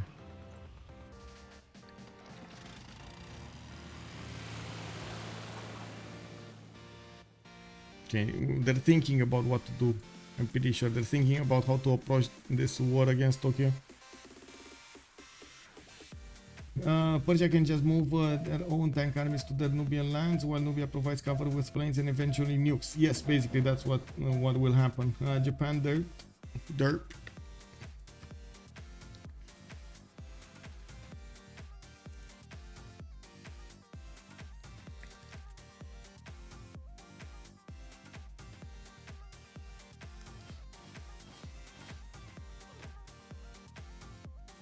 Well, to be honest, there's a major problem on India as well. He needs to build up a lot of anti-air guns so he can defend himself. Tank hordes, you can see his anti-air guns are gonna need to get onto the front lines on Agra and Hyderabad. And he's retrieving his forces from the cities of Gorgo. Gorgo has 449 production. He's on 336 tourism. He probably did manage to get something powerful over there. He probably got environmentalism or something. Professional sports is is here, so yeah, he probably got environmentalism because you don't usually go for this before that. He has a few mountains to get that culture going, but it's still 336 tourism. This is very low.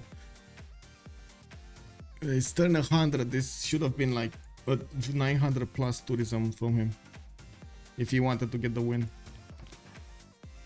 Okay, am I standing strong? To have too strong of a city here in Tokyo, but I gotta say these artilleries are starting to get the position to start chipping away at the wall defense, and it's just a matter of time until enough of them are gonna start to get their shots in. Is this a hill? I don't think so. Yeah, that is a hill, and this is a flat tire. Oh no! Yeah, is what it is. Okay, so the fighter did get taken down here from Tokyo. That's another dead fighter. Looks like Takasaki is going to be the next one on the chopping block, and the bombers are focusing that one down. There needs to be a... There we go. There's a tank coming in. I like how it's basically east versus west now. Yeah. Still building a theater square and neighborhood. Why is Japan building districts rather than more units? I guess he doesn't want to feed experience now. He knows he's dead. It's just a matter of time. Doesn't want to feed experience. Why did Nubia get an observation balloon? Because Nubia can actually help out his opponent's artilleries with the observation balloon. Persia, I'm pretty sure, didn't have flight, so it's much easier for Nubia to apply this observation balloon here. Move it, yeah, and there you go. You see he's actually moving it here.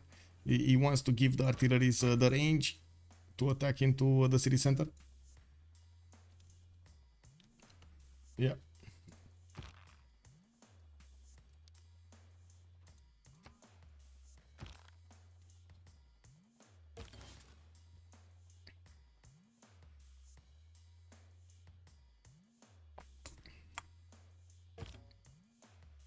Okay, Mubanza Kongo getting attacked by the P-51s. We do have him with ability to actually liberate that city to its former owner. That's the Kongo capital.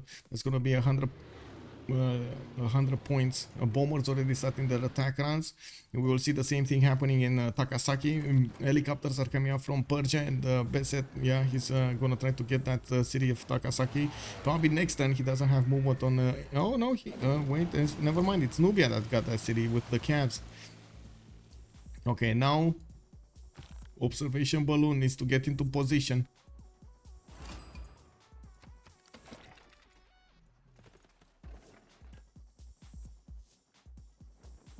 There we go. He got into position.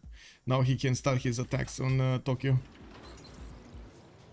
Bombers are attacking as well from afar. They're putting everything they have against the city center. It's just a matter of time, but it's too late. Shizuoka got settled on the other side of the planet next to America. He's gonna try to get that safety settled out, and I gotta say, Persia really needs a next. Oh, there we go. Never mind. He got one. He got the city of Pura to the north. It's fine. He's safe. He's safe. We do need to see also one tank from Amanitore, or a helicopter or something, so he can increase his defense strength in the garrison. So he can withstand more damage, even if he does have steel walls. He is getting synthetic materials in 2 turns, and he did have a few calves coming around here, so he can upgrade. What does observation balloon do? It gives an extra range to the artilleries. Yep, no problem. Glad to help, man. Glad to help.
Well, city of Tokyo is still holding strong. I gotta say, I was watching what's going on over here, trying to see if there's gonna be enough damage, but there wasn't enough damage from multiple artilleries to attack into that city center, and we still have at least one turn for all of these bombers to attack into that city center to take it down. While Nubia still needs to move his units to the east side, he should actually start building new fighters and deploy them to the east side so he can hold off the American attack. You can see America did actually liberate the city of Mvemba, Kongo, even if it flips actually in 2 turns. We do have multiple Rough Rider armies over here. We do have some bombard corps and a lot of P-51 Mustangs, which can do quite a bit of damage against the tanks of India, even with anti-air guns. I do have to say, usually to use efficiently the anti-air guns, you need to have them in a triangle next to each other so they can support each other. Otherwise, it's not going to be enough damage against the P-51s to take them down.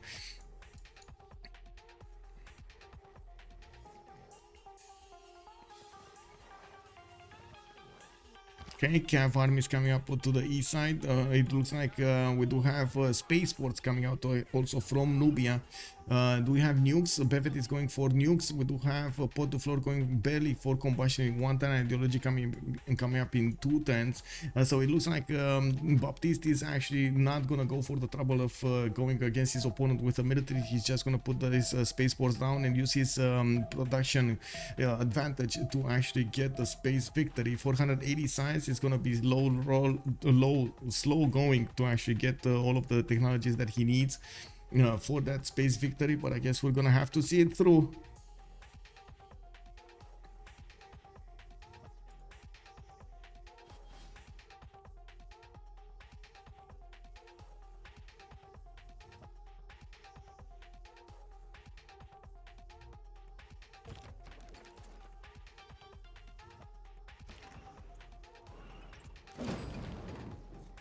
Okay, that's Tokyo down. That's Tokyo down. Now there is Shizuoka still remaining with steel walls on the other side that can be defended by the American units, and we do have some B-51s deployed over here. Now we do have airports also starting to come online from the American army, and looks like he's not actually having a problem.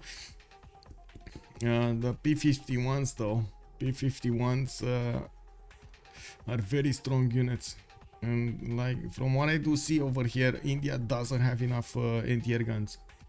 He definitely needs a lot more. He needs to bring more. He needs to get that triangle I was talking about. At least support each other, like two at least. Now we do have helicopters actually being put into the water, and by the looks of it at the moment, of course, Japan still has some navy. We don't actually have a navy from Persia, and these units are being torn apart by the Nubian fighters. He's trying to take them down before they get out. A bit too late though. Persia can move all of this military towards the east side.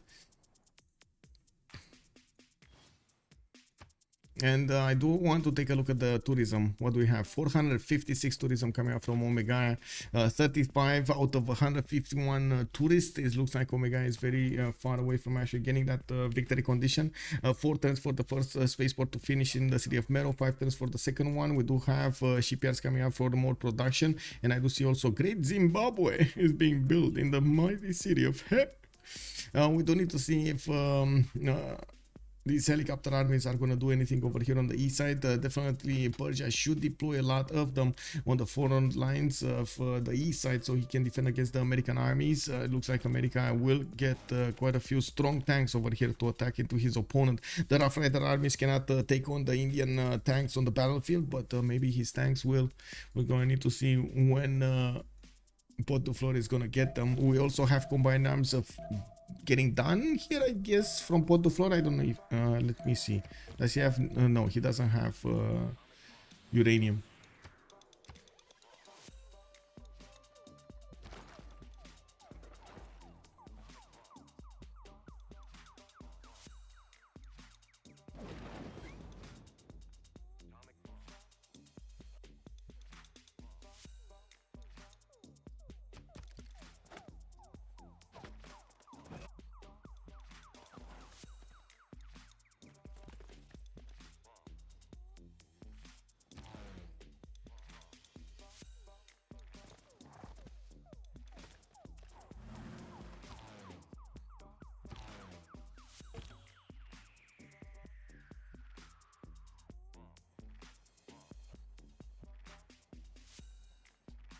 No, sorry. The Nubian pyramid in here? Yeah, bro. Yeah. Look at this. Look at the Nubian pyramid, man. So much science, so much food. Okay, so bombers are starting to reposition over here. The first ones are arriving in Kerma and El Kuru. We're probably going to see the fighters follow up soon. We got some more bombers over here in Mero, and we do need to see them being deployed on the front line, while of course America is starting to get to position his P-51s next to Taxila. We do need to see if Potdefleur is going to manage to get his bombs soon. Looks like in the army tab, he didn't actually finish getting his uranium. We do have Bevet actually making the first uranium in the game, and he does have a tile of a uranium mine over here next to the city of Ray. Let's actually see, does he have some more? Yes, he does have 2 tiles of uranium.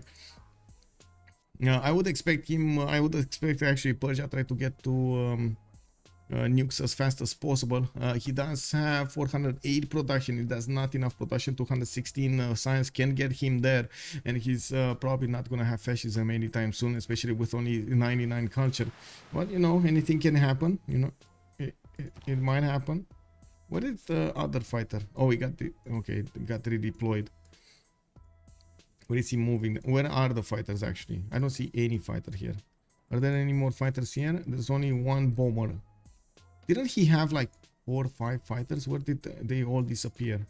This is a okay, one deployed here. 0 here, 0 0. One. What is this? Fighter? Yeah, fighter. He definitely needs more fighters. Like he needs like 6 more fighters here on the east side to actually attack into the P-51s.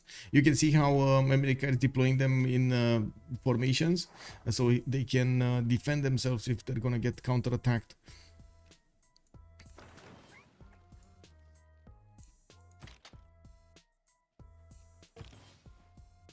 All Nubian cities should be called he. Yeah, exactly. Does he even have navy to cover for those units? One in Kerma. One in Kerma. What? Fighter, I guess you see. This is a bomber. Is there something I don't see? I think this is a bomber. Yeah, I'm pretty sure this is a bomber actually.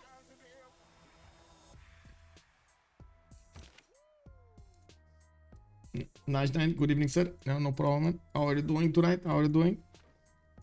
Let's actually see what's going on here. We do have another settler being built. Shizuoka is gonna try to multiply, get some more cities of Japan, trying to be strong. We do have Greek tank armies starting to show up on the east side, and these can definitely trade punches with the Indian army. This might actually be their only chance, by the way. Omegaia trying to push into India. Does he even have fascism? I mean, I know he has the technology, he's in democracy, but he doesn't have fascism. Did he make fascism legacy? Uh-oh. Wait. No. Yes, he does. Okay. Okay, we do have broadcast centers coming out from multiple cities. He's gonna start working those extra musics over there, but he's probably gonna need to be contested by the projects in the culture. We do have Diplo victory, 19 out of 24 Baptiste. Oh my god, this is gonna be so close. Can they get enough Diplo favor? Probably not. Their opponents are just... Oh, wait a second. This is gonna be a big mind game in the next Congress, guys. Big mind game in the next Congress. You can vote against yourself, right? And you do get Diplo points for actually getting the winning vote. So you can vote against yourself for -2, for example. You can vote against yourself and you get 1, so you only lose 1 point. And if you do manage to correctly predict what your opponents will vote, plus or minus, it doesn't matter, in the other votes, you can get 1 point out of the Congress. And that's what he needs, 1 point.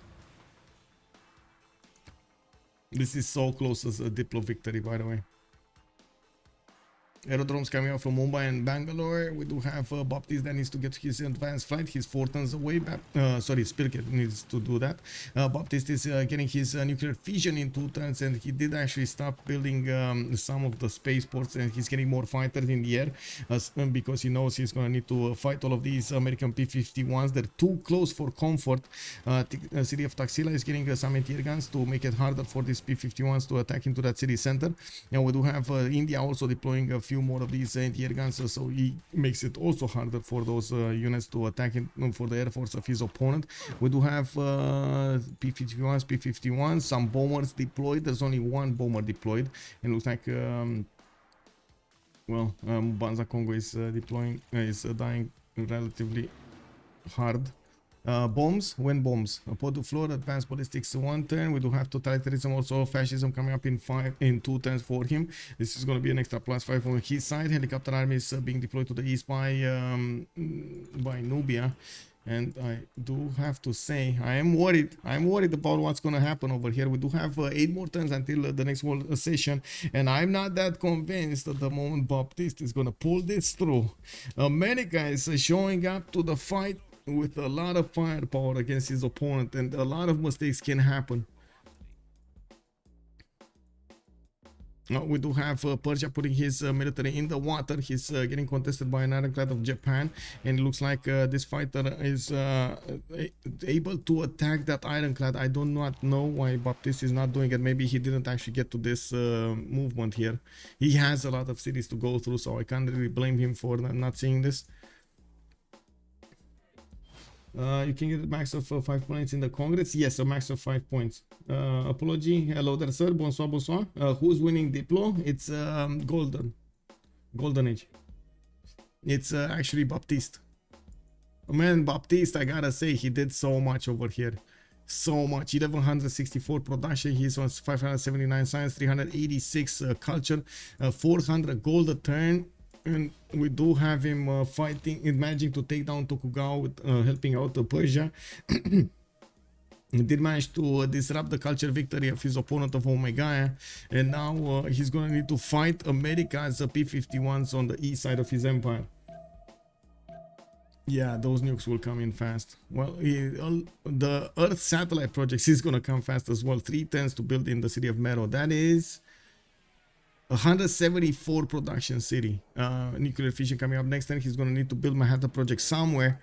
Oh, Los Alamos, man. Somewhere it's gonna happen. Los Alamos.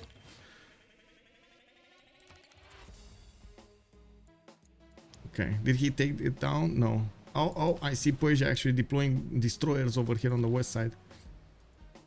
That will nullify any kind of advantage that Japan has on the battlefield. On the naval side, I should say. Shizuoka, I gotta say, this is a 300 city strength wall, and these tanks might not have enough damage to take it down. Tank armies are not that strong, but I guess, you know, with enough damage, enough sales, he can take it down. Enough units, I mean, to throw at those walls. For fighters, where are the fighters? They're not getting deployed. The fighters are. Oh, he wants he definitely wants to heal them up before they do anything. And if he deploys the fighters, he should actually deploy them next to anti-air guns. So he couples the anti-air defense whenever he's gonna get attacked. I also do have to say, each time this project is gonna finish from Mero, each one of these science projects are gonna finish from Baptiste is also gonna put more pressure on the culture defense, and we will see a spike over here in tourists that need to be acquired by his opponent, by Omegaia. So basically, he is gonna nullify the culture victory.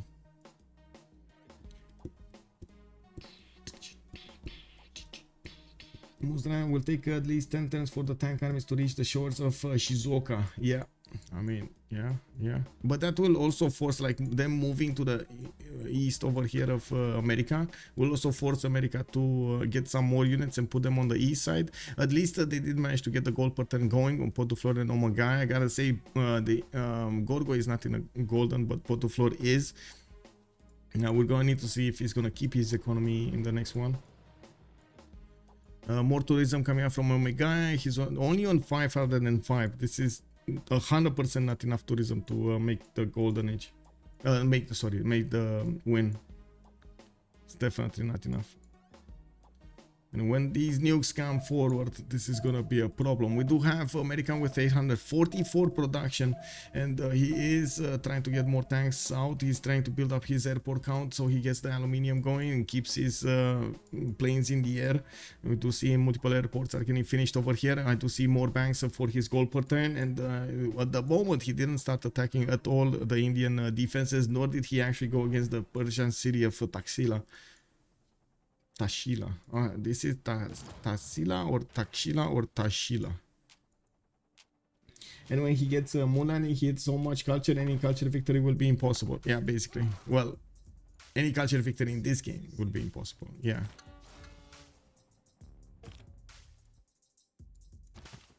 Oh my god, look how much military hardware is being deployed in the waters.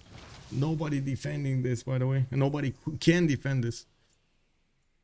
In the waters, I mean. We do have multiple helicopters starting to come out of the cities. I do see also Bevet is starting to build up his railroads. Are these railroads? No, he doesn't have railroads yet. Tech side. No, not yet. Scientific theory coming out from Bevet in 1, ideology in 8. It's gonna take a while to actually get his own fascism. It would have been important to actually get railroads. So I do see there are some railroads, but not a lot of them. Like all of these traders moving do need railroads underneath them, so they do multiply the gold between them. This is gonna make them much better in the next one. You see, railroads have been built between India and Nubia, but not between Bevet and Nubia. Oh, we do have some attacks coming in. Okay. And I do see new anti-air guns are coming in. We do have multiple artillery corps starting to get the shots in. India really needs to move that tank corps out of the way and in the defense of the anti-air guns. The P-51 Mustangs will tear apart that tank if it's found in marshland and without anti-air support. Oh, there we go. He's repositioning. Okay. There are so many P-51s though. So many P-51s.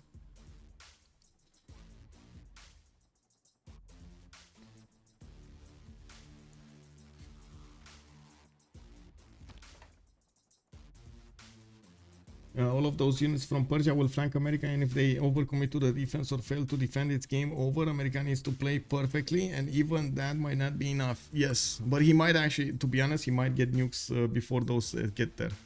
He has some P-51s over here. The P-51s should tear them out of the seas if the destroyers are not next to them. Actually, whoa, they do that so much damage even against destroyers. Oh, these are normal destroyers, they're not destroyer armadas. Yeah.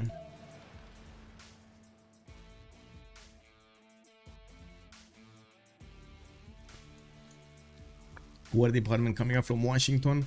We do have Potdefleur in fascism. He's getting an extra +5 against his opponents, making him quite deadly over here against Spylke.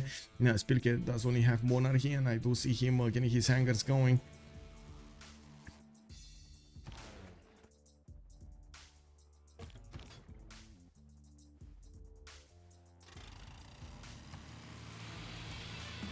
Oh, rock band. Whoa.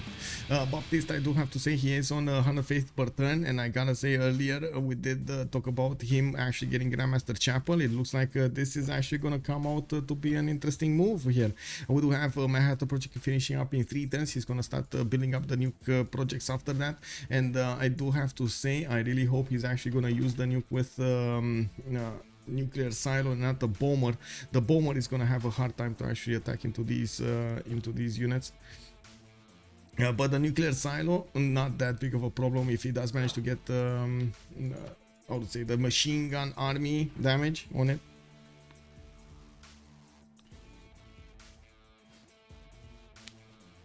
Oh, have a good walk with the dog, man.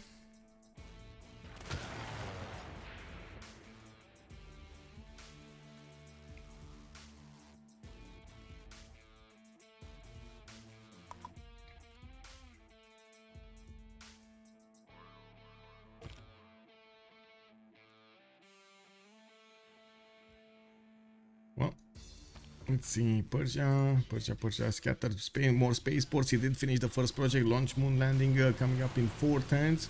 Looks like he's out. He's going to 200 tourists, and by the looks of it, we do have 580 tourism from Omegaia.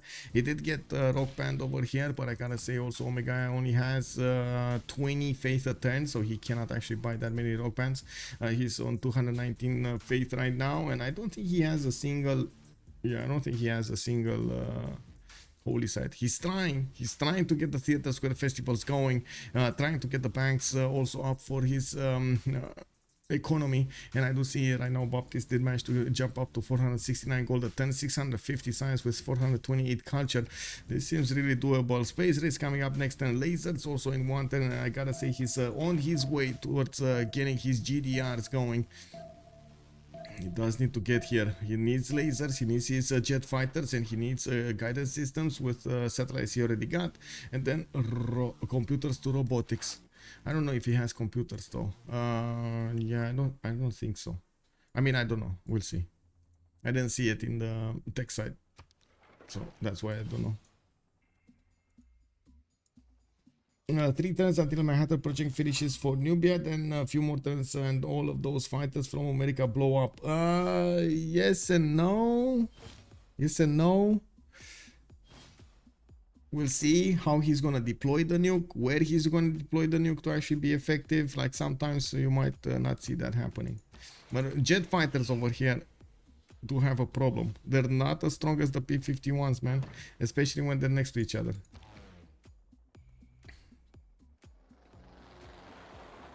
We do have P-51s moving in, and they're gonna start deploying to the west side here. It took some time for the military engineer to get to the front line to build up that airstrip. We do need to see Nubia deploying a lot more jet fighters to the east side. He's getting 2 more from Napata and Kava, and I do see he is only gonna have 2 of them, 3 of them actually. He has 3 of them. Okay. It's basically P-51 dying against the jet fighter at the moment. But with 3 more getting deployed soon, that's gonna put the total number on the offense of 7 P-51 Mustangs. And that American unit just killed... Well, that tank should die. He should really take out these tanks, by the way. He can't though. Does he? Can he? Actually, can he? Yeah, he could. Actually, I think, yeah, with the bombers, with the helicopter army, he should be able to take it down.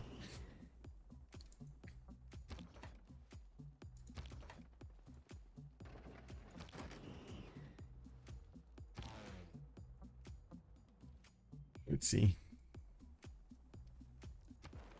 I gotta say, man, I gotta say, they're trying to get this game back, trying to see if their opponents are gonna flinch and not get the victory. We do have also Persia over here moves so many of these units on the coast. He's gonna start disembarking over here in the lands to the north, and might actually he might get, well, I mean, he's gonna get those cities. I don't know if he's gonna get this city, Banza Kongo, and not in 4 turns anyway. And anyway, a lot of units are moving everywhere. They're moving everything towards Gorgo. Check this out. They're actually bypassing America, and they're moving everything towards Kongo. Oh my god. Look at this screen of in Bark Army. This is a major invasion. This is like worse of Troy. Worse than Troy. Bigger than Troy invasion. What is this?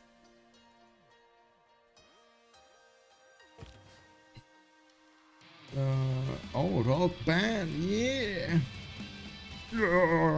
Rock band, rock band. Rocky rock band. Oh my god, this tanker is still alive. Oh, is it still alive? Oh, P-51's got attacked actually. More jet fighters appearing on the scene, and it does look like America is putting some of his units on the front. How is this jet fighter getting damaged? What the how does this jet fighter actually have to go against anti-air, which is definitely not there? This is so weird. Game, are you sure, bro? There's no anti-air. Oh my god, it's actually, he's counting the anti-air from Governor Victor. Are you for real? What the Jan Floyd, good evening, sir. America isn't a problem. Nubia just needs to hold, and they can do that easily. The Nubia wins science victory. So as long as Chris gets damaged and can't win culture, it's GG. Exactly, yeah. We're hit by the hurricane. Wait. Oh yeah, it would be a shame if there's a hurricane forming over here. Yeah.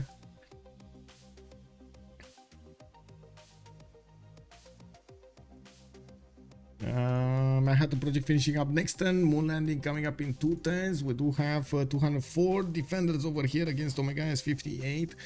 We do have also in the culture victory Omegaia managing to get to 700 tourism a turn, still very low when it comes to the culture per turn. We do see those railroads being built over here towards the cities of Persia, so they can get more economy going between them. Bevet is starting to actually get more gold per turn, so is Baptiste.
Well, some of these units are exposed, and I do see the Nubian jet fighters are starting to attack them. That artillery army is gonna get it. We do have Potdefleur going for his own lasers. I do see Manhattan project finishing up in 2 turns. 1 turn too late, I gotta say. We do have a launch moon landing coming up from Mero, and we will see the first nuclear devices getting built over here. In the army tab, it does look like a 65 uranium did already get acquired. I really hope we're actually gonna see those nukes start to get into the build queues. Is he gonna try to wait? No, Nubia, please. Oh my god, is this gonna be the first mistake, trying to go for stadiums instead of nukes? Please. I mean, you did everything well until this. Please do not F this up, man. You are so close. Oh my god. Like, he needs to take care of this. Is there a bomber somewhere around here? Wait, is there a bomber here? Yes, there is a bomber here. He needs to bomb this. This is what can get into the heart of his empire. He needs to bomb this.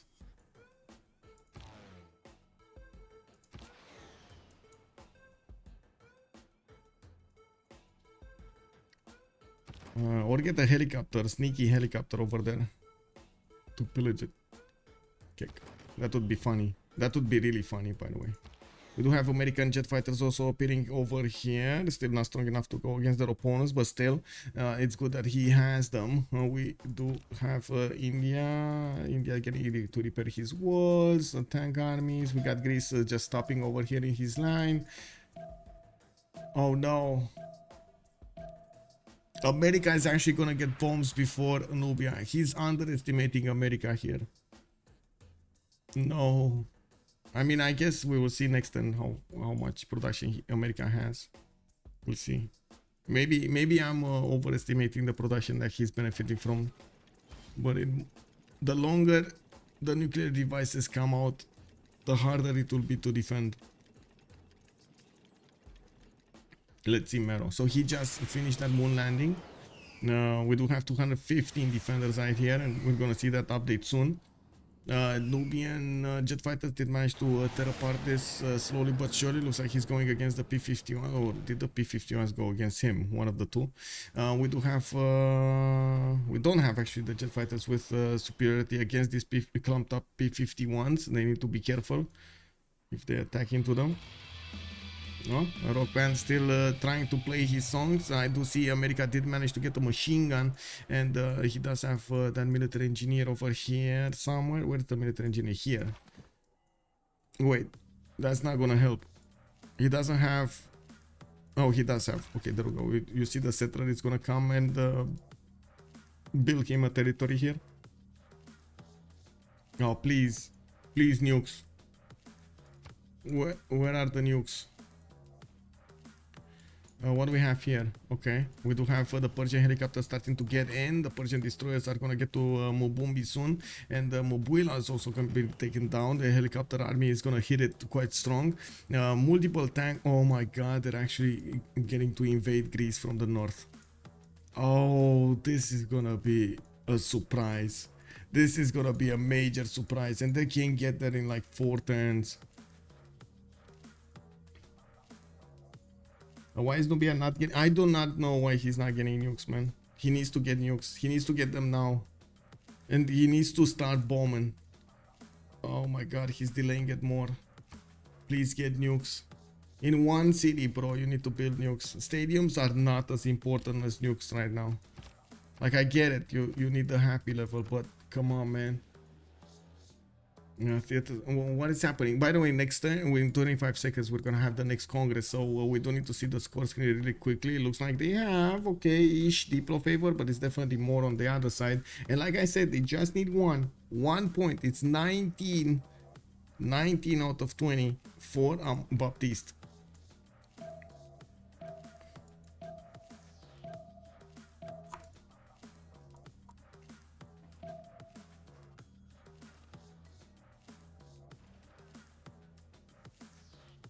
Still no nuke.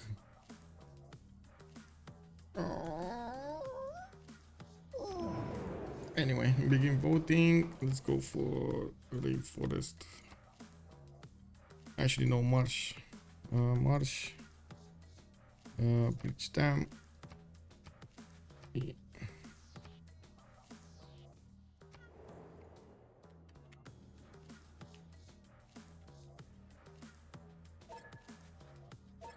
Oh, 2 minutes and we're gonna come back.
Let's see. Well, Diplo didn't go through, so they didn't actually get that point. Let's see what happened.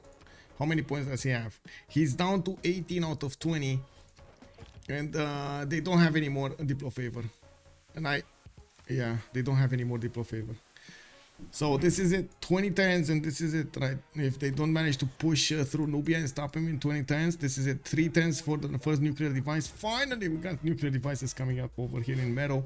In the tech side, we do have composites coming up from Baptiste. I do see he's buying out tanks with his faith. Getting them, he needs to get them into armies, and of course nukes are going to come soon from America. We do need to see how much production America will have to actually build these nukes. 164 production should also be around 4 turns to get the first nuke here. 3 to 4 turns, I believe. Nubia is big. Nubia is very big. 3 turns. Yeah, there we go. So 3 turns. Oh my god, nuke at the same turn. Oh no, we got some weird stuff over here happening. I don't know what that is, but it is some weird stuff.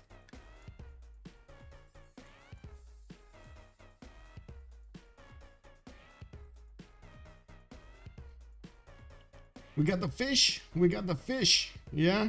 Well, that's the one hope. They have to go for it. If they haven't considered, then they must be trying that. Yeah. It's their one hope, man. What's the culture victory? Omegaia, 1238 tourism, 74 out of 228, and they still don't know what. Oh my god, they don't know what's happening here. They don't know about all of the Persian army that is gonna disembark right on their doorstep, in the back door. Oh my god, this is not gonna go well. Mycenae does have 100 strength over here, but his production is not that big to actually sustain building up an army very quickly. If we look at the Eel stab over here, we do have 727 production for Omegaia. He's putting that all of that into Theater Square festivals, barely getting his aerodromes up, and all of his military is deployed to the west side. And I gotta say, this was a big mistake not actually having a scout over here. He needed to have a scout over here. Okay, now they see. Persian helicopters are taking down these cities. Let's actually see it. Persia did start building up his nukes. What is he doing? He's doing commercial hub investments. He wants the gold. Did he manage to get Manhattan? I don't think so. Advanced flight coming up from Bevet. He's gonna buy a bomber or something. Is he gonna buy a bomber in Bewewen? No, I don't think so. It's 2 turns. Okay, Mvemba gonna get attacked here soon. We do have multiple helicopters able to disembark, and now they do see the amount of units that are starting to attack into America from the north. Most of his army was deployed to the south, and now he's repositioning his P-51s to the north, trying to get as soon as possible. But now these helicopters are going to move quickly into the lands of his opponent, and they're starting to do the damage against not only Mvemba, but will also start to get the pillages on the cities of Mycenae and the cities of Greece all together. We do have 2 turns tank armies coming out from Argos, 2 turns for just a tank in Sparta. Okay, well, I guess Argos does have the biggest stick. Oh my god, they see the armies. To be honest, he should just army up this helicopter or pillage. Pillage. Okay, what do we have here? Oh, wait, no. Oh, jet fighter. Oh, wait, did he just reposition all of his jet fighters? Bro, now this is the perfect moment to actually get the helicopter in and pillage this airstrip.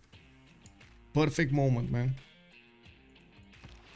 All of these jet fighters got their promotions. Or no, one available. Only one available. He's not gonna do that. Oh, GDRs. Nubia got GDRs. Hello, GDRs.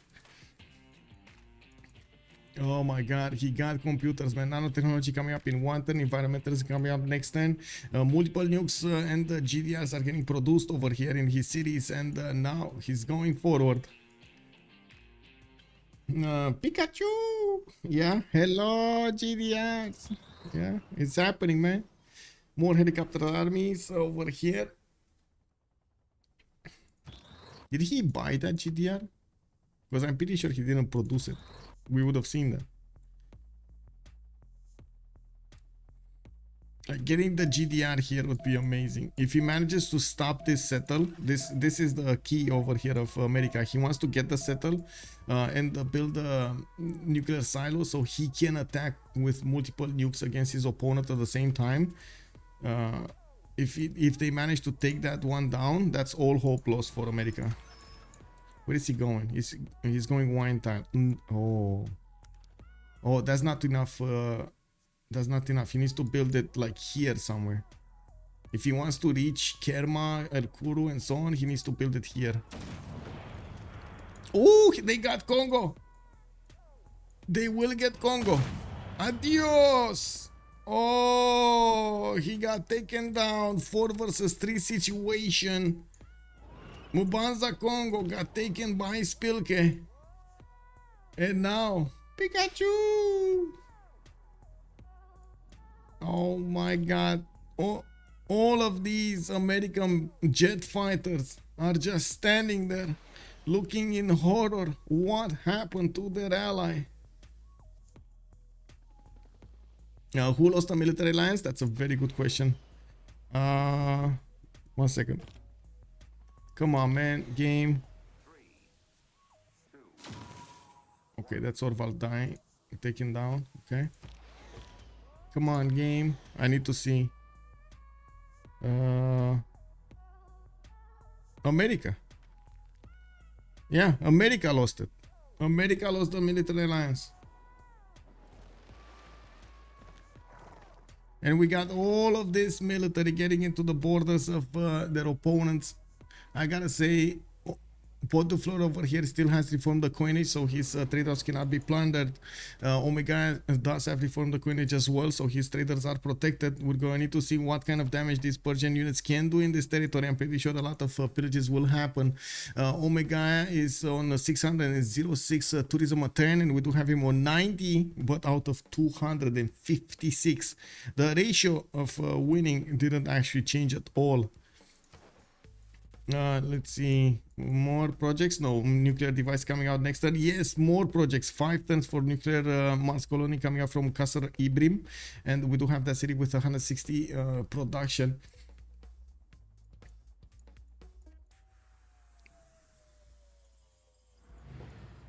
Hello, Domosh. How are you doing, sir? Good evening. Good evening.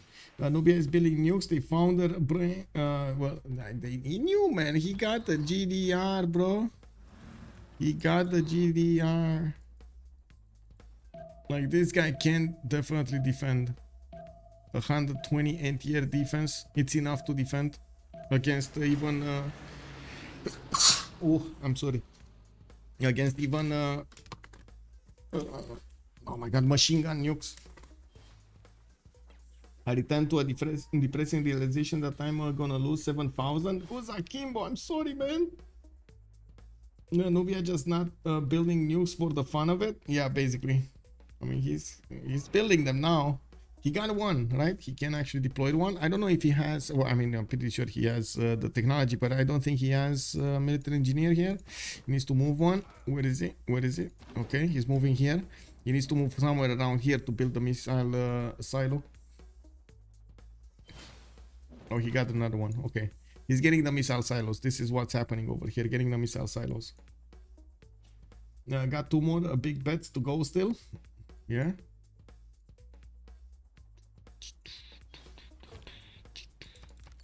Okay, let's see what's happening over here. Okay, that city went down. Artillery is getting taken down, but I honestly, I don't think Persia cares about his artillery. He doesn't want to take cities. He just wants to force Greece to delay his production towards projects, delay his culture victory, and also do a lot of pillages. If they do manage to pillage all of these mines, they will get a lot of gold on their side. Bevet is already 1834. That gold can be put into more GDRs, and as you can see, Nubia is starting to push forward with them.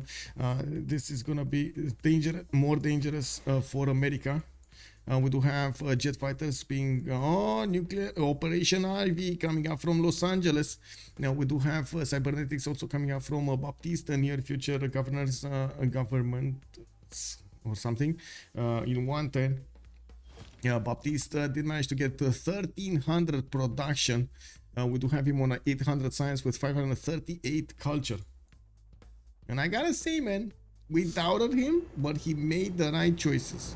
He made the right choices. We got the first nuke. Where's the first nuke? Oh, look at that. America is trying to get the nuke in. And destroyed. Kick. Well, jet fighters with GDR support. I don't know what you expected. Yeah. Baptiste has a nuke though. And Potdefleur has another nuke. Where's the nuke? There's another nuke? Well, yeah, there's another nuke. Where is he shooting? Probably here somewhere. This is not defended. Yeah.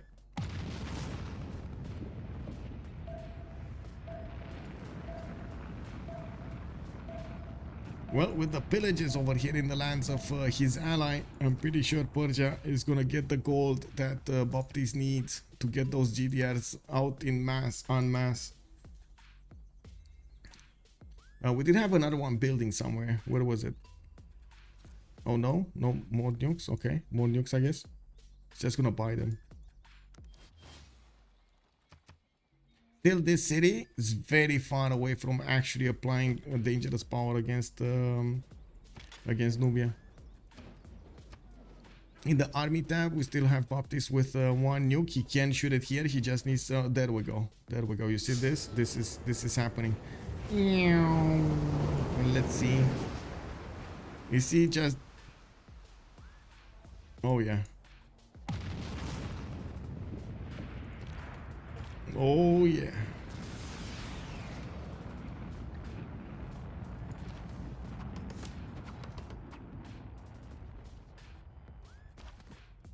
Kick. Well, that's a dead nuclear silo.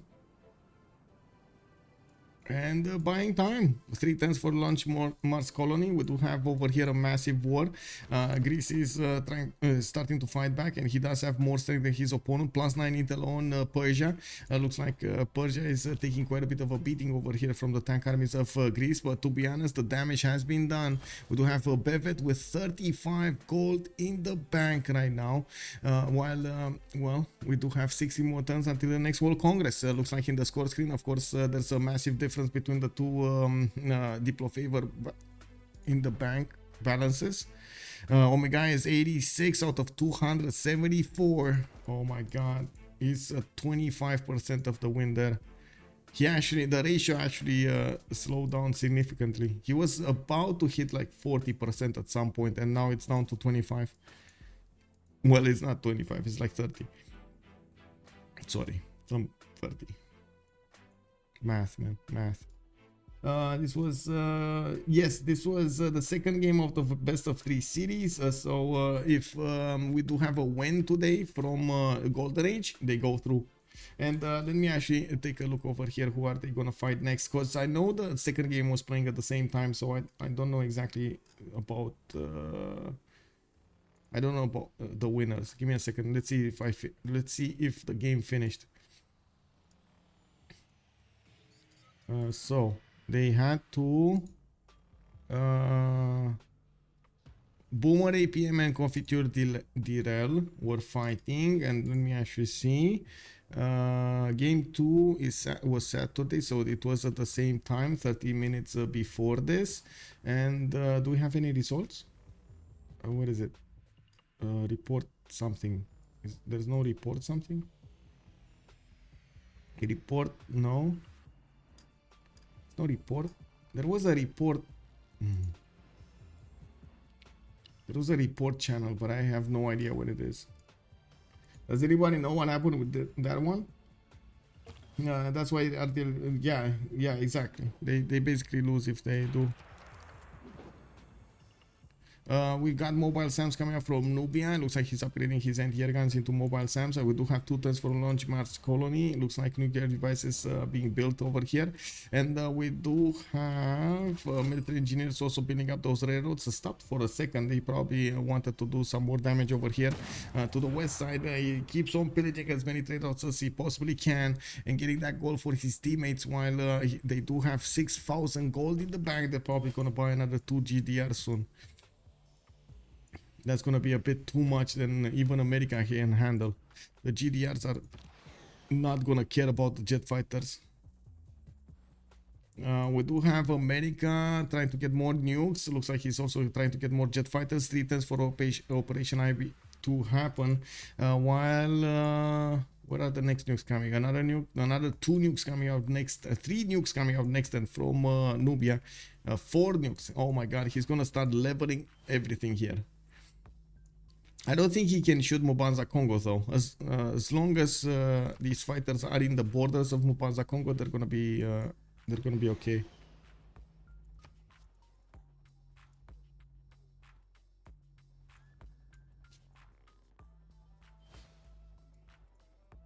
Oh, I'm pretty sure he cannot nuke that his allies' borders. He can nuke his own borders, but he cannot nuke his allies' borders.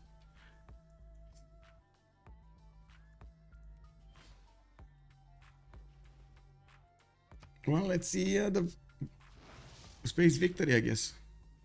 94 out of 291, 281. Culture victory, 1654. Diplo victory is 18 out of 20. And it's only, what, 15 turns until the next World Congress?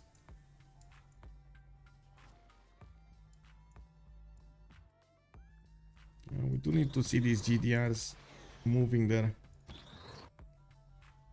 Well, we're gonna need to see them move in the pack though. Does he even care about? I'm pretty sure if he would have cared, he would have wanted to get them on the, like, more of them. I don't know if he has uranium, enough uranium, does he? He's on 30 right now. Well, let's see how much he's making. Oh, another GDR got bought. There we go.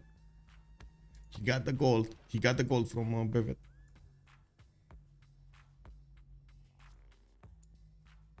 Wait, is that one? Should be, yeah, that's just one. Tech side, predictive systems. Do have global warfare also coming up in 1. I gotta say his monitoring will actually need to get smart materials. I don't think he discovered smart materials yet. Let me actually double check.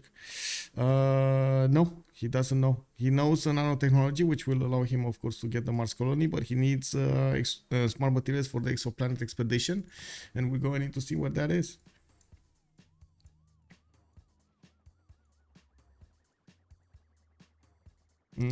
Astrology on Bevet. Yeah, he's getting it, man. He's getting everything.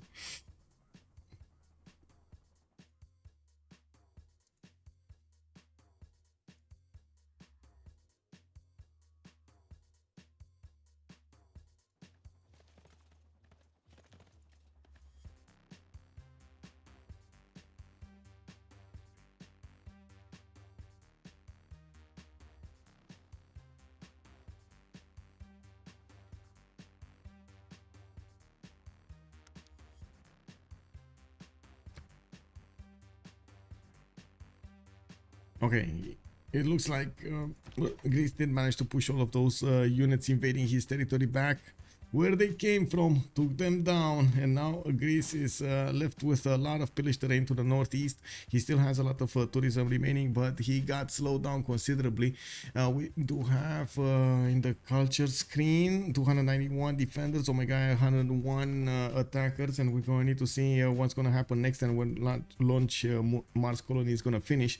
Operation Ivy also finishing over here in the city of Mero. We do have a lot of nuclear devices available for Baptiste to use. He's on 4 nukes right now, and he's going for carbon recapture project so he can start acquiring that Diplo favor on his side. Another one of these nuclear silos did get deployed over here. He probably wants to reach the city of Gordian. Yeah, there we go.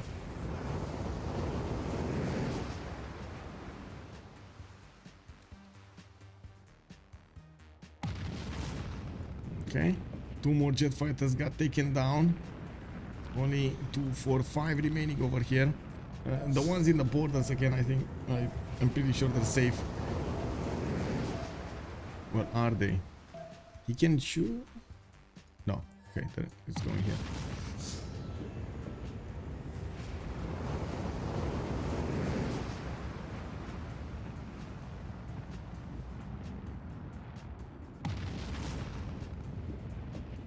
Okay, well, I guess he's just filling all of this terrain with uranium. Getting himself a moat of uranium.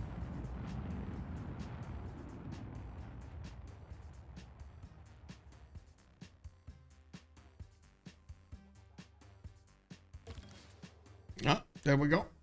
Bam. There we go.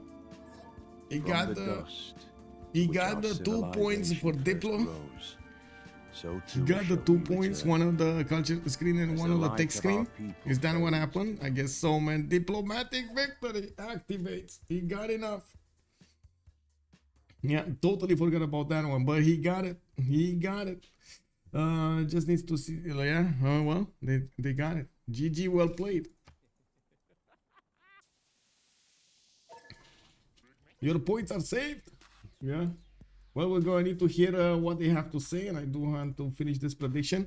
Congratulations, of course, to Golden Age for this massive victory over Reuftons de la Vega. We're going to need to see what they're going to do in Division 2 in the next CivFR squadron. And I do have to say, first of all, we need to see what they're going to do against or either Confiture Tyrell or their opponents over there. What was it? Squadron Orga or Boomer APM. It's probably gonna be next week, so we're gonna have to follow that game up and see who's gonna win there. Let me actually I do want to say that we're gonna go into their chats and we're gonna hear a little bit about the post-game chat, or I hope so. I don't know. Yeah, they are in the chat, so congratulate them. But this is the CivFR community. We're gonna hear quite a bit of French talking, and we're gonna need to wait until we get our line to actually ask some questions in English. Ouais, oui. Bah oui, mais en même temps, il y a deux trolls de congrès, donc bon, Ah, c'est stylé, quoi.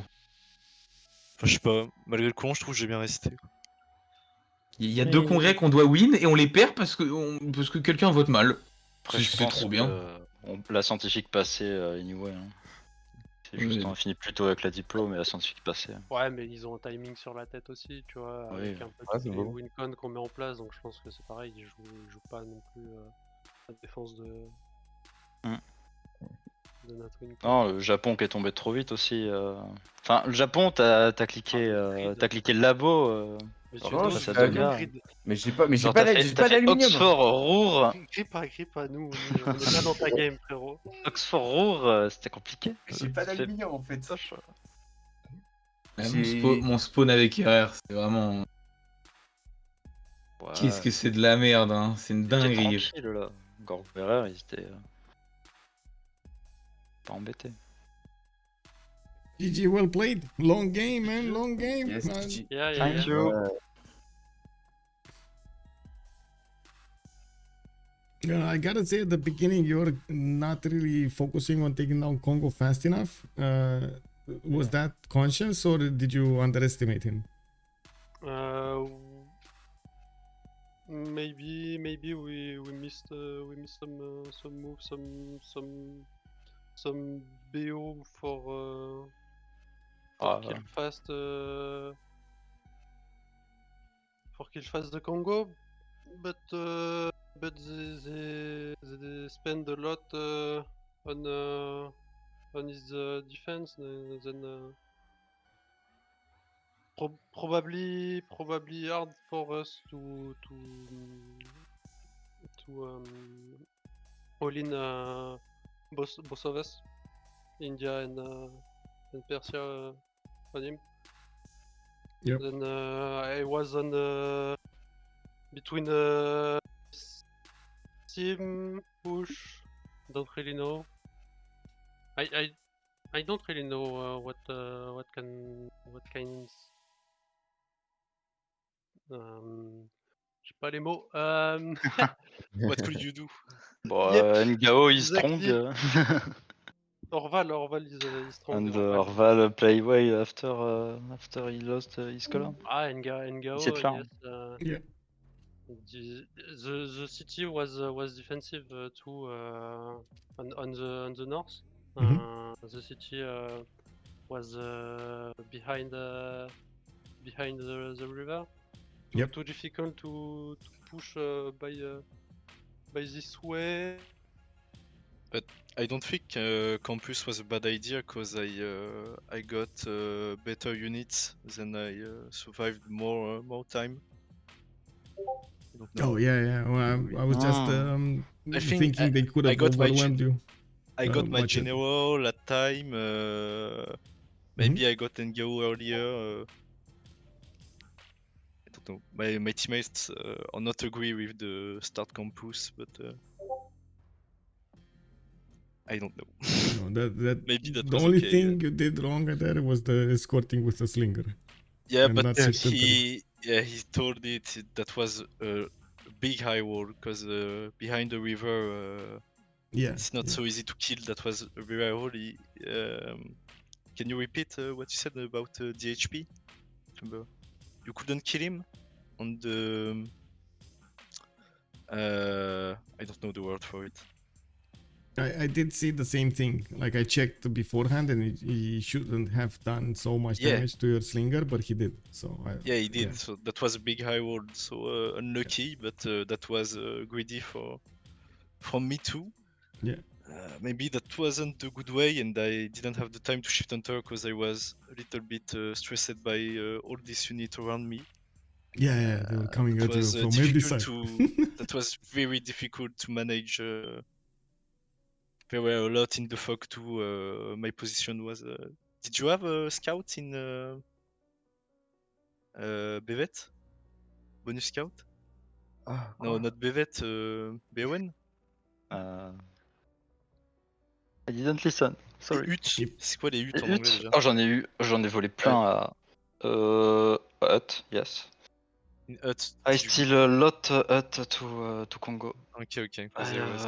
A scout in a hut, I remember, and I take genre 5 or 6 hut on my side. And you're Persia, so you have a good bonus in early game for that fight. That's how. Yes, and the pond tunnel was pretty okay because 6 science, 6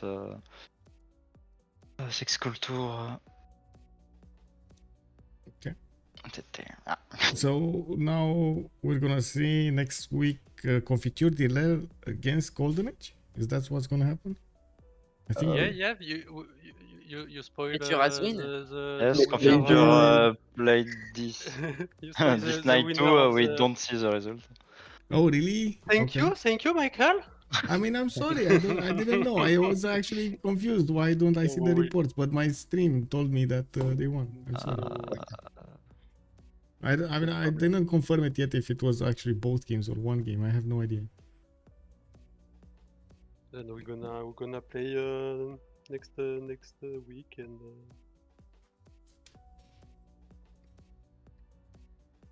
We know each other. Two teams will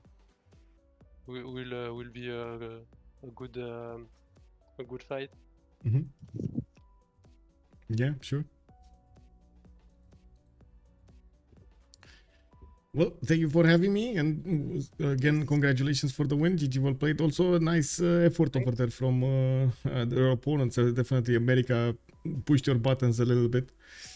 No, we did feel Tokugawa was a bit greedy going for labs, but I guess he tried to come back somehow. So greedy. Greedy. It doesn't exist. No, we lost on the settler. It's only the settler, guys. My bad. Mais tu sais que vraiment, Orval, sur ce replay, vraiment, t'avais juste avancé ton frondeur et il se serait rien passé. Hein. Mais mec, c'était un putain d'Iroll, tu te rends pas compte. Et non, mais en fait, t'as back alors que tu n'avais pas à back. Il y avait deux scouts. Mais oui, il y avait deux scouts, il y en a un qui m'a trade. Orval, j'ai bien vu, et il t'a mis 20%. Même pas 20%. En fait, c'est des scouts perses, ils ont pas des bâtons en bois, Ouais, ils ont ils ont des un bâtons en +3. fer, mec. Non, mais Orval, il est au travers de la rivière. Moi, j'ai un chien, il lui manque une T'as patte. fait gros, 20 je dégâts. mange. T'as fait 20 dégâts, Orval. Non, mais il y avait un autre scout ici. Je te rends pas compte, mec. Si Vraiment. jamais tu pouvais settle, il fallait reback dans la Et cap. il a les shift hunters sur moi et les first move, du coup j'ai tenté Mais- les shift hunters prendre la They're gonna keep on talking about that. Okay, so thank you so much everybody for joining us. Big congratulations to Golden Age to get the win, and of course a nice effort coming up over there also from their opponents Reuftons de la Vega to try to stop them from getting the win. I do also want to thank everybody for the bits, for the subs, for the subscriptions, for the gifts, for everything that you did for the support of the stream. Even chatting over here in the channel does help out amazingly. I do also want to say on tomorrow we're gonna have to see the second game coming up from Change of Circumstance going against Gold by Library Series in the CWC. They're still fighting to keep on going until those finals, and we're gonna have to see who's actually gonna get that nice victory. I do want to also say, if you're coming up from YouTube, don't forget to throw this a thumbs up, and I hope you're gonna see each other live on twitch.tv/OnSpotTV. I hope also you're gonna hit that subscribe button and the bell notification, so you do have all of the notifications over there for my upcoming videos. You can check out my schedule on Discord, !Discord, or check out the video down below in the description. You're gonna get the invite to my Discord channels, where I do also have the schedule much faster updated than it is on Twitch or anywhere else. Thank you so much everybody. Have a good evening. Have some fun with some Civilization 6 gaming, and let's see each other tomorrow 1800 GMT. Bye.